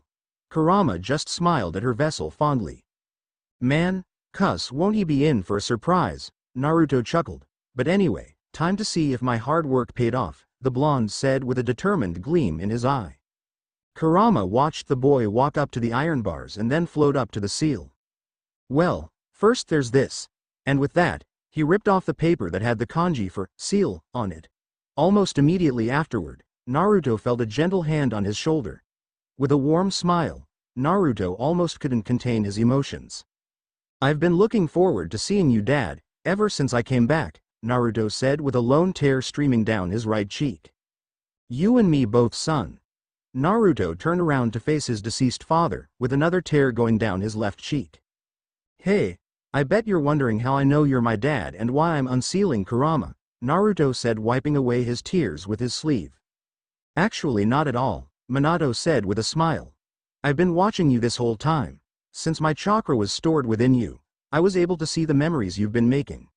You can imagine how surprised and dumbfounded I was when a sudden influx of memories invaded your mind a few years ago, Minato said with a chuckle. Really?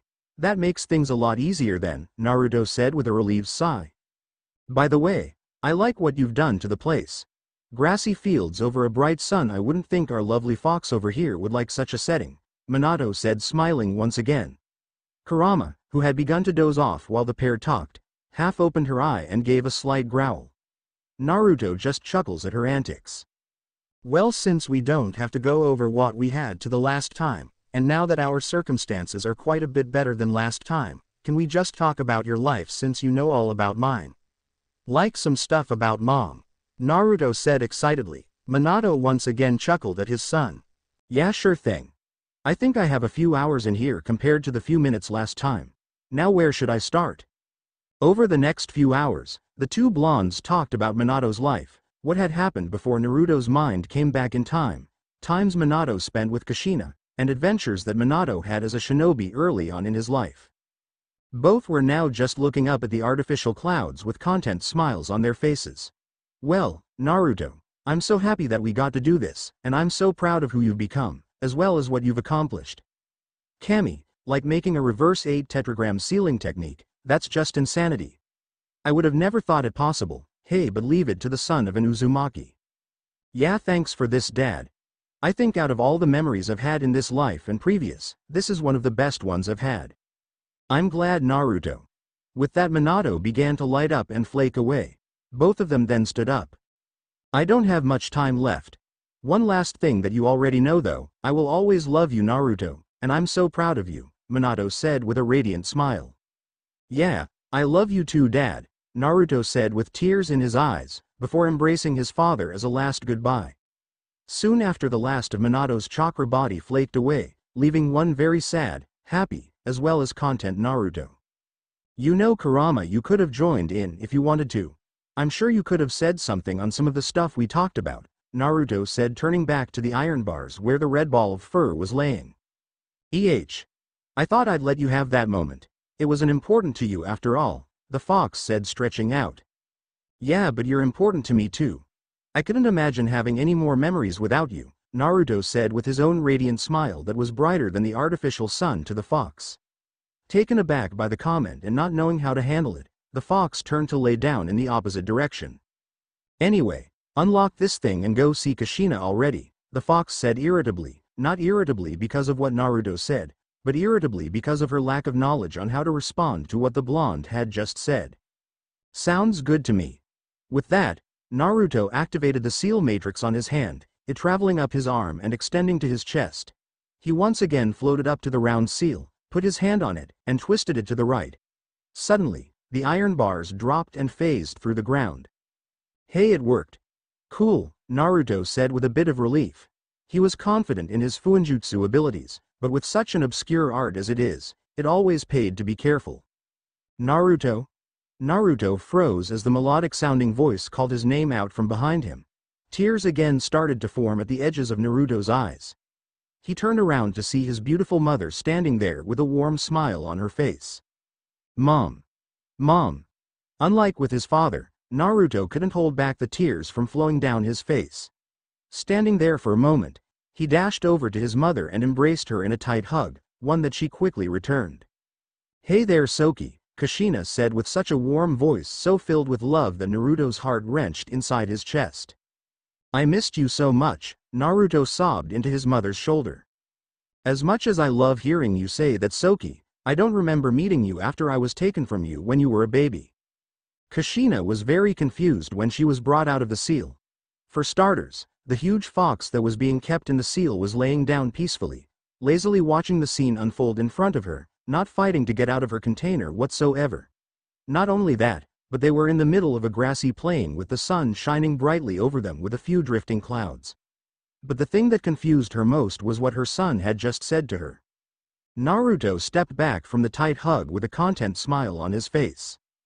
Well, I guess you didn't get to see my memories like Dad could. That was probably because your chakra was sealed inside of the first layer of the matrix, while Dad's was on the outer layer, to prevent me from removing the seal. So I guess he had access to my memories due to a hole in the array. Naruto had put his finger on his chin in his thinking pose. However, what he had said thoroughly surprised Kushina. She didn't even know the reason, yet what he had said made sense to her. Hey, to think that my Saki knows so much about Fuinjutsu. Makes a mom proud, Databane. Kushina exclaimed with a grin, holding her fist out. Well, considering that I've undone the seal earlier than I did last time, and that you didn't have to use any to keep Kurama pinned down, you probably have at least a day in here, right? I think that's about right. Awesome. Then we get to spend the whole day together. I have so much to tell you, Naruto said excitedly. Kushina just smiled. I'm sure you do. But first I'd like to ask our fox friend over here a few things, Kushina said, indicating said fox with her thumb. Well, actually, what I'm going to tell you will probably answer any questions you may have, but I'm sure Kurama wouldn't mind answering anything that I don't. Will you? Naruto asked the fox. I suppose.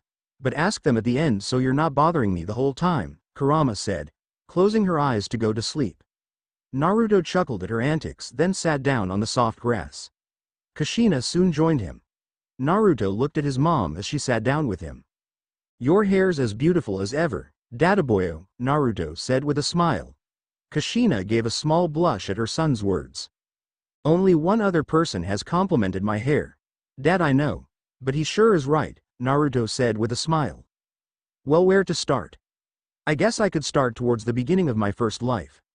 But I suppose I should explain that first. So it's hard to believe, but this is what happened. Naruto then went on to tell his mother about his final battle with Kagaya, his meeting with the Shinigami, the god sending his memories back in time, his time with Minato, his early life in the village, the friends he made, the missions he had gone on, how he changed the past with his actions in this life, his growing friendship with Kurama, his, hopefully, soon-to-be girlfriend Hinata, among other things. The two chatted like this for several hours, just enjoying each other's company. Wow, Soki. I never thought we'd get to spend time together like this. It's pretty awesome, Databane, Kushina said with a grin. I definitely second that, Naruto said, returning her grin with one of his own. Hey Mom, since we still have quite a bit of time here, you think you could teach me some jutsu? Like those cool chakra chains? Naruto asked excitedly. Well, I suppose I could. Since there isn't anyone else that can do it anymore, it'll be awesome to pass a jutsu down to the next generation, Databane. But that being said, it is rather difficult to learn, and the only reason I can do it is because I have special chakra. I'm not sure if you can learn it or not. Don't worry about that. I'm sure I can come up with something, Naruto said with his trademark grin, radiating confidence. Okay, then let's get started. With a final grin, Kushina stood up, Naruto soon following. But just so you know, demonstrating these techniques could reduce the time I have in here. It'll be worth it. Training and learning stuff from my mom, I couldn't ask for a better way to spend my time. Kushina smiled warmly at this while Naruto just smiled away. Alright, so my chakra chains, as you called them, are actually called adamantine sealing chains, combining the use of pure chakra manipulation with Fuinjutsu. You're already familiar with the first step, as you mastered your father's Rasengan, perfecting it with your added wind element. And as far as what I've seen and heard from you, you're already a master in Fuinjutsu, just lacking in a few areas because of being mostly self-taught. So all you really have to learn is how to integrate the two. This is assuming your chakra can produce them. Kushina spoke in an authoritative, lecturing tone that had completely captured Naruto's attention, him hanging off of her every word. After her short explanation, the redhead materialized a single chain from her upper back and curled it over her head in front of her. It's purple now, but that's just because it's just a pure chakra manifestation. If you add Fuinjutsu, Kushina trailed off, slightly focusing her efforts, while the chain began to glow gold. This is the result, a sealing technique capable of neutralizing any chakra, including Furball over there, Kushina said, indicating Kurama with her thumb. The fox just growled softly in annoyance at the nickname that Naruto also had given her. That's so cool, Naruto shouted, stars in his eyes. I've got to learn this. Well, I'm glad you're so enthusiastic, but that's really all I can tell you about it. I had to learn this on my own as well because it's not something you can really teach, just like your Rasen Shuriken. All I can do is tell you how it works and what it does, not how to do it. But you're my son, so I know you can do it, Dadbane. You better believe I can, Naruto said, shoving his thumb to his chest with a grin. So is there anything else? Like maybe some sealing techniques? You did say I was lacking in a few areas. I don't see why not. You think we could get some ink and sealing paper? Leave it to me. Naruto then went on to concentrate briefly, materializing the required items on the ground in front of him. Pretty nice being in control of my own mind. Kushina giggled at her son, then sat down next to the new teaching materials. Okay, but first, evaluation. Kushina yelled. Naruto face faulted at this. Come on, Mom. Can't you just show me what you know? Naruto asked with a pout, wiping some dirt he acquired on his forehead from when his face abruptly met the ground. Oh, suck it up. I can teach you anything if I don't know the full extent of your abilities. Naruto sighed at this as he sat down across from the redhead. Fine, let's get this over with. Over the next few hours, Kushina gathered the full extent of what Naruto knew about Fuinjutsu, and filled in the gaps as well as teach him some of the secret Uzumaki Futjutsu. Overall, Naruto came out of the experience knowing much more than he did before. His mom was incredible. Wow. I knew Fuinjutsu was abstract and expansive, but that was just ridiculous. I had no idea you could apply Fuinjutsu to offensive attacks using storing arrays on your body or clothes. Naruto had enjoyed learning since the Shinigami saw it fit to open his mind, so today had begun to turn out as the best day he'd ever had. He got to see his mom and dad, as well as learn some kick-ass jutsu. Well, since I don't have much time, that's about all I can teach you. Apply it well, and your creativity should take your Fuinjutsu to new heights, Dadabane. Kushina happily remarked. The pace that Naruto had picked up on what she had gone over was astounding. She had never seen such a prodigy in Fuinjutsu. He could easily surpass everyone in Uzumaki clan history. Thank you, Mom, for everything.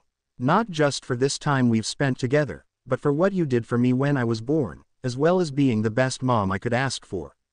With the love pulsing from his words and his warm smile, Kushina couldn't help but shed a few tears. Smiling warmly at her son, she leaned over and embraced him in a hug that had all the love that she could pour into it. I'm so proud of you, Soki. You've grown up to be a great man. I love you so very much. Never forget that. Naruto couldn't contain his tears either, as he had returned his mother's hug. I always love you, Mom, in this life and the next. Kushina chuckled at his clever remark. I sure hope you don't have to go back and do everything a third time. It was Naruto's turn to chuckle at his mother's words. Pulling away, the two left the embrace, staring fondly into each other's eyes. I don't have much time, Saki. As she said this, she began to glow yellow. She then turned around to face the fox that had been resting a short distance away. You take care of my Soki now. Don't let him get into too much trouble since I won't be there to scold him. Kurama had lifted her head up slightly at being addressed by her previous container, giving her a simple nod. Smiling at the fox, she turned back around to face the blonde, who was still teary-eyed. You be good now, Soki. Take good care of everyone, especially Hinata and Anko, Kushina said with a wink. Naruto blushed slightly at his mother's insinuation, but then smiled warmly as he watched the last of her chakra fade from existence. Staring at the ground with a content smile for a few minutes, thinking over the grand experiences he just went through, he looked up at the now freed Biju. Alright, I guess we should get to it then, huh? Naruto said to the now fully awake fox, him putting on a determined expression. Standing up, the fox faced the comparatively small human in front of her. I'm not going to go easy on you. I'll be going all out. You better win too, cuss, if you don't I won't hesitate to escape your puny body, Kurama growled out with a smirk. Hey, I wouldn't expect anything less. Let's go, wild Kurama. As if a switch flipped, Naruto's eyes suddenly became orange with horizontal bars for pupils, chakra erupting from his body. I don't have any resistance seals in here, and I haven't tried going all out in Sage mode yet, so this'll be interesting, Naruto said, smirking. Give me a good fight, ninjin, Kurama shouted out at the boy in front of her, rearing to blast towards him. Ask and you shall receive. Naruto's form then blurred out of existence, appearing above the fox. Caught off guard by the speed Naruto had, barely keeping track of him, Kurama jumped back, spinning to whip the blonde with one of her 9 tails. Once again blurring out of existence, Naruto dodged the incoming tail, appearing to the right of Kurama. Focused on the incredible speed Naruto was moving at, Kurama was almost too late to notice 3 other Narutos on the opposite side of her, her only warning being the simultaneous shouting of all 3 of them. Sage Art. Massive Rasengan Barrage. Barely blocking the 3 massive orbs of rotating chakra with 3 of her tails dedicated to each, her attention was drawn away from the original Naruto. Instantly realizing her mistake, she jerked her around to catch sight of the speedy Naruto, only to get a face full of wind chakra. He didn't even call it out, and he moved so quickly it took almost an instant of me being distracted. Not only that, his clones dispelled as soon as their attack landed on my tails to form the Rasen Shuriken. Just how fast is he? Were the thoughts Kurama had racing through her mind as the wind shuriken blasted her face back with the force of a meteor. Soon after landing, the shuriken-shaped orb expanded, exploding in a white dome of millions of wind blades. Kurama was forced into the ground by the sudden expansion as well as on her back from the initial impact. Shortly after, Kurama felt the rest of her body being pounded by what seemed like hundreds of Rasengans. Getting aggravated that Naruto was so easily getting the best of her, the fox erupted in rage, sending a wave of chakra out, dispelling Naruto's sage clones that were so relentlessly barraging her as well as quelling the typhoon of wind blades assaulting her face. Flipping over and jumping back in an incredible show of speed for a creature of her size, she opened her mouth and let out a deafening roar, sending out a shockwave of energy from the sound alone. Naruto had thought that the fight had been going too well for him, and it was no surprise that Kurama countered his attack with such ease. Being blasted back by the shockwave caused by the fox's roar, Naruto landed in a 3-point position, skidding back several meters. When he looked up at his opponent, he couldn't help but grin. So she's getting serious, huh? And here I thought I could do this before she could let one off. Staring at the growing orb above the fox's mouth, Naruto was quickly trying to think of a way to counter her attack. This Bijudama is one of my largest. It should knock that brat down a peg, Kurama thought to herself as the blue and red chakra continued to gather into the center of the purple sphere. Rapidly growing to the size of a small mountain, Kurama then almost immediately compressed it into the size of a small boulder, clamped her jowls on it, and erupted a beam of destruction from her mouth. Watching the Bijudama grow, Naruto had to think to himself that it was one of the largest he'd ever seen Kurama make on her own, and wasn't he surprised when she compressed it in a matter of seconds. Soon realizing his impending doom, Naruto paled as Kurama clamped down on the compressed orb. With all of his might, Naruto jumped to his right, shattering the ground beneath him, causing a large crater, to avoid the powerful attack. When the orange beam of pure destruction erupted from the fox's mouth, it expanded to cover a mile radius, making it impossible for Naruto to dodge. Blasting into Naruto full force, the beam ripped into him, sending him flying. When the smoke cleared, Kurama was huffing from the attack she just launched. It had taken almost all of her chakra to form such a wide-scale attack.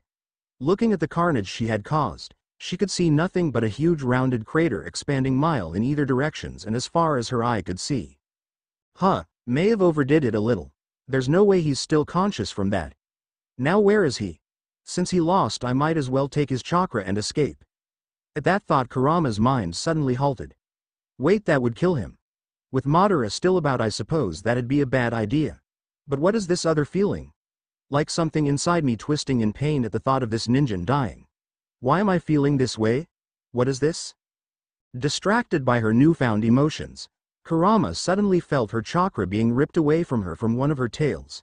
She quickly spun around only to widen her eyes in shock, immediately forgetting her previous internal battle. Sealing art. 8-point restraint. Then like a switch, she suddenly couldn't move. Observing the scene before her, her shock only grew.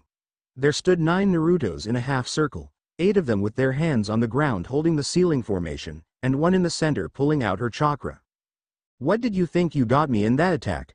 I'll admit it was impressive, but I just so happened to have a clone behind you for a substitution. Glad I did too. That attack would have probably vaporized me. Naruto shouted with a strained grin. Even though the Kyuubi was physically restrained, she was still fighting hard to keep her chakra. But thanks to that attack, that makes doing this a little easier, Naruto said in between grunts of exertion. Like a tug of war, the two fought for the right to the other's chakra. I can't keep going like this. I used too much chakra, Kurama stressfully thought, straining against her blonde opponent.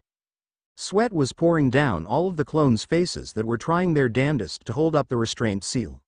It was difficult to hold down a giant fox with such power for very long with just an improvised seal. The two kept struggling to pull the other's chakra out, when finally Naruto managed to pull some of it inside of him. Letting go of the red chakra, Naruto breathed out a sigh of relief, his clones dispelling before his lungs emptied the last remnants of air from them. He fell back on his rear panting. Kurama didn't look much better. She had collapsed on the ground as well, panting just as heavily. I guess I win. Yeah, I suppose you do. I never thought you'd be that fast in Sage mode, Kurama uttered between pants. Yeah, it was kind of a surprise to me too. While sitting down, Naruto leaned back on his hands and tossed his head back completely fatigued. The two sat there for a few minutes catching their breath while occasionally glancing at each other. Well, since I'm the victor, I guess that means we get to be partners again, doesn't it? Naruto stated with a tired smile. Kurama smirked at him. I guess so. I haven't used that much chakra since our battle with the Jubi, 10 Tails. Yeah, that was one crazy fight. Even though I plan on preventing that battle, I hope we can still fight alongside Octopops again. Of course you do. I don't know how you stand the incessant rapping, as you call it, that the 8 Tails Jinchuriki does. It's not so bad once you get used to it. After a while I just thought it was funny, Naruto said, chuckling at the memory of some of B's more idiotic rhymes. But man, having the seal opened sure is a great feeling though. I can spend all the time I want with you now, and I won't have a war to keep me distracted, Naruto beamed. Kurama just huffed at this, showing no other outward reaction, but on the inside of her was a different story. Instead of the painful feeling she felt before, now she was experiencing warmth, a kind she never felt before. Panicking internally at the foreign feeling, she just closed her eyes and curled up in her tails to take a nap so she wouldn't reveal anything to the blonde sitting in front of her. Whatever, Ninjin. Just leave for now. I need to rest to recover my chakra. Plus, I'm sure that Anko is getting impatient. Naruto paled at this. Shit, I totally forgot. I hope she isn't too mad for having to wait all night. See ya, Kurama. I'll come back later. Naruto worriedly yelled, quickly fading back out of his mindscape. Kami, what am I going to do with him? Making me feel all these strange things. I used to be the aspect of hatred. Yet, now, quickly shaking her head of her thoughts, the fox curled up once again to take her much-needed nap. This thinking is pointless. I'm just going to forget about it and sleep. The fox thought to herself as she drifted off. Back outside in Naruto's training ground, Naruto opened his eyes to see a familiar glow of orange surrounding him. He soon noticed a face dangerously close to his and flinched back from the intrusion of personal space. Anko frowned at this, but returned to her mesmerized look soon after. This is pretty fucking cool, Gaki. Is that the Kyuubi's chakra? Anko asked, entranced by the golden chakra surrounding Naruto. Yeah, it is, Naruto said sheepishly, but quickly recovering. Hey, why are you so close to me? Couldn't you see it from where you were before? So I wanted a closer look, Sumi, Anko said with a shrug. Naruto sighed and deactivated his new chakra form. He received a pout from Anko almost immediately. Anyway, what took so long? I've been sitting here waiting for like 6 hours. You owe me so much dango for this. Anko said with her arms crossed. Yeah. I'll treat you some other time. You cleared me out just last week, Naruto complained. Fine then, but you still owe me and I never forget a dango debt. Anko exclaimed, receiving a tired sigh from her blonde friend. Sorry for the wait, thank you so much for helping me out too. I wouldn't trust anyone else to do it but you, Naruto said with a warm smile, bringing a light shade of pink to Anko's cheeks. Oh shut it. Save the mushy crap for someone who cares. Naruto chuckled her hard-headed nature. In reality though, Anko felt extremely happy that someone cared about her so much and was willing to trust her with so much. I'm glad you didn't have to use the seals though. Everything turned about pretty well. Great actually. I'ma head home and rest though. You wouldn't believe how tired you get after taking on the strongest Biju. You gonna go with me? Naruto asked the purple-haired woman. Still recovering from her blush from earlier, she nodded and stood up next to Naruto. I can only imagine. Yeah, let's go, Anko said with a smile. After that the two made their way out of Training Ground 44 and back to Naruto's apartment. End flashback. Sitting there thinking back on that day had Naruto smiling. He almost didn't notice a quickly approaching Mizuki. Shaking his head of his thoughts, he suddenly remembered something. Oh sorry Kurama. I was so wrapped up in reminiscing I totally forgot to come visit. Don't worry about it so much. It's not like I care.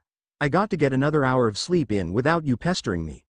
The fox however was a little disappointed that she didn't get to see the blonde ball of energy for reasons beyond her understanding. Not that Naruto would ever know. Mizuki soon landed next to Naruto on the rooftop he had been sitting on. Hey there Naruto. I heard about the exam. Sorry that you couldn't pass. Iruka just doesn't understand real talent when he sees it, Mizuki tried to say with sadness. Naruto, knowing his ploy, saw right through it though. But he had to play along if he wanted to do this right. He put on the best depressed act he could. Yeah, I really wanted to graduate this year too. It's just that stupid clone jutsu. I don't understand why I can't do it, Naruto yelled out to the sky. Maybe because you're a worthless demon brat that's better off dead, Mizuki thought. Yeah, but maybe you could still pass the secret graduation exam. I'm sure Iruka told you about it. Secret graduation exam? Mizuki feigned a look of shock. He didn't tell you? Naruto just shook his head and looked at Mizuki expectantly. Man, he wants you to fail so bad that he didn't even tell you that. Well, because I'm nice, I'll let you in on it. Mizuki whispered over at Naruto, his hand to the side of his mouth as if to prevent anyone from hearing. Naruto did his best at acting exciting, which was surprisingly difficult. Really? You'd do that? Please tell me, Mizuki-sensei, please? Alright, calm down now, I'll tell you. All you got to do is learn a super hard jutsu from the Scroll of Sealing. It's in the Hokage's office in his safe. But because this is a secret graduation exam, no one can know that you're doing it until you show what you've learned to Iruka. Got it? Yeah, I got it.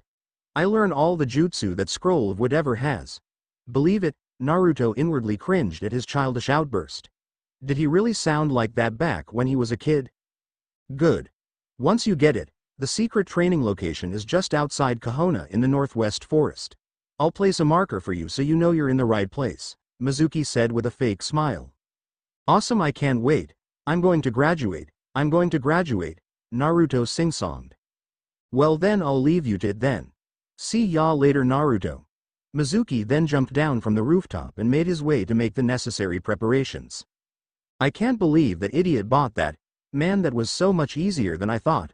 I'll have the demon brat do the dirty work, take the scroll from him, and do everyone a favor and off him, he thought as he made his way towards his destination. Naruto just stood on the roof and sighed. Geez, that was easier than I thought, though faking excitement is a lot more difficult than I thought it would be. Well, better go let the old man know what's up. With that, Naruto shunshined towards the Hokage Tower. Appearing in the Hokage's office with a shunshin, Naruto had his characteristic grin on and waved to the grizzled old man in front of him. His entrance, however, received its fair share of surprises from the Enbu currently in the room. What the fuck? This kid can use shunshin, isn't he still an academy student? And how the hell did he get past us in the first place? Kat furiously thought. Her placed on the ceiling just above the window where Naruto entered, she was caught off guard when she only noticed the orange eyesore when he first appeared in front of the Hokage. The one not surprised by the sudden appearance, however, was the old man himself, who just glanced at Naruto over a document he was reading, bringing him to let out a sigh. "What is it now, Naruto? And do you have to scare my guards like that? One's likely to try and detain you next time," Hiruzen said tiredly. It had been a long week for him. Naruto had to snicker at the old man's wording, him saying, "try," instead of, "will." It was more or less accurate at this point. "Oh, I thought I just came by to ask if I could borrow the scroll of sealing. I'll bring it back sometime tonight. Actually, could you raise some alarms? I need to make it look believable," Naruto said with his ever-present smile. This had the Anbu in the room completely shocked, that this kid had the audacity to ask such a thing. "I suppose." Setting his document that he was looking over down, Hiruzen got up and went over to the save hidden behind a map of the Shinobi nations. While he was walking over to it, the old man had 3 pairs of wide eyes of utter shock staring at him. Moving the painting, he inputted the combination and pulled out the one and only scroll of sealing. "May I ask why you need this?" Hiruzen said, handing the scroll to the blonde. "Oh, you know. Traitors to deal with, people to fool, the usual," Naruto said with a grin. Sighing at the boy's words, Hiruzen just made his way back to his desk and took a seat. "And when did you steal this exactly?" I'd say about 2 hours from now." "Very well. Was there anything else?" "Actually, yes. As this pertains to village security, you know the drill." Growing a curious face, Hiruzen waved his baffled Anbu out of the room. "You know you could have led off with this so I didn't have my Anbu asking so many questions later," the old man said irritably. "Yeah, but that wouldn't be nearly as fun now, would it?" Naruto said with a chuckle. "So the prankster lives on. Now what is it you need to show me?" the old man asked, curiosity returning. "Oh, just this." In a sudden eruption of gold, Naruto blazed forth his linked Kyuubi chakra cloak. Upon seeing this, Hiruzen nearly fell out of his chair. Dazzled and flabbergasted by the sudden power influx coming from the boy in front of him, Hiruzen couldn't help but let his jaw almost hit the floor. In his very un-Hokage-like state of surprise, Naruto just stood there snickering at the reaction. Is that, yup. This is the mastered Kyuubi chakra cloak. One indication is that you don't sense any malice or foreboding you usually would. In all my years, I've never seen such a thing. Hiruzen said with metaphorical stars in his eyes. He had never felt such power mixed in with such an overwhelming sense of peace. It was unreal. Being slightly delayed on their re-entrance, the 3 Anbu that had been on guard blasted into the room, surrounding Naruto in what they thought was, instantly, they would have came sooner because of the sudden burst of chakra, but the serenity that they felt along with it made them hesitate. Upon realizing what they were seeing, all 3 ANBU's eyes grew wide in shock for the 3rd time within 5 minutes. "Hey guys, would you mind not pointing those swords at me?" Naruto asked with a sheepish grin. Regaining some of his composure, Hiruzen straightened himself in his chair. "Lower your weapons. He is no threat."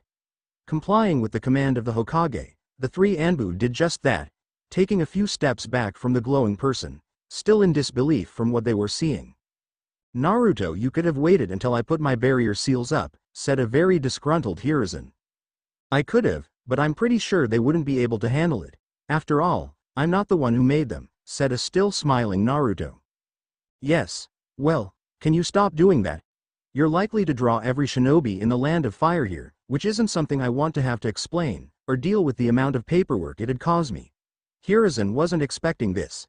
He knew Naruto had control over the Kyuubi's chakra in his past life, but he had no idea it would be this soon, and the power to be felt was something else entirely. "Yeah, sure." Just as fast as he activated it, the golden chakra cloak vanished, diffusing the almost vibrating air with it. Once he did deactivate it, the Anbu noticeably relaxed, easing some of the tension they had. Naruto put on a sheepish grin, scratching the back of his head. "Sorry about that. I didn't mean to startle you guys. I thought it'd be kind of funny to mess with all the shinobi in the village in one fell swoop." "And mess you did. They're all going to be asking me what was going on," Hiruzen stated, rubbing his temples as if to prepare for the future headache he knew he would get. "Well, considering I'm still technically a village secret, that's not really so secret. You could just write all of them off," Naruto tried to advise, bringing Hiruzen to nod his head slightly. "Yes, well anyway, with that out of the way, was there anything else, Naruto? Or did you have something else to cause me more work?" the old man said sarcastically. Oh, well, there is the part where I can use Sage Mode, the same kind Ero Sennin uses, Naruto said with a finger to his chin. No longer surprised by the abilities of the blonde, Hiruzen just let out a sigh. Very well. Anything else? Nope. That's all for now, Naruto said with a bright grin. You're dismissed then. I shall raise the alarms regarding the object in your hand in a few hours. Giving a nod, Naruto took out a storage scroll and sealed the larger scroll into it. Hiruzen raised an eyebrow at this. Before you go, just how skilled are you in Fuinjutsu? I'm assuming you made that scroll yourself, Hiruzen said, indicating the small scroll in Naruto's hand with a tilt of his head. Oh, I've been around master level for about a year now. Anyway, I'll see you later, Gigi. With that, Naruto left the office in the same way he arrived. Folding his hands in front of his face, the grizzled old man let out a long, tired sigh. That boy is going to cause me so much work. Still baffled by what just occurred, the three Anbu looked at their leader with still shocked faces, hidden behind their masks. Hokage-sama, if I may ask, what just happened? The Anbu with the cat-shaped mask asked. Village secret, don't worry about it. This brought a sweat drop to all three of them, causing all of them to think simultaneously, he's writing us off, isn't he? You may return to your posts, and considering that was a village secret, you will not so much as speak a word of what just transpired. Understood, Hiruzen said, shooting a glare towards the Anbu. Straightening up with a salute, all three of them replied, yes sir. Good. Meanwhile, Hyuga compound, Hinata had been doing some light training by herself, thinking some things over. Running through the motions of the kata that were now ingrained in her mind, her thoughts were far away from what she was doing. In fact, they were focused on a certain blonde. She was really worried about Naruto.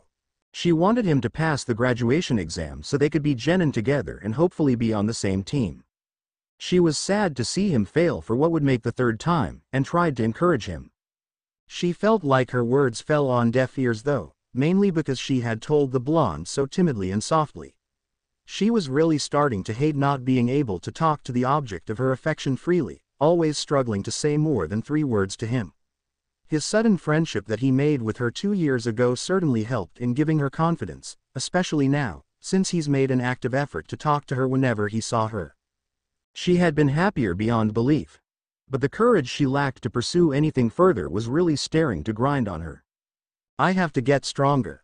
I have to have courage for him, Hinata thought, diving into her current training session with renewed spirit, until she was ripped from her concentration when a sudden, overwhelming burst of chakra made her freeze. Trembling slightly at the power she felt, she gasped suddenly. Naruto, the lavender-eyed girl whispered in shock. She'd recognized his chakra anywhere, no matter how powerful or insignificant. She had spent the last few years memorizing it. Turning her head towards the source, she activated her Byakugan, only to yelp in pain, covering her eyes with hands, causing her to drop to her knees. With her improved seeing prowess, she had been blinded by the ridiculous aura of chakra that was coming from the Hokage Tower. After rubbing her eyes, she looked back up with her regular eyes in awe. Naruto, what happened to you? She once again whispered. After sitting there for a few minutes, unable to get rid of the awe from feeling such immense chakra, a tear fell from her eye. Surprised by this, she flinched back, only to realize the cause. Naruto's chakra wasn't only powerful, it was the most serene and beautiful thing she had ever felt. And just like it had appeared, the feeling disappeared like a drop of a hat, causing the Hyuga heir to release a breath she didn't know she was holding. After a few minutes of blank thought, Hinata stood up suddenly, eyes filled with determination. Naruto, she whispered once again. She then sped off to find the blonde. Upon leaving the compound in such a hurry, she garnered a few strange looks from the guarding branch family Hyuga, although they didn't pay her much mind, due to them still reeling from the chakra they had just experienced. After a few moments went by, one of them asked the other, what the hell was that? I'm not sure. Hey wait, did Hinata-sama just pass us? Maybe? After a moment of thought, both of them gave a shrug and returned to their posts. Forest northeast of Konoha, landing silently, Naruto looked around. This is it. Man, this brings back some memories. Naruto went on ahead to Mizuki's designated meeting spot after leaving the Hokage Tower and wait for the snake to show up. He didn't really have anything better to do. There wasn't much more he could learn on his own at this point, him being caught up with his previous self and then some. On his way to the meeting spot, Naruto had been thinking about what he should do now to further his training. He would, of course, keep the resistance seals on the max. He would probably have to improve them to have an even greater weight once level 10 got too easy, which he was well on his way to accomplishing. Naruto jumped up on a nearby tree and sat down on a branch. Giving a sigh, he swung his legs over to lie on the branch, his back against the trunk, in an effort to get more comfortable. I've pretty much learned all there is to know that the library had, as well as all my previous jutsu. Right now, the only things I can really train with are Mom's chakra chains and Anko's cursed seal. Frowning at his words, this brought up another topic that was annoying him to no end. He had hit a dead end in finding a way to remove her cursed seal.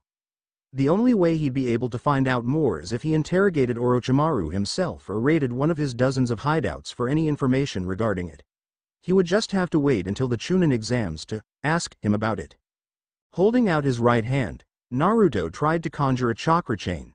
Holding his concentration on the task for about 5 minutes with no results, he exhaled sharply, dropping his hand, and leaning his head back against the trunk of the tree. This will definitely take some time. How in the hell do you form solid chakra without any movement? Naruto said exasperatedly. This jutsu was nothing like his Rasengan. At least with that you had rapidly moving chakra that you could contain, which made it easier to manifest. Forming solid stagnant chakra just seemed impossible to the blonde. But he had seen his mother do it, so he would do it too, no matter how long it took. But right now he had to focus on other, more important things. He had to come up with a game plan once Mizuki got here. Better yet, when Iruka got here. Last time he had trained himself ragged learning the shadow clone jutsu. With not so much as a ruffle on his clothes, Iruka would have a harder time believing that he'd been training hard to learn it. He'll just have to be satisfied with seeing the clones in action. Sighing once again, Naruto looked up at the sky, watching as the colors of the sunset began filling it. Maybe Gigi will let me get into the Jonin section or even Anbu section of the Jutsu Vault. We both know I could easily be considered one, if not even stronger than that. I'll have to ask him about it, Naruto muttered to himself, closing his eyes, causing him to unintentionally drift off to sleep. Streets of Konoha. Iruka was tired. He had spent most of the day grading and reviewing his students' exams, as well as sending letters out to the ones who would be attending the graduation ceremony. It was past sunset now, so the only light to be offered were the streetlights and the almost full moon above. Iruka also had a hard time getting a certain knucklehead blonde out of his head. Reviewing all of Naruto's tests, he knew that the boy couldn't be allowed to pass. Even though he did perfectly in the substitution and henge jutsu, he completely failed the clone jutsu. Thinking back on the blonde's henge demonstration brought a slight nosebleed to Iruka. Instead of transforming into the Hokage like he was asked, he instead did his trademark, sexy jutsu, which embarrassingly caused Iruka to almost faint. Walking along the street, looking up at the sky with a distant expression, Iruka didn't notice the dirty looks he was getting from the passerbys upon seeing his nosebleed. Eventually noticing his mistake from a particular loud scoff from a passing woman, Iruka quickly shook his head of the day's earlier episode, wiping his nose in the process. Damn that kid, causing me trouble even when I'm not teaching class, Iruka thought. Thinking again about Naruto's tests, the blonde also failed on the written test. Even though it was only on point off from passing, it still wasn't passing. Thinking about it all caused Iruka to sigh despondently. He then thought back to Naruto's clone jutsu presentation, the way he had seemingly appeared behind him. The show of speed that would require would be unfathomable for an academy student. He had already written it off as him not paying attention, but it still caused Iruka to think. Tearing him from his thoughts, Iruka heard the sound of the shinobi alarm begin going off. Becoming alert, Iruka looked around for anything out of the ordinary, then sped off towards the Hokage Tower. Arriving on the roof after only a few minutes of running, Iruka came to see the Hokage standing in front of around 15 different Jonin and Chunin.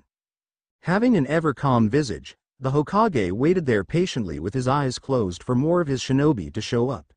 After about 10 more minutes, around half of the Jonin and Chunin that were currently in the village were present.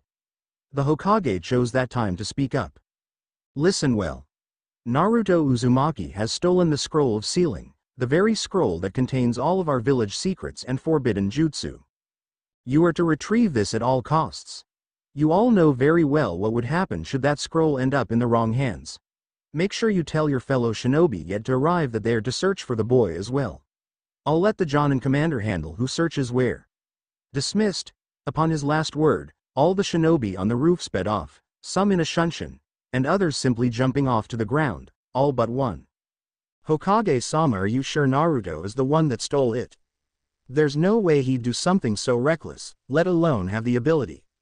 Said a panicking Iruka. Yes, Iruka, I'm sure. Since most of the shinobi are going to be searching the village, maybe you should look out in the forests in the north, which is probably where Naruto would go if he was planning on escaping, Hiruzen said, leveling a stare at a still stunned Iruka. After a moment's hesitation, Iruka just nodded and responded, yes sir. With that, he sped off towards the direction the Hokage mentioned. Naruto, just what have you done? You fail the exams and steal the scroll of sealing as a result. Iruka frantically thought to himself while speeding across the rooftops. After running for a few minutes, Iruka reached the northern forest, trying to feel out where Naruto was by trying to pick up on his chakra. After decided to head east, Iruka didn't have to travel for very long to find the very cause of the alarms sitting on the ground leaning against the large scroll. Naruto. Just what do you think you're doing? How could you steal the scroll of sealing? Do you understand the gravity of the situation you're in? This is a crime punishable by death. Iruka yelled at the boy. Naruto looked up at his sensei with a grin. Sensei, I did it. I learned a jutsu in this scroll so I can graduate now. Stricken with confusion, Iruka took a small step back. What do you mean you can graduate now? Mizuki-sensei told me about the secret graduation exam, and I did it. Secret graduation exam? Naruto, there isn't a secret graduation exam, Iruka said, still riddled with confusion. Wait, did you say Mizuki told you that? Yeah, he said if I got a hold of this scroll and learned one jutsu out of it you'd let me graduate, Naruto said with feigned confusion. Suddenly realizing the situation, Iruka frowned. Listen Naruto, I need. He was cut off by a voice above the two of them. So the brat actually pulled it off. I'm surprised. And look, little Iruka is here too, Mizuki said with a devious smirk. Mizuki, what have you done? Why did you tell Naruto those things? Iruka yelled heatedly. Oh, it's quite simple really. I told him to steal the scroll so I can take it from his cold lifeless corpse while I'll sell it to the highest bidder. Or maybe even give it to Lord Orochimaru in exchange for power. The possibilities are endless with that scroll in my possession, Mizuki said, cackling madly afterward. Mizuki, I can't believe you're betraying the village. What did the village ever do to warrant this? Iruka yelled, a bit taken aback by the proclamation. Oh, it didn't do anything. I just want more power because power is all that matters in this world. Plus that demon brat right there had it coming. I thought I'd do everyone a favor and kill him for what he did. Die brat. Mizuki screamed, throwing a Fuma shuriken at a still-sitting Naruto. Throwing himself in front of Naruto, Iruka tried to block the vicious attack with his body, only to be surprised that Naruto was no longer there, nor did he feel any pain. Swiftly turning around, Iruka saw something he almost couldn't comprehend. Naruto caught the deadly weapon by one of the four tips, mid-flight. That's enough Mizuki-sensei, Naruto said, emphasizing sensei distastefully. Looking back at a stunned Iruka, Naruto gave him a smile. Thanks sensei. I'm really happy you would sacrifice yourself to save me. Now, let me save you. Scoffing at the display, Mizuki glared at the two below him. Whatever. Everyone gets lucky. My next shot won't miss Demon Brat. Actually, before I do you want to know why everyone in this village hates you? Mizuki said with a wicked gleam in his eye. Don't Mizuki. It's forbidden. Iruka screamed. It's fine sensei, Naruto said quietly. Iruka just snapped his head to Naruto in surprise. No Mizuki, I don't need you to tell me because I already know what I am. I am the Jinchuriku of the Kyuubi no Kitsune. The one who supposedly caused the destruction of the village the same day I was born.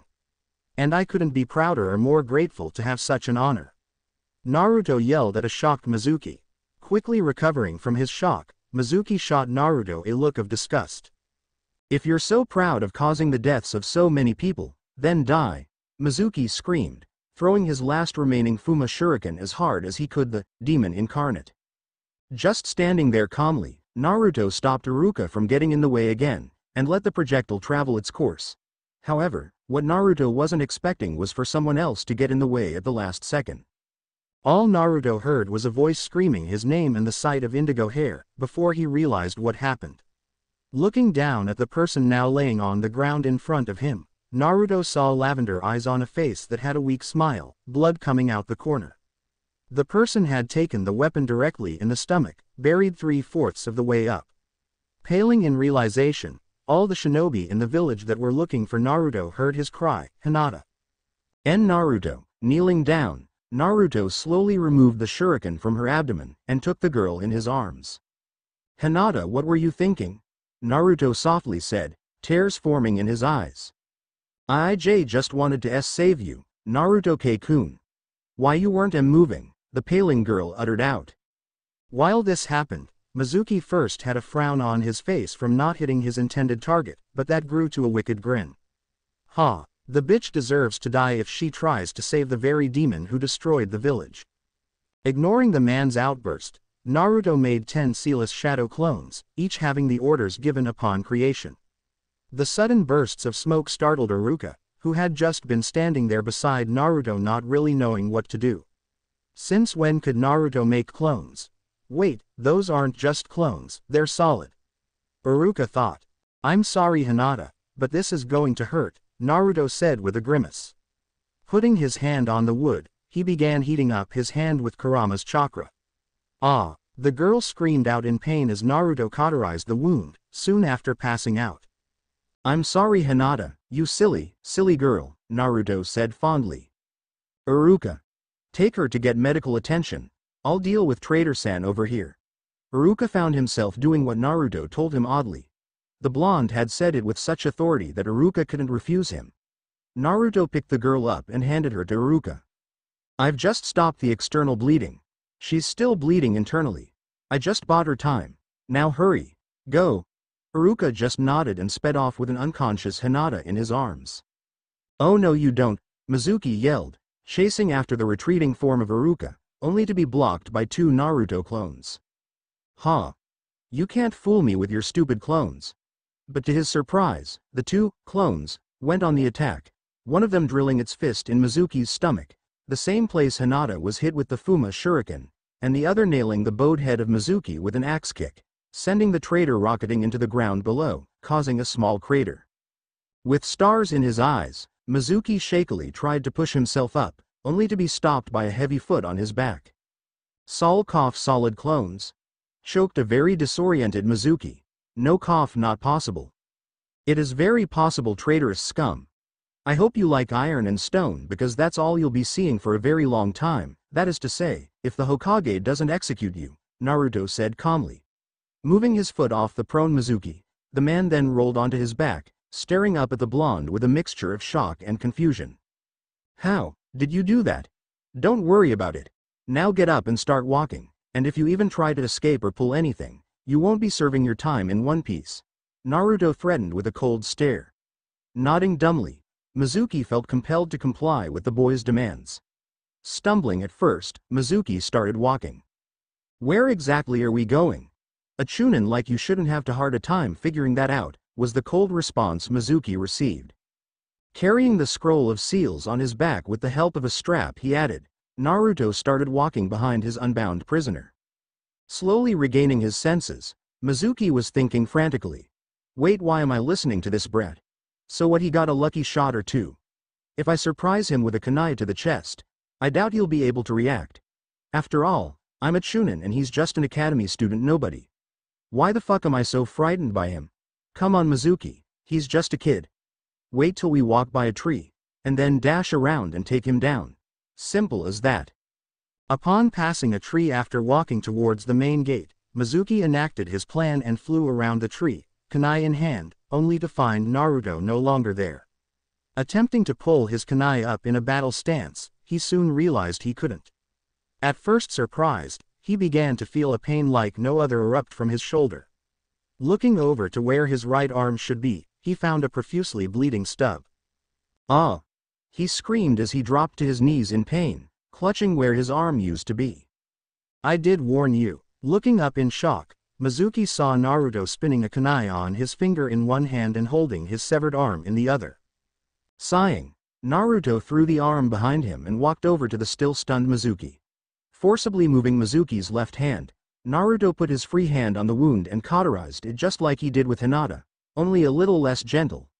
Mizuki once again screamed out in pain, the sweet embrace of unconsciousness eluding him. Standing him up, Naruto began to lead Mizuki by the arm that was still attached, into the village. As soon as Naruto entered the main gate, he was surrounded by 7 Jonin that happened to be nearby.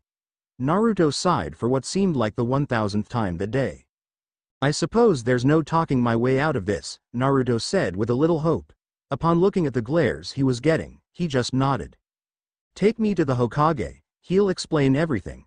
The Jonin glanced each other, unsure whether to listen to the boy or not.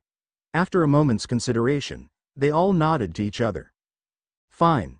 But you will release the shinobi in your possession to us," one Jonin commanded. "I don't think so. He's a traitor to Konoha and I'm bringing him to the Hokage myself." "I don't mind the escort though," Naruto said with a smile. He began walking with his prisoner in tow once more, the Jonin cautiously following him. The Hokage was already standing outside the tower waiting for someone to report to him, when Naruto and company showed up, a grin on Naruto's face. "I trust this is the traitor that you spoke of?" Hiruzen asked the blonde. "Yup. Also, he tried to attack me after I'd taken him prisoner after warning him against it, so that's why he's in the current state you see." Simply nodding, the Hokage reached out his hand. As if knowing, Naruto placed the scroll of sealing in the old man's outstretched hand. "Good work, Naruto. Meet me in my office once things calm down." Nodding at his words, Naruto released his grip on the trembling Mizuki. "You 6, inform everyone to stand down and to cease pursuit of Naruto. You, take Mizuki here to tea and I to see Ibiki." Saluting at the Hokage's orders, the Jonin complied and did as they were told, trusting their leader knew what he was doing. "Did you have to take his arm?" Hiruzen asked the blonde next to him once the shinobi were out of earshot. "I did warn him not to try anything or I would. Plus he would just cause trouble further down the line, so I thought that would make him less worrisome," Naruto replied. "Oh, I almost forgot," Naruto yelled, dashing off towards the hospital. "Ask Iruka for the details," Naruto called out over his shoulder as he sped off. Hiruzen nodded at this, turned around, and headed up to his office to await the many Jonin he would undoubtedly have to explain everything to. Naruto slammed the door to the hospital room open, looking for the girl that had tried to save his life. His actions, however, startled the medic Nin that was working on her. Hinata was lying on a bed with her abdomen completely exposed, still unconscious. "Is she going to be all right?" Naruto asked, slightly panicked. "Why, yes. I'm just about finished healing her injuries. Luckily her wound was cauterized when she came in. Otherwise, she would have probably bled to death." Giving a sigh of relief, Naruto walked over to Hinata's side. "That's good. I was worried she may have had permanent damage. I'm glad I was able to seal her wound up. Thanks for looking after her." The female medic Nin nodded at the boy's sentiment hesitantly. "Hey, where's Iruka-sensei? He should have been the one to bring her here." "Oh, he went to the Hyuga compound to inform Hiyashi-sama," the woman replied. "Oh. Well, I just came by to make sure she was all right. The Hokage wants to see me, so I'll leave you to it." And with that, Naruto left just as quick as he got there, leaving a slightly confused medic Nin behind. "Wasn't that the Uzumaki kid?" the woman thought to herself before quickly returning to finish up healing Hinata's injuries. A few hours later, Hokage's office. The Hokage had just gotten the full report of what transpired in the forest from Naruto and Iruka, and needless to say, he was a little surprised at how Naruto handled the situation. Minus the part of the unexpected injury Hinata received, Naruto performed at the same level of an Anbu. "I see. Well, with that squared away, I wish to speak to you too about Naruto's graduation. It is to my understanding that Naruto didn't pass, correct?" "Yes, Hokage-sama, however I wish to reconsider him as a possible exception. As you heard, he made solid clones in the forest, which is no small feat for someone his age, Celis at that. That in mind, I wish to let him graduate and become a genin, Iruka informed. My thoughts exactly. I'll leave it to you then. You're both dismissed. Have a good night. Thanks Gigi.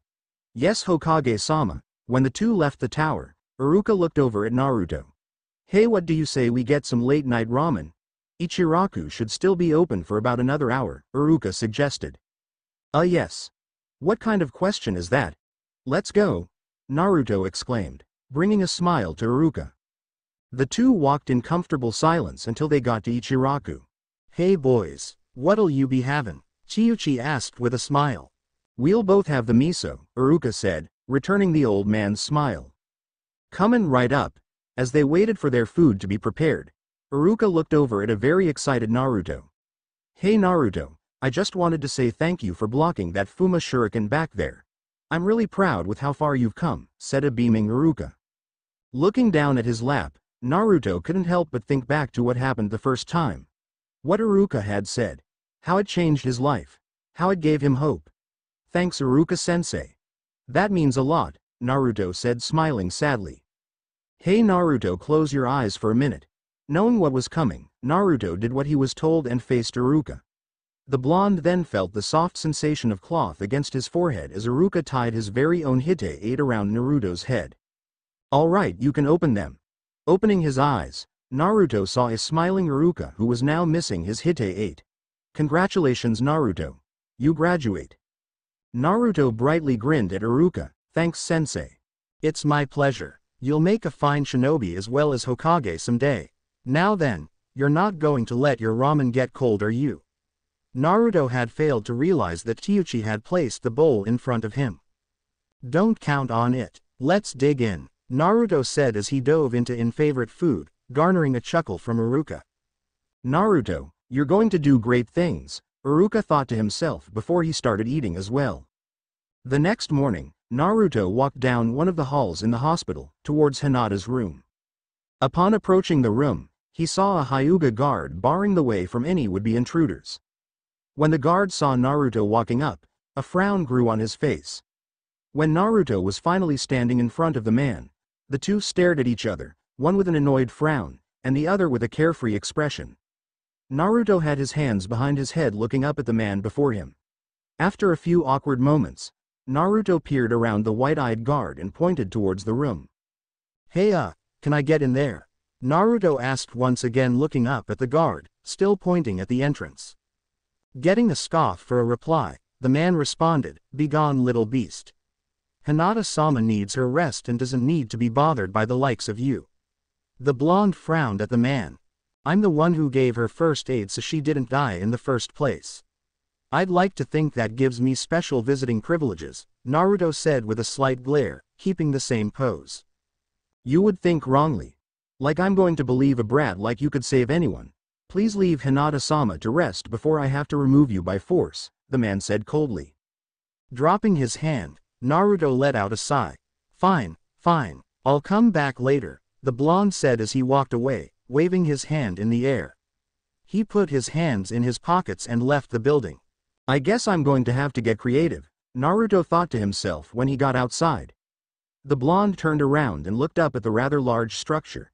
His head panned over to the left side of the building. Her room should be right about there, he mused to himself. With a jump, the boy leapt into the air and onto the hospital roof, leaving some civilians who were nearby slightly surprised by the boy's sudden disappearance. Naruto went over to the edge of the building and dropped down to the window ledge of Hinata's room. Peering inside the white room, Naruto started to become slightly frustrated. There just happened to be another Hyuga guard just inside that would, no doubt, escort him out, as soon as he stepped foot inside. I've got to get in there, Naruto whispered to himself, guess I'll just have to get a little more creative. Naruto furrowed his brow to try and come up with a plan. Of course he could always force his way in, but that would take out the fun as well as cause unnecessary problems. After pondering for a bit, making sure he stayed out of sight as he perched on the ledge, he heard the door inside slide open. He looked over and saw the other guard poke his head in. Pressing his ear against the glass to hear while keeping relatively out of sight, Naruto listened in. Hey, your shift is about over. Since you got the night shift, your relief should be here in about 10 minutes, the outside guard said. The room guard nodded his head. Thank you for informing me. I can use some sleep right about now, the guard replied, slightly rolling his shoulders of their stiffness. Getting a wicked smirk, Naruto jumped off the ledge towards the street to search for his newfound prey. A Hyuga man was walking down the hallway of the hospital towards his assigned post. He was to relieve the guard who had been looking after Hinata a little after she was brought in the night before. He approached the other Hyuga guard on the outside and gave him a nod. The guard nodded in return and opened the sliding door. The man walked in the room and spotted the man he was supposed to relieve. Good work. I'll take over from here. You are relieved, the Hyuga man said in a gentle voice. Thank you. I'll see you back at the compound Teshi, the guard replied, giving a curt nod upon exiting the room. Once he closed the door behind him, the Hyuga man looked at Hinata and gave a devious smirk. Well, that was pretty easy, the Hyuga man said. Silently exploding in smoke, the man transformed into a certain blonde with the same devious smirk. I hope I didn't hurt, I guess Teshi, too bad, the boy said, scratching the side of his head with his index finger. Moving on to more important thoughts, Naruto walked over to the side of the Hyuga heiress bed. The sleeping, indigo-haired girl had a serene look on her face that brought a warm smile to the blonde peering down at her. Naruto placed his left hand on Hinata's right hand and held it. Due to the sudden warmth, Hinata's hand instinctually wrapped itself around Naruto's. I'm so glad you're okay, Hinata, Naruto whispered. This got the Hyuga heiress to stir a bit as she began to wake up. Wriggling around a bit, the girl used her left hand to rub her eyes, never removing her right hand from the blonde's grasp. Slowly opening her eyes, the girl blinked cutely a few times before she looked over to find the source of warmth in her other hand. Slightly confused, she saw it was another hand, something she wasn't really used to, but not really minding it the same. When she looked up to see who the hand belonged to, she just blinked once at the grinning face of her savior from the night before. She blinked again, and then rubbed her eyes again with her free hand, and then looked back up at the still grinning face of her favorite blonde. Looking back down at her hand, she suddenly realized the situation and ripped her hand away with an eep. Using both hands to place the bed covers over her head in embarrassment. Naruto just chuckled at the girl's antics. Good morning, Hinata-chan. How are you feeling? Naruto asked just above a whisper as to not alert the guard outside. He was hoping that the man didn't hear Hinata's small outburst, and with each passing second, it seemed to be a less likely possibility. Slowly bringing down the sheet, Hinata looked wide-eyed at the boy next to her. Naruto. What are you doing here? The girl asked in slight shock and a bit of confusion. What do you mean, what am I doing here? I'm here to see you, silly. I had to come and make sure you were all right, Naruto quietly said with a smile, taking a seat on the edge of the bed. He came to see me? He cares about me that much? I'm so happy, the girl shouted in her mind. Looking back at the blonde, the girl slowly removed a blanket hiding the lower half of her face. Looking down at her lap, the girl started to cutely poke her fingers together. Why, you didn't have to do that, you know. But, thank you, Hinata said, the last part barely audible. Naruto caught it though. I know I didn't have to, but I really wanted to. I had to impersonate one of your guards just to get in here.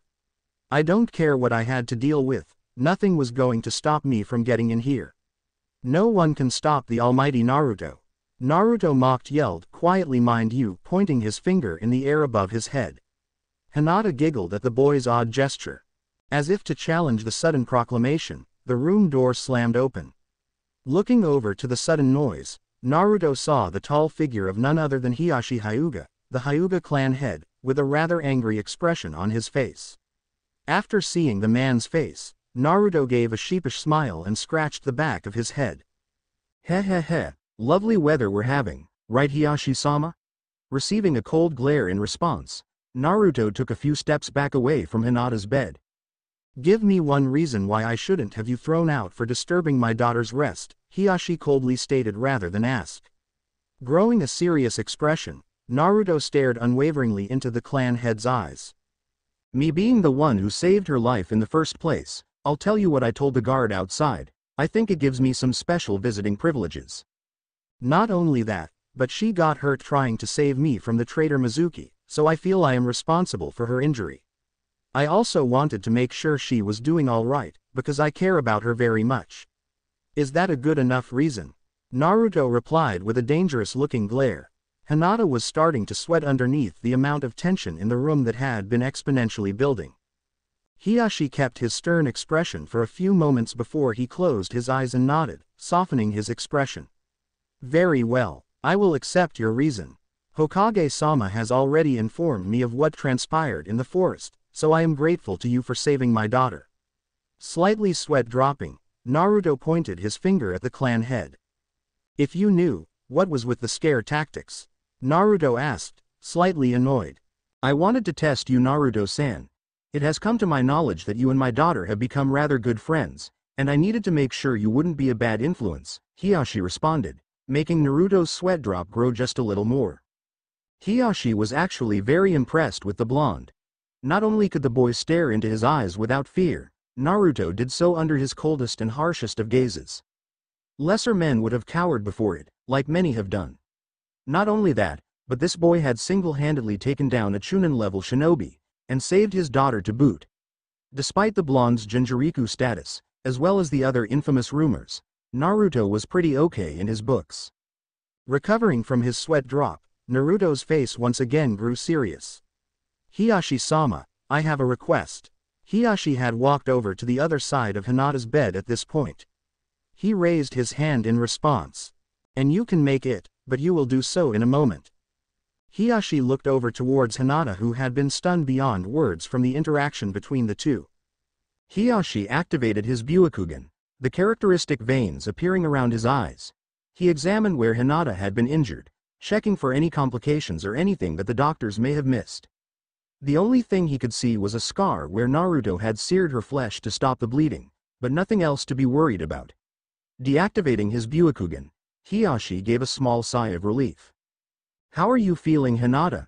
The man asked with concern.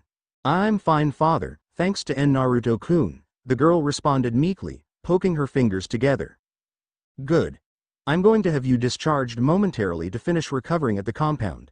I'm glad you're okay, Hinata, Hiyashi said warmly, while maintaining a cold expression as usual. Thank you, father, Hinata said quietly. She was rather surprised at the concern her father was expressing for her. Lately, he had seemed distant and displeased at her progress in her training. So his warm words were certainly unexpected, more so than Naruto's sudden visit. Looking back at Naruto, Hiyashi inclined his head. You had a request of me? Yes. I wanted to get your permission on something concerning Hinata, Naruto said with a deadly serious expression. This little request, however, slammed into Hinata's mind like a freight train. He couldn't possibly mean that, could he? It's too soon. There's no way I can do that right now. I'm too young. Hinata thought frantically, absently gaping at the oblivious blonde before her. Hiyashi just raised an eyebrow. And that is? I would like to take over her training. This brought the room to complete silence. If Hiyashi didn't have a reputation to uphold, he would have burst out laughing right then and there. That is, if she is okay with it, Naruto said, glancing over at the girl in question. Naruto had to make an active effort not to snicker at Hinata's bewildered expression. The silence grew a few moments more before the clan head responded. What could you, a freshly graduated academy student, possibly have to offer Hinata over the expertise of the Hyuga training regiment? Hiyashi asked, a bit baffled by the blonde's request. More than you know. Let's just say I know more than the average shinobi, Naruto said with a smirk. Don't be ridiculous. You are a freshly graduated genin. Even if you did defeat Mizuki, there's no possible way I can allow that. Okay, let me rephrase. Will you let me contribute to her training? Absolutely not, it is out of the question, Hiyashi stated, a bit more irked than before. Staring up at the man for a few moments, Naruto looked over at Hinata, who was at a loss for words. Hinata-chan, would you mind if I help train you? After a moment's hesitation, she quickly shook her head no. All right then, Hiyashi-sama, I have a proposal for you. If I can beat you in one-on-one combat, then I get to help train Hinata-chan. It was Hiyashi's turn to be at a loss for words. A genin defeating a clan head. Absolutely ludicrous. After thinking on it for a minute or two, Hiyashi hardened his gaze. I'm not going to waste my time flicking a pest, As much as I appreciate what you did for my daughter, I'm going to have to decline your request. Goodbye, Naruto-san. Hiyashi turned around to walk out the door, only to be blocked by the same blonde he just turned his back to. Slightly taken aback, Hiyashi quickly looked back to where Naruto had been once before, only to find no trace of the boy. The Hyuga looked back at the blonde, only to see him putting up a seal on the door. Watching curiously, the clan head saw the blonde activate a seal that he did not recognize. Trails of Fuin script spread across the room, before pulsing white and disappearing. If you think of me as just a mere pest, I guess I'll just have to prove you wrong, Naruto said with a confident smirk. What I'm about to show you is a SS-class village secret, so I trust you won't tell anybody about it. The seal I just put up is to make sure no one outside this room can feel what I'm about to do. Hinata, don't activate your Byakugan. Receiving a nod, Naruto looked back at a rather flustered Hiyashi. The clan head didn't know what to expect. If what the boy said was true, then he was in for something incredible. Like a flick of a switch, Naruto's body erupted in golden chakra, causing Hiyashi to falter, stumbling back. Wide-eyed, Hiyashi fell back on his rear, him not having the luxury of a chair that the Hokage did when he first saw this. Recognizing this feeling from the other day, Hiyashi's eyes grew even wider. He couldn't believe what he was seeing, or feeling. The amount of power radiating out from this mere boy was simply overwhelming. Hinata was balking at the blazoned Naruto in front of her, simply uttering, "Beautiful," garnering a smile from the blonde. After a minute passed, Naruto deactivated his cloak just as fast as it appeared. So now you know that I'm not any pushover. I won't be using that in our spar, however. That would just be unfair, Naruto said, smirking at the still dazed Hiyashi. Trying to recover from the experience, Hiyashi picked himself off the ground, dusting his robes off, still not quite over the shock. I'm not sure what to say. Hiyashi trailed off. That had been one of the most powerful and peaceful chakras he had ever felt before. He wasn't sure how to respond. Well, for starters, you could let me train your daughter. After a moment's hesitation, Hiyashi nodded dumbly at this, not quite registering what the blonde just said. After taking a minute to process what he just said yes to, Hiyashi shook his head to clear the remaining shock. Wait, you said something about defeating me in a spare. Yes, that was my request. Very well, I accept your request. When would you like to do this? Well, I would prefer today if possible. It also has to be in a secluded area, free from prying eyes. I suppose it could be done in one of the buildings in your compound, but I would have to put up seals to ensure no one could barge in and see what I'm capable of, Naruto said with a finger to his chin. That will work. While you are there, I would like it if you could tell me about the Fuinjutsu you seem to practice. Someone so well versed in the art as young as you are is quite a rarity. I'd think it'd be interesting to see how much you know. You can stop by the compound anytime past 3. I have business to attend to and I think I should be free by then. Anyway, I'm going to go get Hinata released. Goodbye, Naruto-san, Hiyashi said with a nod as he walked over to the door. Upon exiting, Naruto looked over at a still gaping Hinata.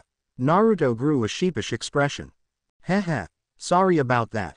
I really want to train you so you can be strong enough to take on the strongest of opponents. I never want a repeat of what happened last night. I couldn't imagine my life without you in it, Hinata, and I can't always be there to protect you, Naruto said a bit bashfully. Hinata, on the other hand, was on the verge of fainting. The words she only dreamed Naruto saying to her were coming out of his mouth right then, and Hinata wasn't too sure how to handle it. When she was about to faint, Hinata steeled herself and resisted. Stay strong for his sake. No more fainting, the girl thought to herself. So for a response, she settled with a small nod, her face remaining blazing red. Good. Now that that's taken care of, I'll let you get home and rest. I'll see you later today, Hinata-chan, Naruto said with a grin. The blonde walked over to the door and removed the seal and then left the room in a shunshin, leaving behind a still very flustered Hinata. Naruto walked up to the Hyuga compound gates with 2 annoyed-looking guards staring at him. Naruto had his hands behind his head with a fox-like expression on his face. Once the blonde was standing in front of the guards, the one on the right began speaking. What do you want, pest? Be gone before we remove you forcefully, the man spat out. Simply looking over to the man who had said this, Naruto just stared at him for a moment. I have an appointment with Hiyashi-sama. I would think he wouldn't like it if you kept him waiting, Naruto said a bit carefree, irking the guards all the more. Hiyashi-sama is a busy man. He wouldn't have time for little brats like you. Now this is your last chance, leave now. This brought Naruto to sigh. Naruto put his arms down and began walking past the gates. Surprised by the boy's actions, the guards went to stop the blonde by seizing him by the shoulders. However, when they went to do this, their hands just seemed to pass right through him, almost as if he was moving so fast that they couldn't touch him. Becoming angered, the two guards nodded to each other and entered the Hyuga battle stance, lighting their fingers up with a small amount of blue chakra. Preparing to strike the boy down with Juken, they were immediately halted by a stern voice. Enough! Turning their heads slightly to the direction of the voice, they saw none other than the clan head himself, his cold expression that never seemed to change on his face.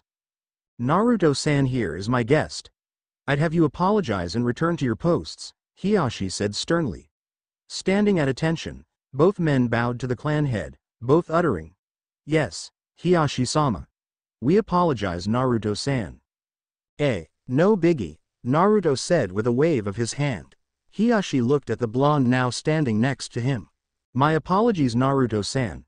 I thought something like this might happen, despite me telling them of your arrival beforehand. Please excuse their rudeness.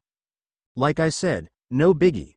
I'm used to it by now. Plus, as you know, they couldn't stop me anyway, Naruto said, keeping his voice down on the last part so only Hiyashi heard it. Giving a slight nod, Hiyashi responded, very well then. If you would, follow me to my residence.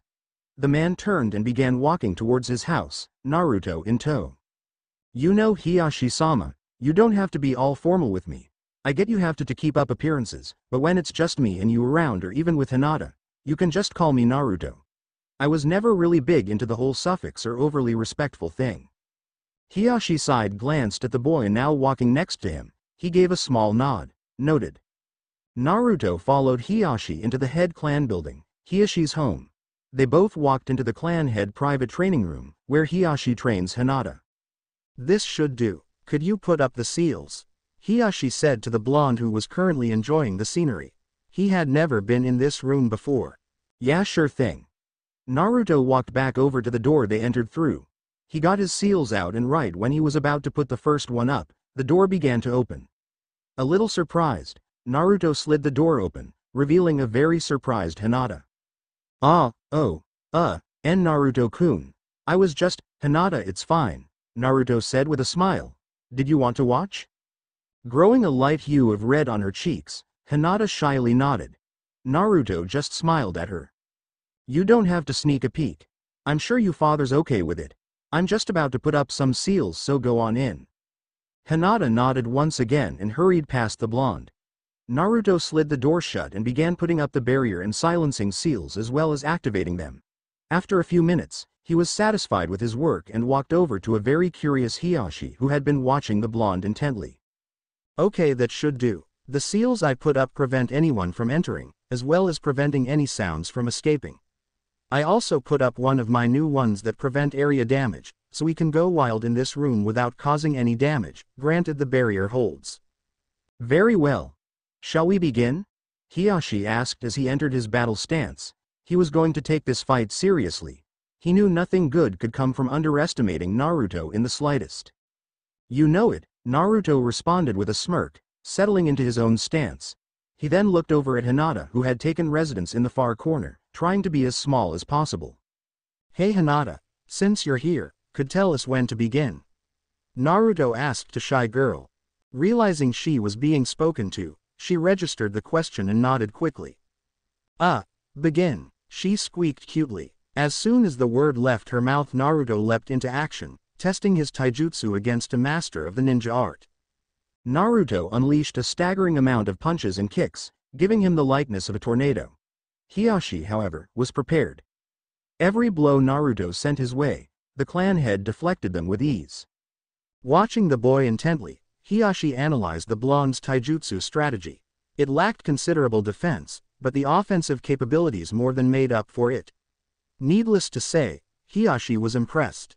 After a few more rounds of barrages, Naruto jumped back, standing there without even a pant. Hiashi took note of that. The boy's endurance is unreal. Most ninja, just about all his age, would be on the ground in complete exhaustion. I don't even think he was going all out either. Hiashi's gaze hardened as he stared at the boy in front of him, lowering back down into his starting fighting stance.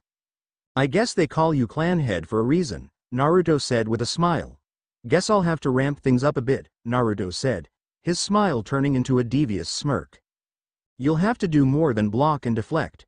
With that, Naruto sprang into action, bomb rushing the man with a speed he just wasn't expecting. Years of experience allowed him to counter just in time as the blonde attempted to punch him with a left hook. Not a second later, Naruto's heel was inches from Hiashi's face. Hiashi ducked just in time to narrowly avoid the blow with a spin crouch. He then extended his hand for a Juken strike at the boy's core. Naruto saw this and deflected the strike with his own version of Juken. The two both jumped back to eye each other down. Hiashi was shocked. How did a mere boy learn Juken? No, it was more than that. It almost seemed like a counter. How did you learn that, boy? Hiashi said with a bit more distaste than he meant to. Naruto just smirked at the man's statement question. He noticed the man tended to do that a lot. Ask a question in a statement form. You really think I wouldn't try to learn counters to all the foes I may face? The blonde said, smirking. You'll have to come at me with everything you got to even touch me. Now Hiashi was typically a level-headed man, keeping his cool in almost any situation. However, Naruto's provocation set something off in him. Activating his Byakugan, Hiashi changed his stance to the 8 trigrams stance, lowering his torso and extending his arms opposite each other, left pointing at the ground in front of him, and the other straight the other way. It's about time we got serious, Naruto said as he cracked his neck, then settling into his stance, one Hiashi did not recognize. It mattered little to the man at the moment though. Upon seeing her father's stance, Hinata could no longer keep quiet. Father-sama, what are you doing? You could kill him, the girl screamed out, with more volume than Hiashi had ever heard from the girl. Don't worry, Hinata. I can handle it, Naruto said, never taking his eyes off his opponent. Still immensely worried, Hinata settled for Naruto's confidence and put her trust in his words. A few moments later, Hiashi sprang into action, unleashing his 8 trigrams, 216 palms. As each ever-growing sequential bursts of Juken strikes went to hit their mark, Naruto countered and deflected each and every one, throwing a block or two in here and there. This just proved to infuriate Hiashi even further, his strikes coming at Naruto full blast. 128 palms. 256 palms. Hiashi roared. When Hiashi unleashed his final strike, he infused almost all the chakra he had left, sending a blow of seemingly immeasurable power right at Naruto's chest. This got Naruto to widen his eyes a little. The blow slammed into the blonde's chest as it slipped through his defenses. The strike sent Naruto flying, his body violently crashing against the wall. Naruto! Hinata screamed. Hiashi was about to panic for what he had just done, only to abruptly turn around to block a series of strikes from 3 Narutos. Using his dojutsu, Hiashi saw the body he struck silently puff out of existence in a cloud of smoke. Immediately realizing the situation, Hiashi quickly and aggressively sent 3 Juken strikes into the hearts of the 3 clones, each puffing into smoke. Shadow clones, Hiashi said to himself like he should have known. Seeing an extremely fast incoming force coming to strike his rear, Hiashi turned as fast as he could to block, knowing he had no chance of dodging. Hiashi blocked the right side kick just in time for the shadow of the clone come alive, the real Naruto revealing himself. With a speed simply faster than his own, Hiashi watched as Naruto crashed his fist into Hiashi's sternum with bone-shattering force. It was Hiashi's turn to go flying as he crashed into the wall, only he didn't have the luxury of shadow clones. As he hit the wall with force that would have killed most men, blood sprang out of Hiashi's mouth. The man dropped to the ground in pain, clutching his chest. Hinata stood in the corner in speechless shock as she witnessed the strongest man she knew get beaten by a freshly graduated genin. Realizing what he had down, Naruto appeared next to the buckling man. Oh Hiashi, I'm sorry, I didn't mean to put that much force into it, Naruto yelled, his voice full of worry. Coughing up a bit more blood, Hiyashi looked up at the victor of the spar. "Don't cough, worry about it. I had it coming for what I tried to do to you, cough," the man said weakly. Not only did the impact of that blow cause significant damage, Hiyashi was pretty low on chakra as well from the match. "Hold on, I might be able to do something. Lay on your back," Naruto somewhat commanded. Hiyashi did as the boy said, albeit being an excruciating process. Hiyashi, however, did show no sign of pain besides the wince he had on his face. Naruto pulled out his sealing supplies that he always kept on his person. "I'm going to try to write a reconstruction seal for your chest, although it'll take some time. Think you can last 10 minutes? Hiyashi just gave a slight nod. Seeing this, Naruto went to work. He had written out plenty of reconstruction seals before, just never on a human. He'd figure it out though.